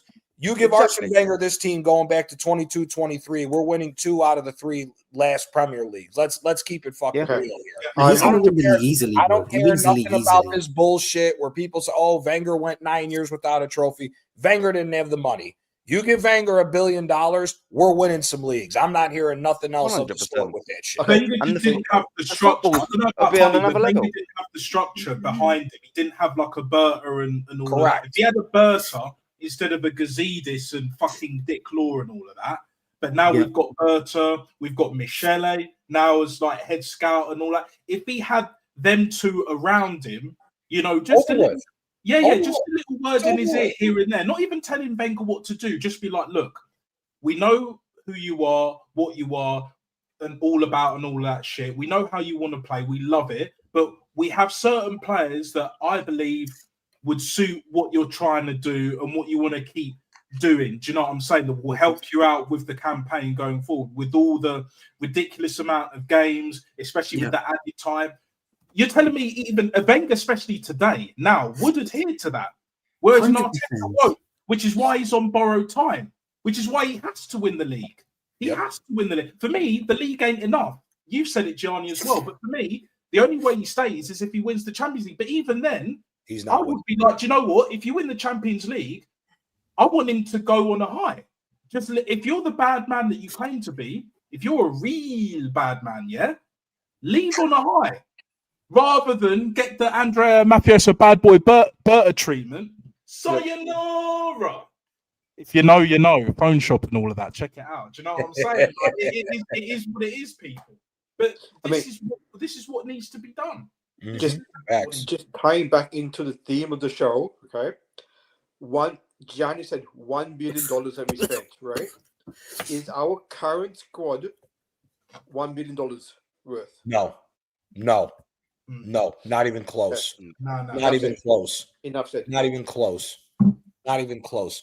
The scouting, again, the scouting alone that we've done with available players that we could have got for less could have shown out what true billion would have been had we filled this out. This being $1 billion is absolutely nonsense, man. I mean, everybody laughs because I don't like him. Calafiore is a perfect example. Nobody in Italy was going to pay $38 million for fucking Calafiore. What everybody forgets was the guy was injured for half the fucking year when Bologna was in the Champions League. Oh, sorry, yeah.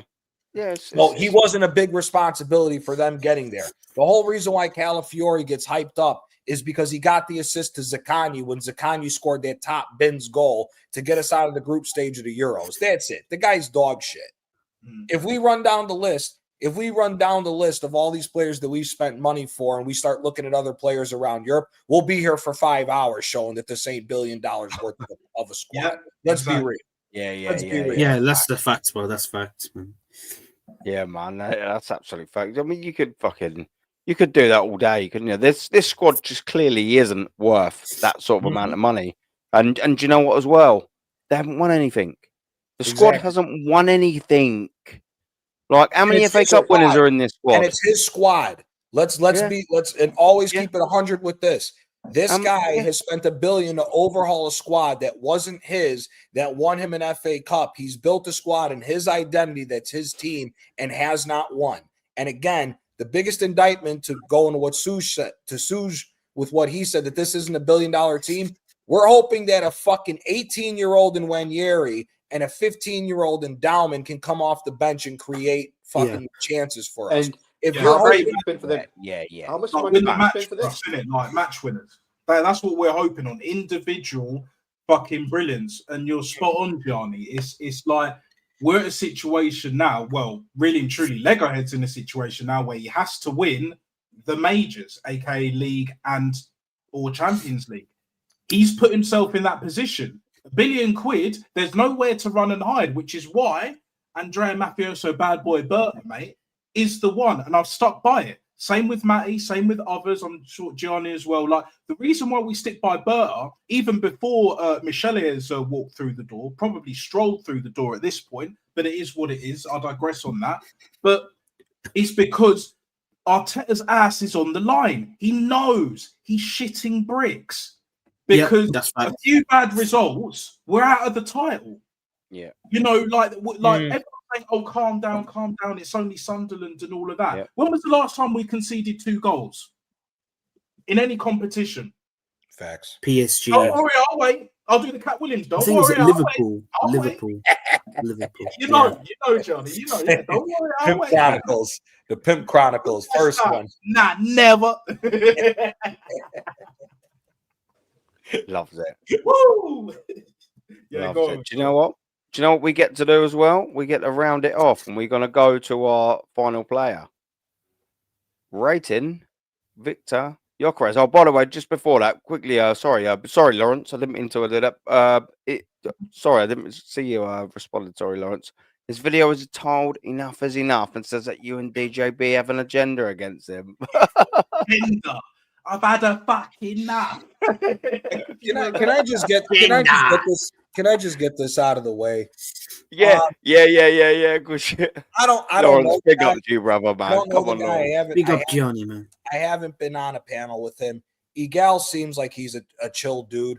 I want to put that out there. He seems like he's a chill dude and whatnot. But here's the thing, man. If you want to talk sports, you got to know sports. There's a difference of slipping the tongue on a certain situation and then trying to talk when you don't know a certain thing. Brother, Percy Van Robin. Brother, that's exactly what I was going to go to. Brother, if you don't want people to have an agenda against you, there's nothing wrong with taking 10 seconds to go look something up on the internet, brother. You know, everybody on this panel would respect your opinion more and you coming from your side if you didn't make comments like, oh, Robin Van Persie came from the youth academy and other stuff along those lines. Again, he seems like a cool dude, seems like a chill dude, doesn't seem like he's one of those that's way too headstrong and everything else. But brother, it's the age of technology. Just do a quick 10-second and back. Emotional, man. Like, I haven't been on shows with him either. Like, we had this conversation, Aaron, as well. I think like backstage and that as well. Like, he just gets way too emotional, man. Do you know what I'm saying? And I get it. Football is a passionate game. It's a passionate sport. Yeah. But at the same time, just do your due diligence, innit? we don't have to agree. Like me and Gianni don't agree on everything. Clearly, me and you, Aaron, don't agree. Yep. Like everyone else Which is on the cool. channel, the chat. It's fine. Do In whatever my you want. chat, I get disagreements. That's fine. But when you start losing your head over things that you don't need to lose your head over, do you know what I'm saying? Because He's you're rattled, so bro. He's rattled. you know, it can easily get misconstrued with like, you know, just being passionate, you know, just being heavily invested. Look, we're heavily invested as it is. The difference is we just have different perspectives. We have different viewpoints. We have different standards, clearly. We have different opinions, which is fine.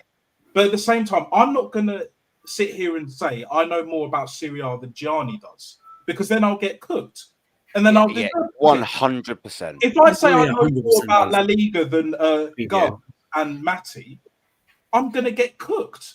Yeah, 100%. It's these things like that, and obviously the video with the Noni Madueke and all of that. He spoke from the heart. He said it how it was, but we don't see enough of that. Do you know what I'm saying? Yeah. And it is what it is. You know, like the whole agenda thing. It's just like, come on, stop.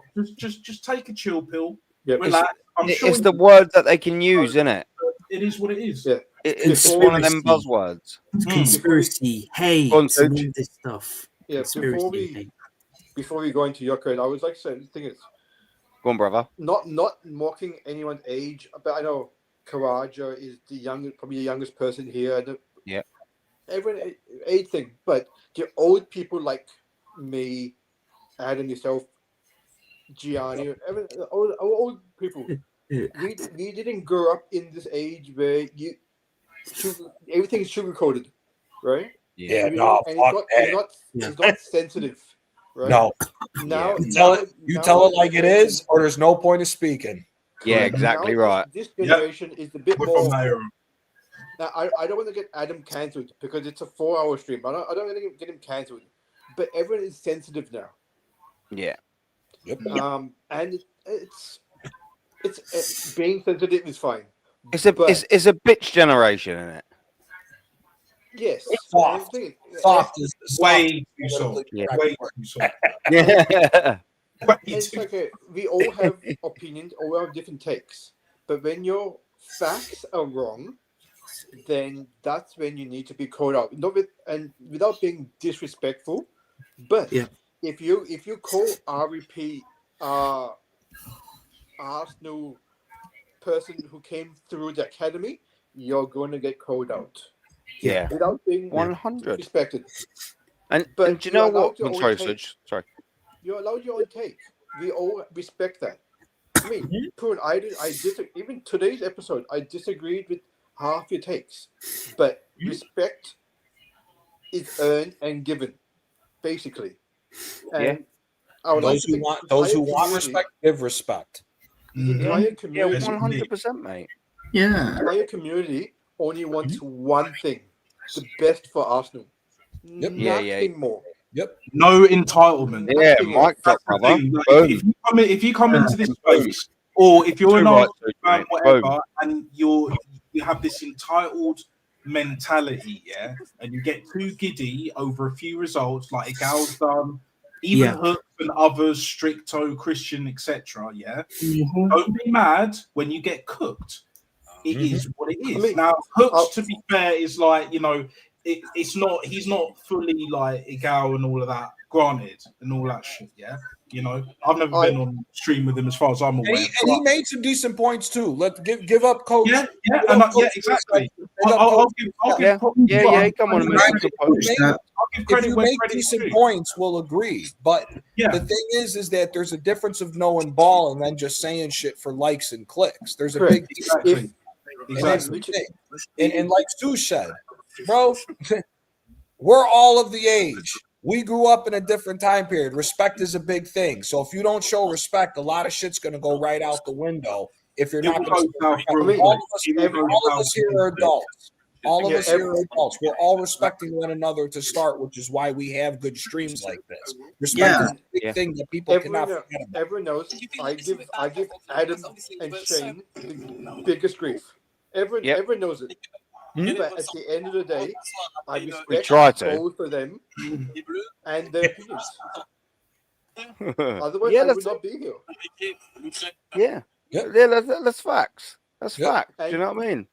they and everyone has their own opinions. I don't agree with their opinions, but if you're profiting out of my club that I'm supporting, that I wake up at 3 a.m. in Yeah. the morning to watch the games for, Yeah. that's where Yeah. I draw the line. Facts. Yeah, Facts. yeah. That's facts. And do you know what as well is like it's one of the things that's opened my eyes more to anything. And I don't want to take it too off topic, but what you're saying about what you just said then, with regards to like you getting up at silly o'clock in the morning, it makes me realise, isn't it, man, how much bigger the community is. Like Gianni, you're in America, obviously there'll be maybe not so much as Suge, but the time differences. All of the fans, proper fans like Suge, like you, Gianni, man, waking up at knobhead o'clock to go and watch this. That's some real effort.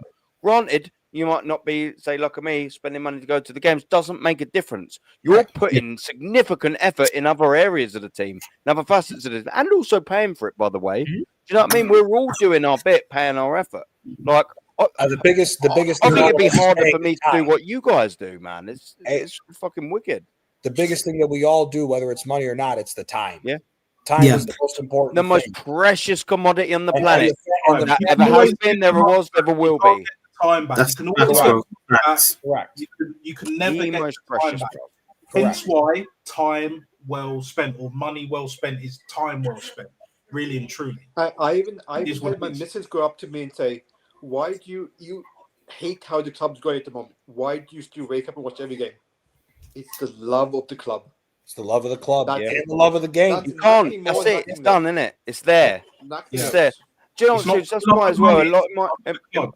in my earlier streams, and I'll obviously say it now. Do you know what I mean? I always used to say I'm an Arsenal junkie. I can't. Like, I'm addicted. That's it. I'm done. It's here. I wake up every morning. Do you know what I mean? And I want Arsenal. I think about Arsenal. What's this, that? It's Arsenal are never that far away from my thoughts. But majority of most hours of the working day. Do you know what I mean? Like in my downtime, one of the first things I will think about Big will up be Shane in as well. the family, in my missus' Big up kids, Shane Arsenal, Gooner every time. floating Yeah, around exactly. them sort of spheres. Do you know what I mean? They are a dominant part of my life. Do you know what I'm saying? Yeah. I mean, I will say this. 10 years ago now, I lived in the hospital for 1 year, right? Health reasons. I think some of you guys know that. Yeah. Every day, rather than wearing that shitty blue gown that they give you in the hospital, my missus would go home, bring a different Arsenal jersey that I have in the cupboard, so I could wear it in the hospital. Oh yeah. What a girl! So every day, she stayed with me in the hospital, but every day she would go home, bring me a new jersey. Yep. And Big I up was Miss known in the Suge, man. hospital. Big up, known in Mr. the hospital. Big up, Miss Suge. I was known in the hospital for the guy who wears the Arsenal jerseys, not the gowns. That's the love that I have for my team. Yeah, man. All showed in different ways, isn't it? And the other thing is this too, and Yeah. I want to quickly touch on this, and I think we'll just leave it alone because there's no reason to keep going with this bullshit. Yeah. Yeah, continue, man. The one thing is this that I also want to say: big up fucking Jez to get that square, to get that dial square thing, and show Big up that Jez, man. that's history. That's a fucking proper history. fan. And everybody, whether you're a top gooner or not, should respect the fact of the history that especially Jez is on. And I'm sorry, Jez is an elder statesman of this club. The tradition, I know it's the same way in every single country.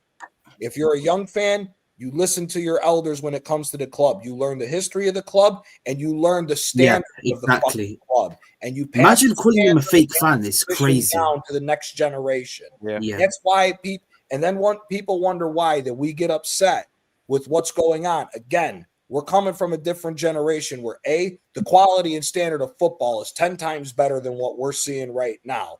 But also, again, the standards of what's been handed down of the history of Arsenal is the reason why we are so passionate of why we want this fucking club winning and not these bunch of what if, could be's, and maybes bullshit every year to why we don't win. Facts, man. Again, that's the reason why I want to big up Jez for showing that piece of history. Big up Jez, because that shit is freaking He's awesome. a boy, for that. to see legit football history. What a guy. Fair dues. And this as well, like Lawrence, man. getting up at 4 a.m.s and things like that. And I know you're going through a rough time as well. Do you know what I mean? Where you're up, I don't want to speak personal stuff. Do you know what I mean? So I'll keep it at a minimum because it's not my place to say things. But do you know what I mean? You're not going through the best of times, of course, Lawrence. Getting up at 4 a.m. screws your weekend up. I can only imagine that's doubled, tripled, quadrupled, considering certain circumstances, Lawrence. Do you know what I mean? And especially to tie that in, sort of what you're saying about the jazzes and the things like that, etc., etc. You know, you get people like Positive Dan coming in and saying you're not fit to wear the badge, you're not fit to wear the shirt, you're a disgrace to the club. What are you talking about? Yeah, What are we doing here? Fan, bro. Is Suj and is Lawrence, is Gianni, is Jez? Sorry, let's just keep it to sack Jez off of that. Are they disgraces to get up and watch Arsenal at 2 a.m., 4 a.m., 3 p.m.? No. Is that a disgrace to Arsenal? Is it? Of course it fucking No. ain't. How is that a disgrace? Jez and Kenny and DJP are fucking treasures. Them three are treasures. For them to teach the history on whatever streams they get onto, again, if you don't know your history, you don't know where you're going. Let's I also got to say another shout out as well, Matty as well, from your neck of the woods in terms of America, Joe, because And Matty Shane. is so and Shane, but Matty is what I just wanted to say Matty is as so well, fucking yeah. important. Yep. From that side of the world, the whole Americas, not even just North America, not even just the States. Matty is a credit to the Arsenal fan base, what he brings, you know, on Guns' channel. Obviously, he has his own channel and all of that. The knowledge, you know, the fact that he's so funny, he's so composed, he's so articulate, you know, like he knows his shit, but he brings a different kind of energy, he brings a different kind of vibe to all of us. And Shane as well, big up, of course, each and every single time. Yeah, big up Shane as well, always. Big up Matty's Shane. a real one, bro. Matty's a G, bro. Like Matty, what he brings to the Arsenal fan base, especially on here, like, you know, people think it's that common. It's not. Newsflash, it's not. It's very rare. I go as far as say diamond in the rough setting. So we've got a great community here. However we communicate through various ways and all of that, we all still have the love for Arsenal.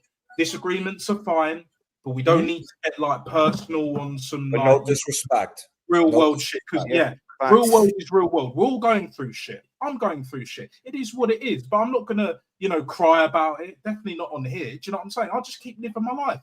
I keep getting up. I keep being thankful for just being here. Do you know what I'm saying? And that's what it's all about. We spent over 4 hours talking about a lot of shit. We've spent a lot of time talking about Arsenal as well. Sometimes that's just how these things go. You know? Yeah. It is what it is. Yeah. No, quite right. I just wanted to pop this up from our geezer Shane. And it's funny being on the other side of this, isn't it? It is. Big up the fighting Irish. You know, bro. Big up for the bald, Nuno-looking peasant. The bellend with a beard, Suj. My partner in crime, Adam, Caesar, and the legendary panel, which includes Quaja, it includes Natsa, it includes Macy, it includes Gianni, and it includes Suj. Okay. Make sure you slap them likes up. I would like my right to respond. Sean, in your Irish breakfast in the morning, be prepared. That's all I'm going to say. Be prepared. Well, guess what happened today, guys? Northern Ireland lost 1-0 to Slovakia, but apparently they still have an opportunity of qualifying for the World Cup in the playoffs. And did you hear Ballard got sent off? Ireland's going to beat Italy in the playoffs, and Italy won't make another World Cup. Oh, that'd be naughty. Oh, naughty. We don't want that shit happening. So we got this last then. Go on. What's you going to say, Suj, before we... Is there a chance of an Ireland-Italy playoff? Is that an actual chance? I think Northern Ireland, we got to wait to see because Italy plays Norway. And the only way we get first place is if we beat Norway by 9 goals. So because that ain't going to happen. Not especially not with Captain Odegaard there. I would love but Odegaard's not there. He's injured. Apparently he's back for the North London derby. That's what everyone's. That's That's what the injury was about. Apparently, he was out and Very he's back. quickly, if he starts Odegaard in the North London derby, I swear it's curtains. Mate, I wouldn't want to get too without getting too far off subject. I'd be more worried about him starting Havertz in the North London derby, mate. Yeah. You know what I mean? Havertz. I don't want to get too off subject. And talking about Havertz, what? Let's get to the geezer. Let's get to the geezer. No. I'm talking about Havertz. Yeah. Donkey, little donkey on a dusty road. Oh, isn't it? Stooge, what were you saying? I was just saying, I Italy versus Ireland playoff. I need Gianni and Shane stream. No. No. Yeah. No. Yeah, if it was so, that's what the world needs. Napoli, The Roma. community needs that. Napoli, Roma. Don't forget that. Napoli, Rome is going to be good. Italy, Shit, Ireland. man, That might like, Italy need to get to a major tournament again, bro. Like, you know, said, "Oh yeah, yeah." like, it has to happen, bro. Like, you can't. Like, Yeah. due respect, you can't have Italy not turning up to World Cup for this. Oh, like, and you guess know, what else it's a happened, guys? disgrace to football. It's a disgrace to football. Do you know what I'm saying? 100% it is." Congo I have need to jump qualified off. for the World Cup too.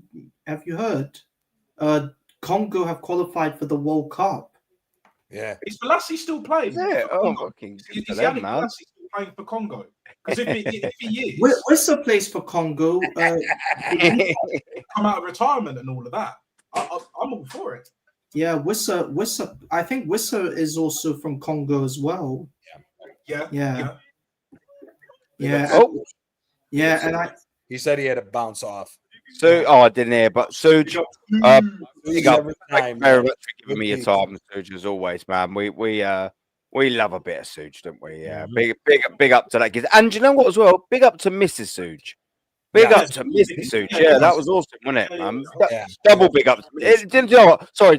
Fuck Suge. Big up to Mrs. Suge. Suge can go fuck himself.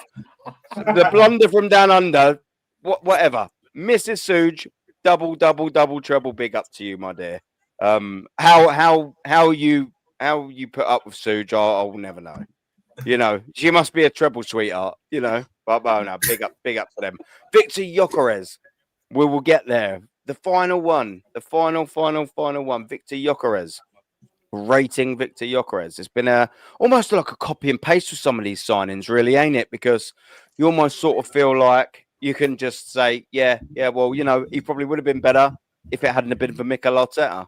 It's just so copy and paste with it, especially with the main players that we're talking about, the Eze's and sort of Zubamendi to a certain extent. Basically, the first teamers, isn't it?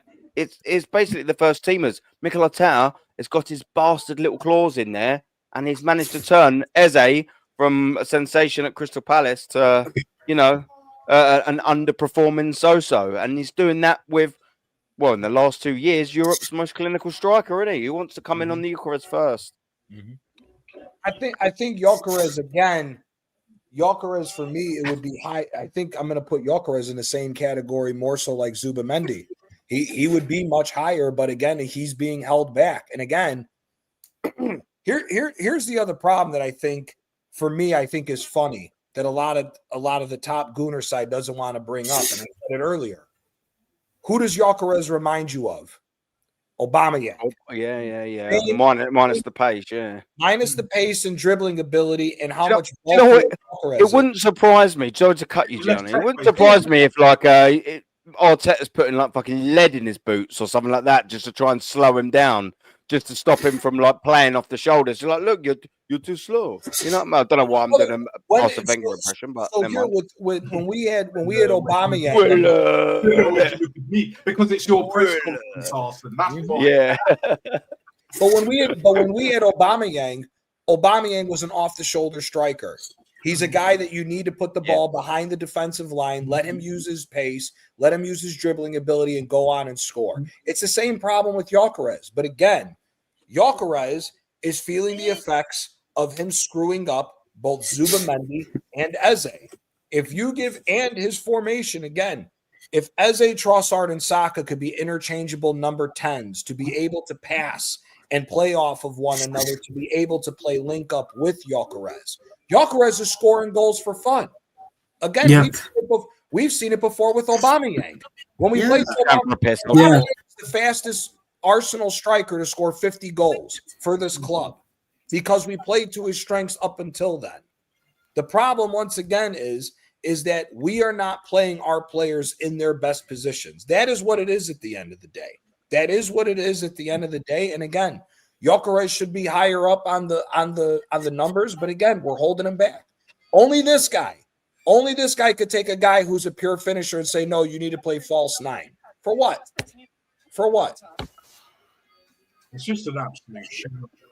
Yeah. But the way that this manager keeps trying to force his system upon like anyone and everyone that comes to this club, like it's beyond farcical at this point now. Like, you know, like there are moments in life where you just have to let things go in it. Like it's not serving you any purpose, you know, especially if you're in an argument, like heated discussions and all that shit. Just let it go, man. Do you know what I'm saying? Arteta, Lego head, just let go of the fact that when you have an out and out striker, just let him be a fucking striker. He's not a unicorn, he's a striker.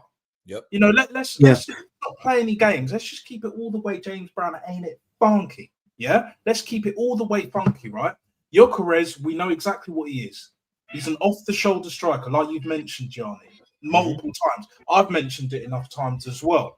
He is not a Marino. A Marino ain't even a striker. He's not even Yeah, Mourinho's not a striker. He's performing here and there. Havertz ain't a striker. But Yeah, exactly. he's been performing, you know, not recently, but look, it is what it is. With Gyökeres, for me, I gave Ebery Eze an 8. God. I'll give Gyökeres a 7 because similar Yeah. with Eze, like he's not our best signing so far, but at the same time, he's been massively held back Yep. by this manager. This manager is on anti-football bollocks. Yep. That's exactly what he's on. He's scoring the odd goals here and there in spite of this manager. Yes. And now he's injured That's facts, bro. because he's doing all of this running that he's never done in his life. Even when he was playing in the championship for Coventry and that, he wasn't doing all of this running.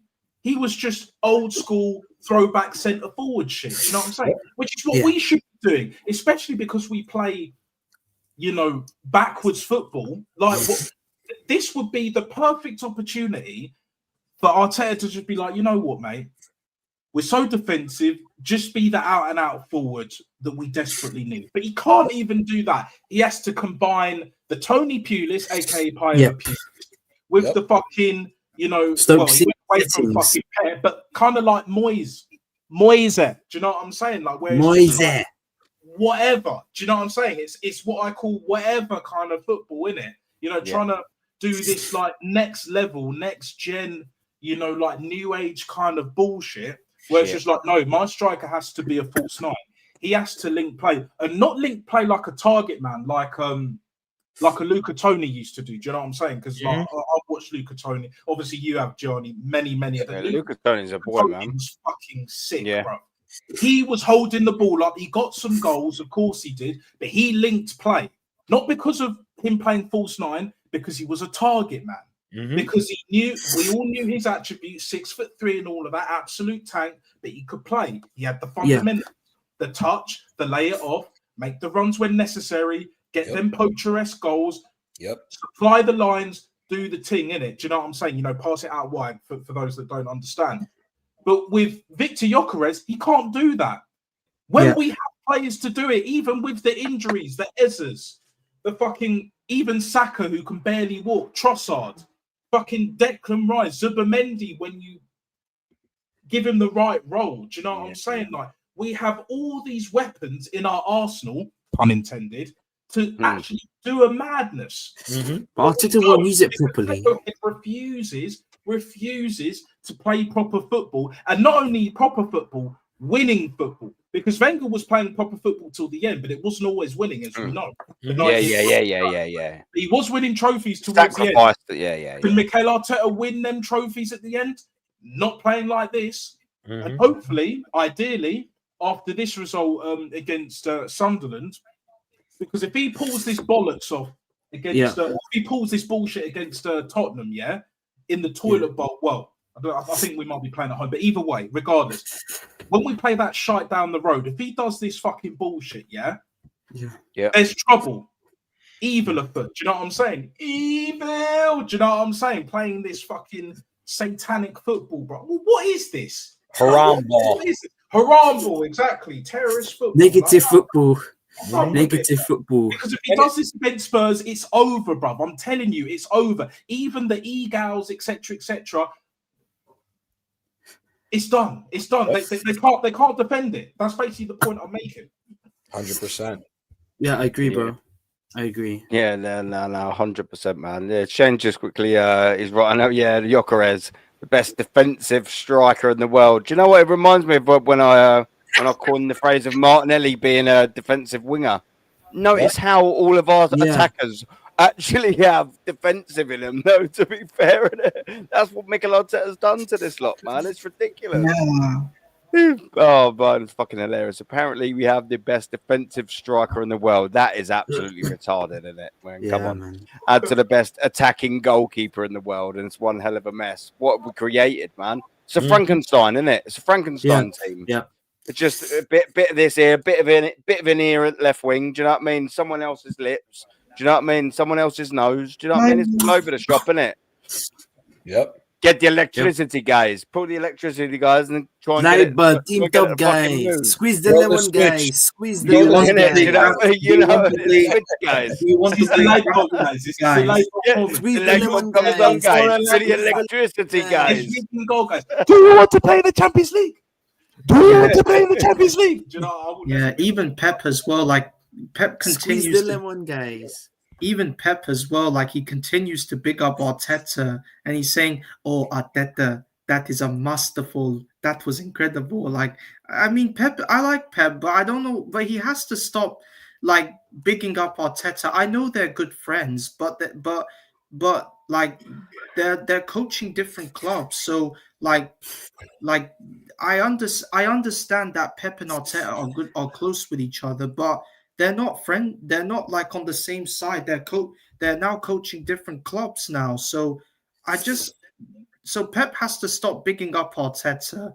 Yeah, no, no, Pep's 100%. trolling, man. Mace. You know what time it is, Mace. Do you know what I'm saying? Pep is trolling, bro. When he first said it, I was just like, nah, bro. But I never wanted this manager in the first place. But apparently I'm toxic. You know what I'm saying? Apparently I don't know more. Apparently I'm this. Apparently I'm that. It's all war orthodox back. It don't mean jack shit to me. Yeah? Prove me wrong or I get proven right along with you and everyone on this panel. Like, do you know what I'm saying? Gianni, like, it is what it is, man. It is what it is. Double prizes. And also the bookies as well. They're saying that Arsenal are the favourites to win a treble this season, and I find it a bit staggering.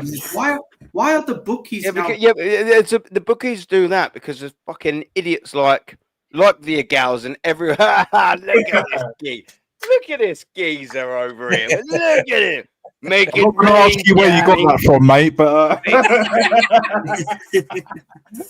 I'm gonna keep it 100. They're all singles because we might be going to the strip joint later. He's a boy in here, Johnny, man. I fucking love this geezer, man. But you know what? Fucking book me a flight, you wanker, man. What am I doing here, for fuck's sake, innit, man? What's going on? I'll be there in 2 minutes. Yeah, come on, man. Get the old Concorde going, innit? What's going on? Fuck's sake. Fucking Gianni, you geezer, ain't you, man? You absolute geezer here. I love it. I love a bit of Gianni, man. So look, man. The bookies. See, here's the thing, man. Don't get played. Don't get played.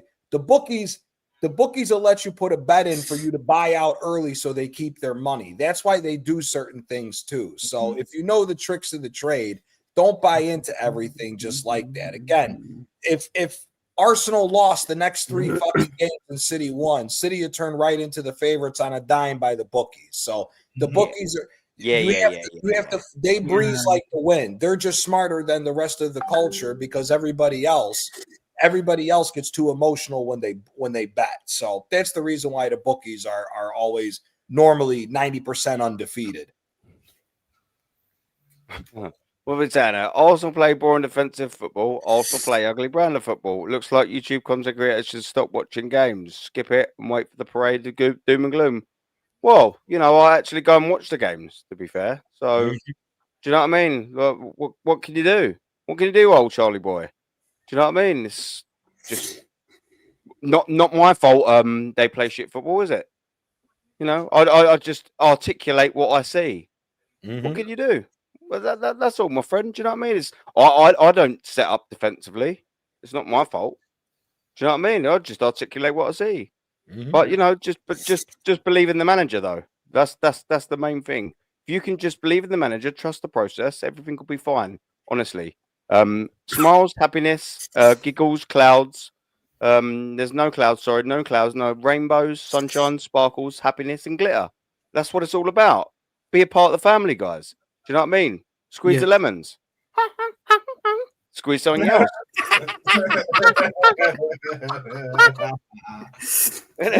Well, I would do, but she's at work tonight. Do you know what I mean? So, yeah. I get to sprawl in the bed myself. Oh, do you know what? I complain about it sometimes, but I don't mind it, mate. You know what I mean? I'm like, yeah, mark me territory. Do you know what I mean? Here we go. Nice little fucking spread out. Do you know what I mean? Victor Gyökeres, boys. What we rating him as a signing to round up? 7, 8, in my opinion. 7, 8.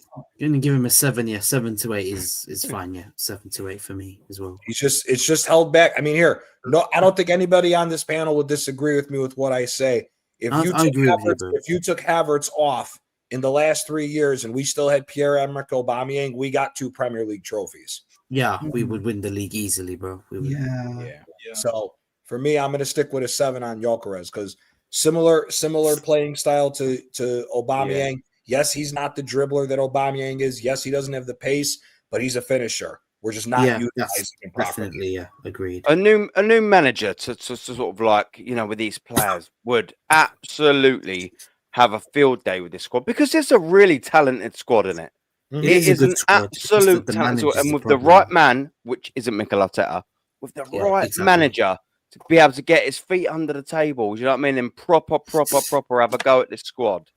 I reckon a new manager could come in now and win the league. Yeah, easily, quite comfortably. A proper manager that plays proper football, not all this hell bent, knotted up fucking nonsense that we've been watching for the last probably about 18-20 months now. It's been a long time, isn't it? It's been a long time. If he leaves Brazil after the World Cup, whether he wins or not, let's make it an Italian trifecta. Let's make it Berta, Michele, and a Carlo Ancelotti. Do you know what? That's what I was just going to say to you as well. I was going to use that as my example. Could you imagine if Carlo was to come? I know he obviously can't. I know he obviously can't. If he was to have just come and gone, right, so let's just say Mikel Arteta left his job or left his post for whatever reason in a hypothetical scenario, Carlo Ancelotti came into this squad right now for the rest of the season. I would go, you know what, Arsenal are going to win the league right now. Carlo took over tomorrow. I'll be thinking, oh shit. I would honestly, I'm feeling it now. I'll go, do you know what? I think we might fucking win the league this year, boys. Also, I would.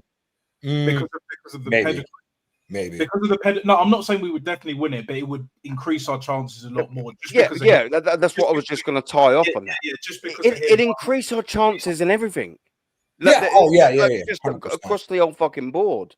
Do you know what I mean? And that's what I've always sort of felt that this squad needs. The squad's here now. All right, it might not be the best squad in the world like some people love you, but it's not managed by the best manager in the world. It's not managed by the best manager in the league. It's not managed by even fifth best manager. It's managed by an idiot, an imbecile, or as Shane would say, a bloody lunatic. Do you know what I mean? He is. He's a psychopath. A psychopath. Let's be real. He's not a psychopath. He's not top 10 best managers in the world. Let's be real. He's not. He's not. Is he? No, he's nowhere near. He's not even top 20, bro. He's not, is he? He's not. He's not. He's not. He's one of the worst managers in our history as well. He's one of the worst managers in our history. He's not better than Ancelotti. He's not better than Pep. He's not better than Klopp. And that's just 3 right off the top of the head. He's not better than. He's not better than Conte. Whether you like his brand, I was just going to say, whether you like their brand of football or not, He's not better than Simeone, Conte, or Allegri. We're on Yeah. 6. If we really start diving down, he's not better than a lot of freaking. He's not better than Hansi Flick. He's not better than Luis Enrique. No That's chance. 8. Mate, You know, Not we're on even 8 Roberto already. Mancini. Oh, hey, let me tell you something right now. I'll throw an honorary Jake, mention Jake. in. If Marseille pulls off this crazy ass season that they're doing, De Zerbi passes him up. If he wins a league with Marseille over PSG, De Zerbi passes his ass up. Oh, but it's a farmers Oh, league. That's 100% the that reality. achievement, yeah. The Like same taking over Farmers League PSG that we in got the said Williams Farmers League League, from. 100, The yeah. same Farmers League that we got all of our French players from back in the day. Right. We wanted Eden Hazard, when he was at Lille, but then he went to Chelsea because they just won the Champions League and all of that. We couldn't get that one off the line, even though Arsene Wenger, had his eyes on him. That's the key talking point. Yep. Yeah. Had his eyes on him, talking, negotiating, whatever. But it's what can you do, man? What can you do? Yeah. But there's loads of managers better. Even what's his name? Fucking Matthias Giselle, isn't it? Yep. Over in Arabia. Yep. And he's younger. German, granted, but still. Like it is what it is. Like there's so many managers. This squad, isn't it? This squad just it cries out like if you told me say I wasn't an Arsenal fan and you just said, right here, football, now analyze this Arsenal squad and this manager, I'd look at it and I'll go, well, do you know what? If they had a good manager, the first thing I know I'd say is they had a better manager there, they'd be able, they'd win something, that team. They'll win something, that team. This squad is primed, built, ready to just have a new voice, a new outlook, come in and just go, right, here's the direction we're going in, bang. I bet you any money if a Carlo Ancelotti or anyone walked in that door and said, right, boys, right, what we're going to do, look, we're 4 points clear at the top of the league at the minute. We're in all the competitions, obviously, la-di-da-di-da-di-da. This is the plan of action and set out everything there. I reckon he would have every single head, every single bit of attention, every single bit of hair standing up on everyone's necks, ready to go in one direction, and that's forward. I reckon he'd have everyone with him. I think the whole club would be in sync. Obviously, the top gooners, they'd be crying their little, you know what I mean? They'd be like, oh, Miguel, oh my God. Do you know what I mean? They'll be doing that. However, everyone else would be in sync. I personally would be absolutely buzzing. Like, absolutely buzzing. I'm craving a new manager, a new voice, a new bit of guidance. The right one, of course, not just anyone, but the right one.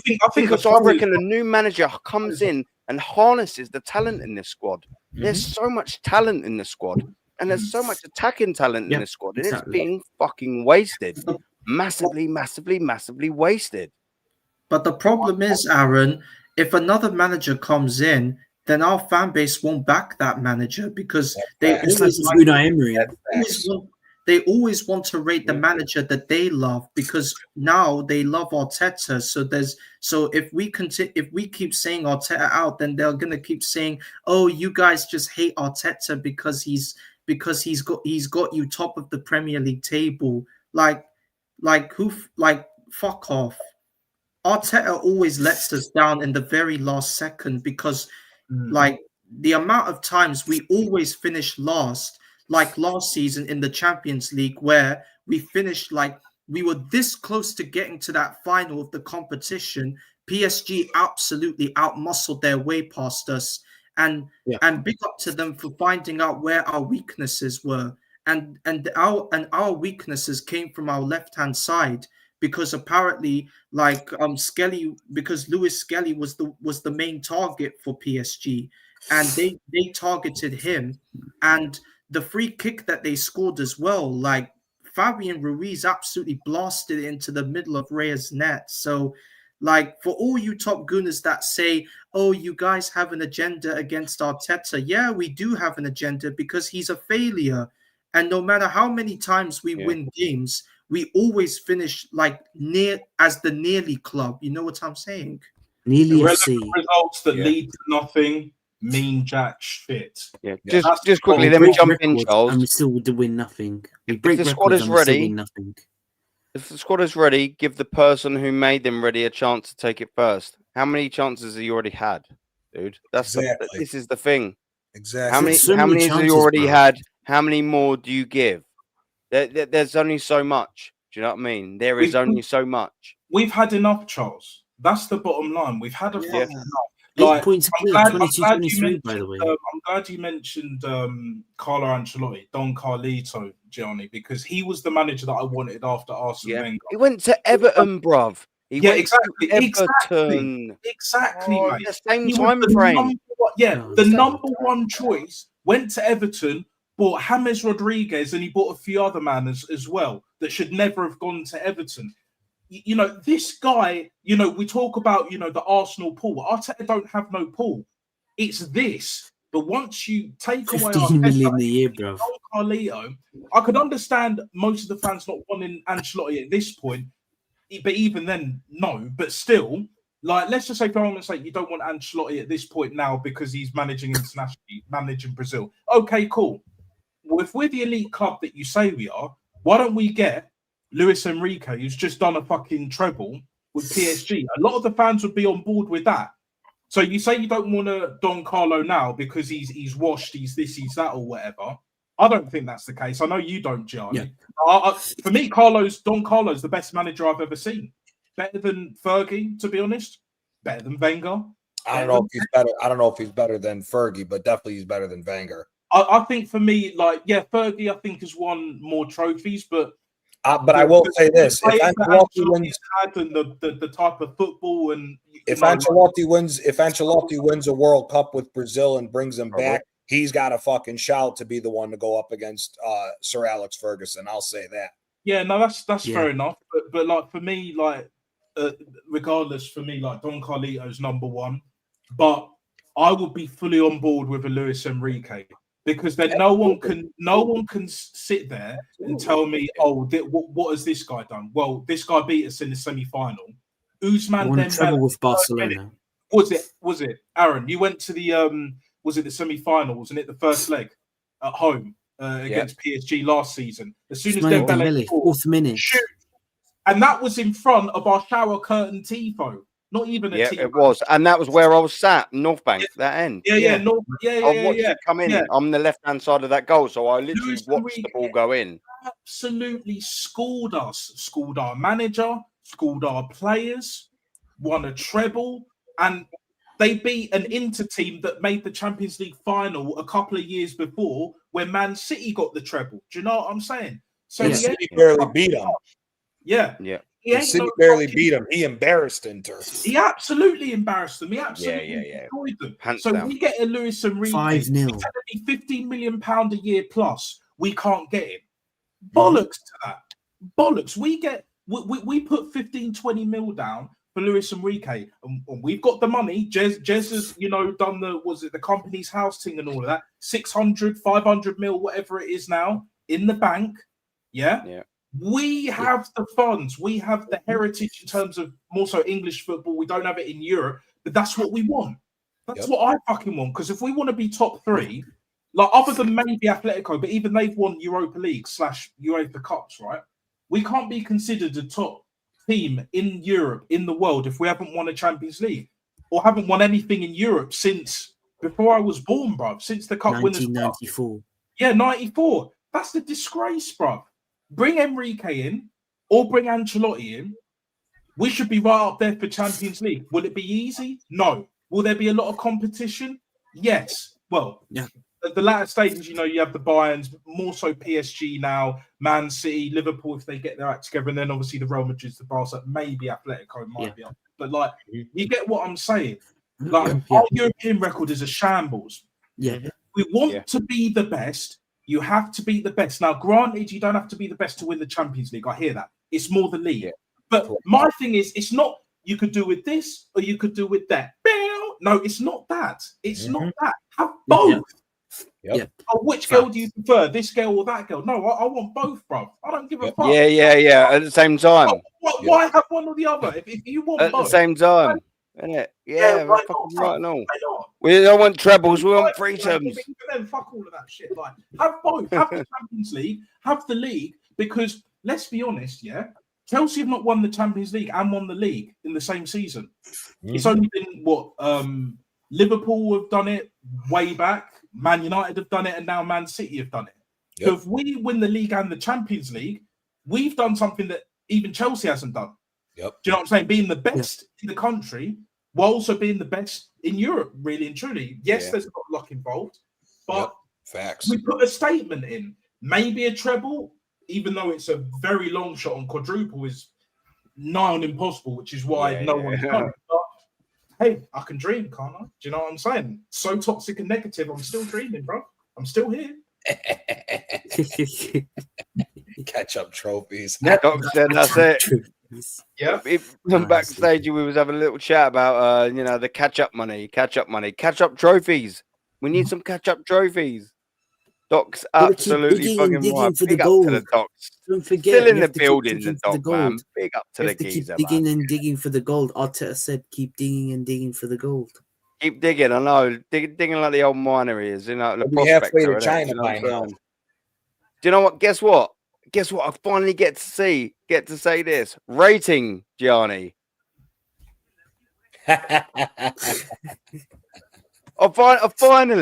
Finally, we get to that part of the show where we're rating the Napoli chief scout. 10 out of 10. 10. Yes. 10. Gianni, 10 look, this is where I'm just gonna sit. And whatever knowledge you have to bestow on me, to the panel, to the chat, I'm just gonna shut up and I'm gonna listen to the wealth of knowledge, however long or however short that you're gonna say. I'm intrigued of what you're gonna say, brother. What's he like, man? Arsenal's new chief scout, for any context for people who don't know. Rating Maurizio Michele. How do you pronounce it? Michele. Arsenal's new head scout from Napoli. No better geezer to ask. I mean, here, I'll sum it up like this. For those who don't know, he's been the main manager for all the teams that have won us 6 trophies in the last 15 years. He's been the main man. He stepped away for a few years in between, but every trophy we've won has come off of his scouting ability. The man is second to none. I mean, his first major scouting job was Brescia. He scouted Medic Hamšík. For those who don't watch City, Medic Hamšík was a baller. Medic Hamšík was a baller. He never made the move to a big club in Europe because of his love for Napoli. Not the best haircut, but you know what I mean? He was an unbelievable footballer, wasn't he? True. But I mean, a story that I think a lot of people don't know about. I said this the other day to Shane. For those that know, he's the guy that made Napoli keep Lorenzo Insigne. Lorenzo Insigne was almost sold because he was a highly touted youth player. A lot of teams were in for him. Michele said, no, this kid's going to be something special. And they said, let's put him out. He gave the recommendation to put him out on loan. He went on loan for 2 years. 4 out of the 6 titles that we won, Lorenzo Insigne was on the team and was a big part of him. So, a lot of the ballers, a lot of people have come to know Napoli now in the recent times. Majority of the players that you guys associate with Napoli, this guy scouted. Everyone knows Varashelia, and I mean Maurizio Michele. He scouted Varashelia before a lot of other people. The only club that scouted Vara at the same time, funny enough, was Arsenal. Arsenal just wanted to get cheap. I'm sure you guys have all heard the story from me. The Arsenal scouted Varashelia the same time as Michele.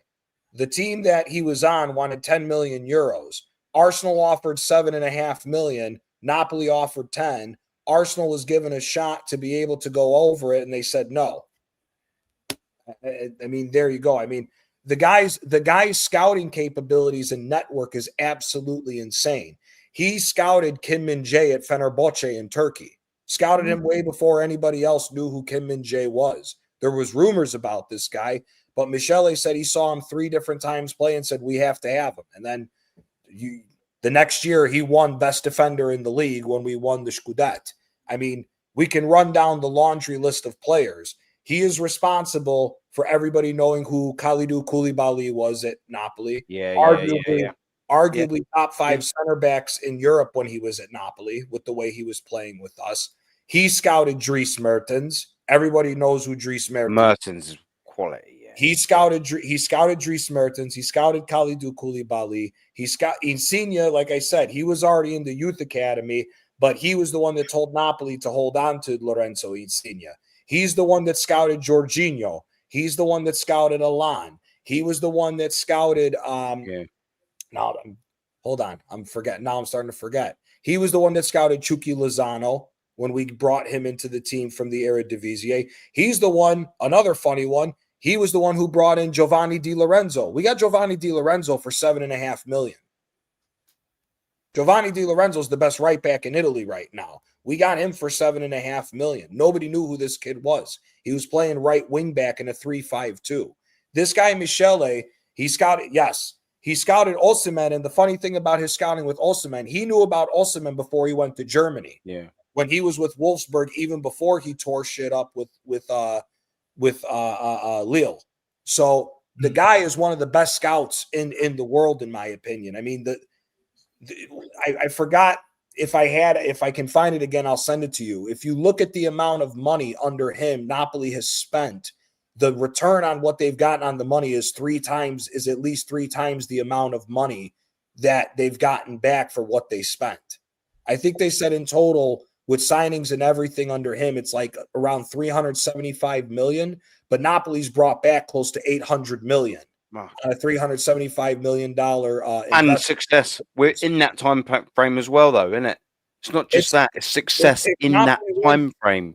If Napoli win, let's say Napoli pulls it together and they win the Scudetto in this period, Michele will be one of the cornerstones of a period that's even better than the Diego Maradona era under Napoli, and that's how everybody knows Napoli is for Diego Maradona. So to think that this guy is able to have this much of a scouting capability, he's the real deal, man. Like I said, every team that everyone's come to associate Napoli with in big players, 95% of them have been scouted by this guy. So he knows his shit when it comes to scouting. He's one of the best scouts in Italy. Is it? Yeah, mate. Yeah, man. Mate. I mean, I trust. Think of all the teams. Think of all the players that you guys have seen at Napoli and said, "Man, they look good." He scouted Fabian Ruiz.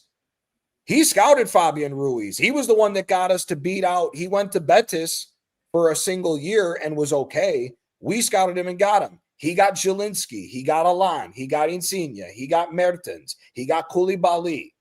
You know, all the Maurizio Sarri era, which is what a lot of people equivalent with Napoli because we played beautiful open attacking football. 97.5% of that team was scouted by Michele, along with all the players from the Rafa Benitez era at Napoli. All six trophies that we've won in the last 15 years, majority of the players have been scouted by this guy. He knows what time it is. I think this and Bert are the two best signings that Arsenal have made this year, if I'm being quite honest with you. Well, do you know what you were saying about the Bert signing? I mean, that seems to have been, a bit of a masterstroke by the club, obviously bringing him in, having him in, signing some of the players that he's done. We know we've just reeled off for the last 5 hours nearly all the players that we've sort of signed. Is this a real good sign for Arsenal Football Club then, do you reckon, Gianni? Is Absolutely. This guy, if Berta's going to be here, and to be fair to Berta, I don't know about his career as a whole, but he was at Atletico for quite a while, wasn't he?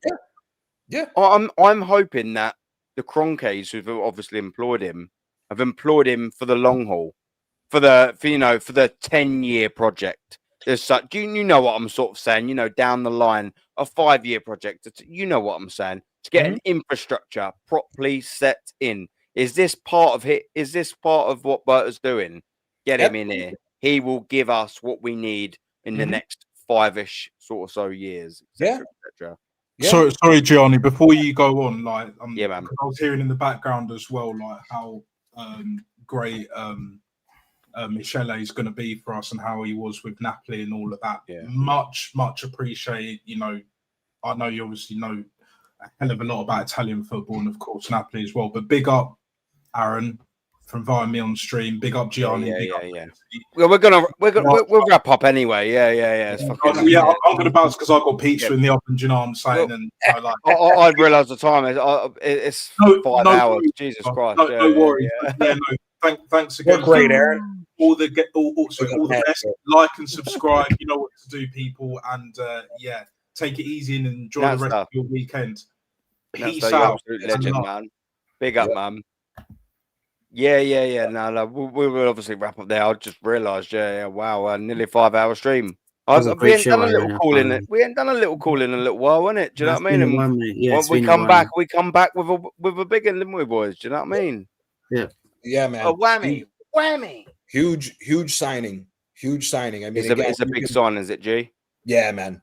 Yeah, I mean, here, look, Arsenal, when Arsene Wenger was there, he was scouting players from all over the world, and we were getting some world talents. This guy, he may not be on the same level of Wenger at the time.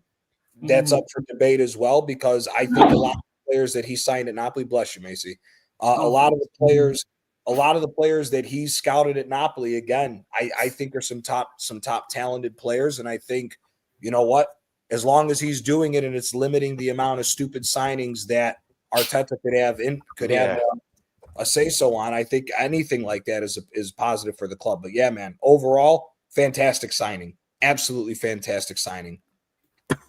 Yeah, man. Oh, listen, I'm double happy with that. I was really intrigued, obviously, to what you were going to say, because you know what I mean. It's a Napoli geezer, and the names you were reeling off there. I'm quite sort of thing with that Napoli sort of side. Do you know what I mean? I know all the names, and there's some quality players there. I mean, if he can do semi sort of a part of that job, that's what we need as well, isn't it, at Arsenal?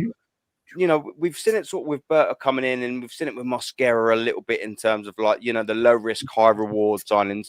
We need some of them to complement a big signing like an Eze, a big signing like a Gyökeres coming in. Do you know what I mean? We need to be able to have Avagis that can unearth these gems, you know. And if Berta's if he's Berta's guy, well, listen, I'm not going to argue with Berta. Do you know what I mean? Otherwise, I'll get the cheese wire. Do you know what I'm saying? But Suj asked me, he goes, who would be the top 5 players this guy has scouted? In my opinion, I'm gonna throw Varashelia up there. Hamšík, Koulibaly, Mertens, Jorginho? and no. Jorginho's a good player, but no, to be honest with you, his decision, his opinion for us to keep Lorenzo Insigne, I'm gonna put Insigne as the 5th. Okay, fair enough. Insigne and Mertens are the top 2 goal scorers in the club's history, and we won 4 trophies. We won 4 trophies with those guys. Obviously, they haven't been there for the 2 Scudettes, which is heartbreaking, especially for Insigne because he's Napoli born and bred. But you know, again, Koulibaly at one point was considered top 5 center backs in Europe for a period of time while he was at Napoli. You know. Mertens, I mean, 140 goals as a 5'6" false 9. I think speaks for itself, especially the quality of the goals that we've all seen from Mertens and Insigne. And I mean, Varashelia is showing you the quality that he is. So massive opportunity missed. Yeah, I mean, again, for me, the talent speaks for itself when you look at. I mean, here for a simple one as well. Zambo Anguissa was at Fulham. Zambo Anguissa was nothing at Fulham because they tried playing him as a number 10. He's turned into one of the best number 8s in the world right now with Napoli. And same can be also said for our number 6, Lobotka. Nobody knew who this guy was. Nobody knew who this guy was coming from Spain, from Celta Vigo. We thought he was going to be a bum. The guy's turned out to be one of the best number 6s in Europe right now. So, you know, again, the scouting capabilities to match a player's ability to the coaching ability is top tier with him. So for me, I think it's a fantastic signing for Arsenal. And with a club that now has the finances of Arsenal as opposed to a much smaller club like Napoli, sky's the limit, man. Sky's the limit. Well, that's putting smiles on my face, man. I will absolutely take that. That's buzzing to hear. But we've got Suj to wrap up the show. And of course, he said this when you said you can see what above the car dash. That's what we end on, is it, Suj? Yeah. Suj is classic. Suj this guy's he's so funny, man. Suj, isn't he? He's class geezer, man. That's why we love him. But you know what? We love Mrs. Suj more. Big up to Mrs. Suj. Fuck Yeah. Suge. Big up Mr. Suge. Yeah. All the time, every time. But yeah, and we'll wrap it up there. What a lengthy show that was. Jesus Christ. I thought it was only Yeah, going that to was go a for good about an show, hour and a mate. little Yeah. bit. And here We're we great, are, nearly brother. 5 hours later. You know We're what I great, mean? brother. Where did that time go? Where did that time go? Wow. Listen, we will raid BBK, so go over there and show Taron some support. And yeah, man, big up to everyone in the chat, man. Big up everyone. The people that have been here, been stayed. I mean, fair dues to you, absolute legends. We ain't done a call in a little while. It's long overdue, and you get 5 hours of us. What Yeah. more can you ask for? Do you know what I mean? Macy, legend for coming on, brother. Of course, Quaja, man. It's absolute good to have you legend back, for coming on. Aaron, as well. Yeah, Big up yeah, Aaron no, as always, man. no, It's good to have you back look, on the show, dude. there's been a lot of stuff going on, so I haven't been able to do it as regularly as I like to, but I'm gonna definitely be making this again. We're gonna get back into the swing every Friday. We will be doing our call-in shows, so don't forget that we will be here every single Friday. Johnny, absolute legend as well. Everyone Big in up, the chat, Johnny. man. Big up, man. We will leave you with that. Boom. Good night, Have a everyone. good evening. Good night. Good night. Boom. Arteta out. Yeah, boy. out. Arteta out. Boom. Are we Boom. gonna have to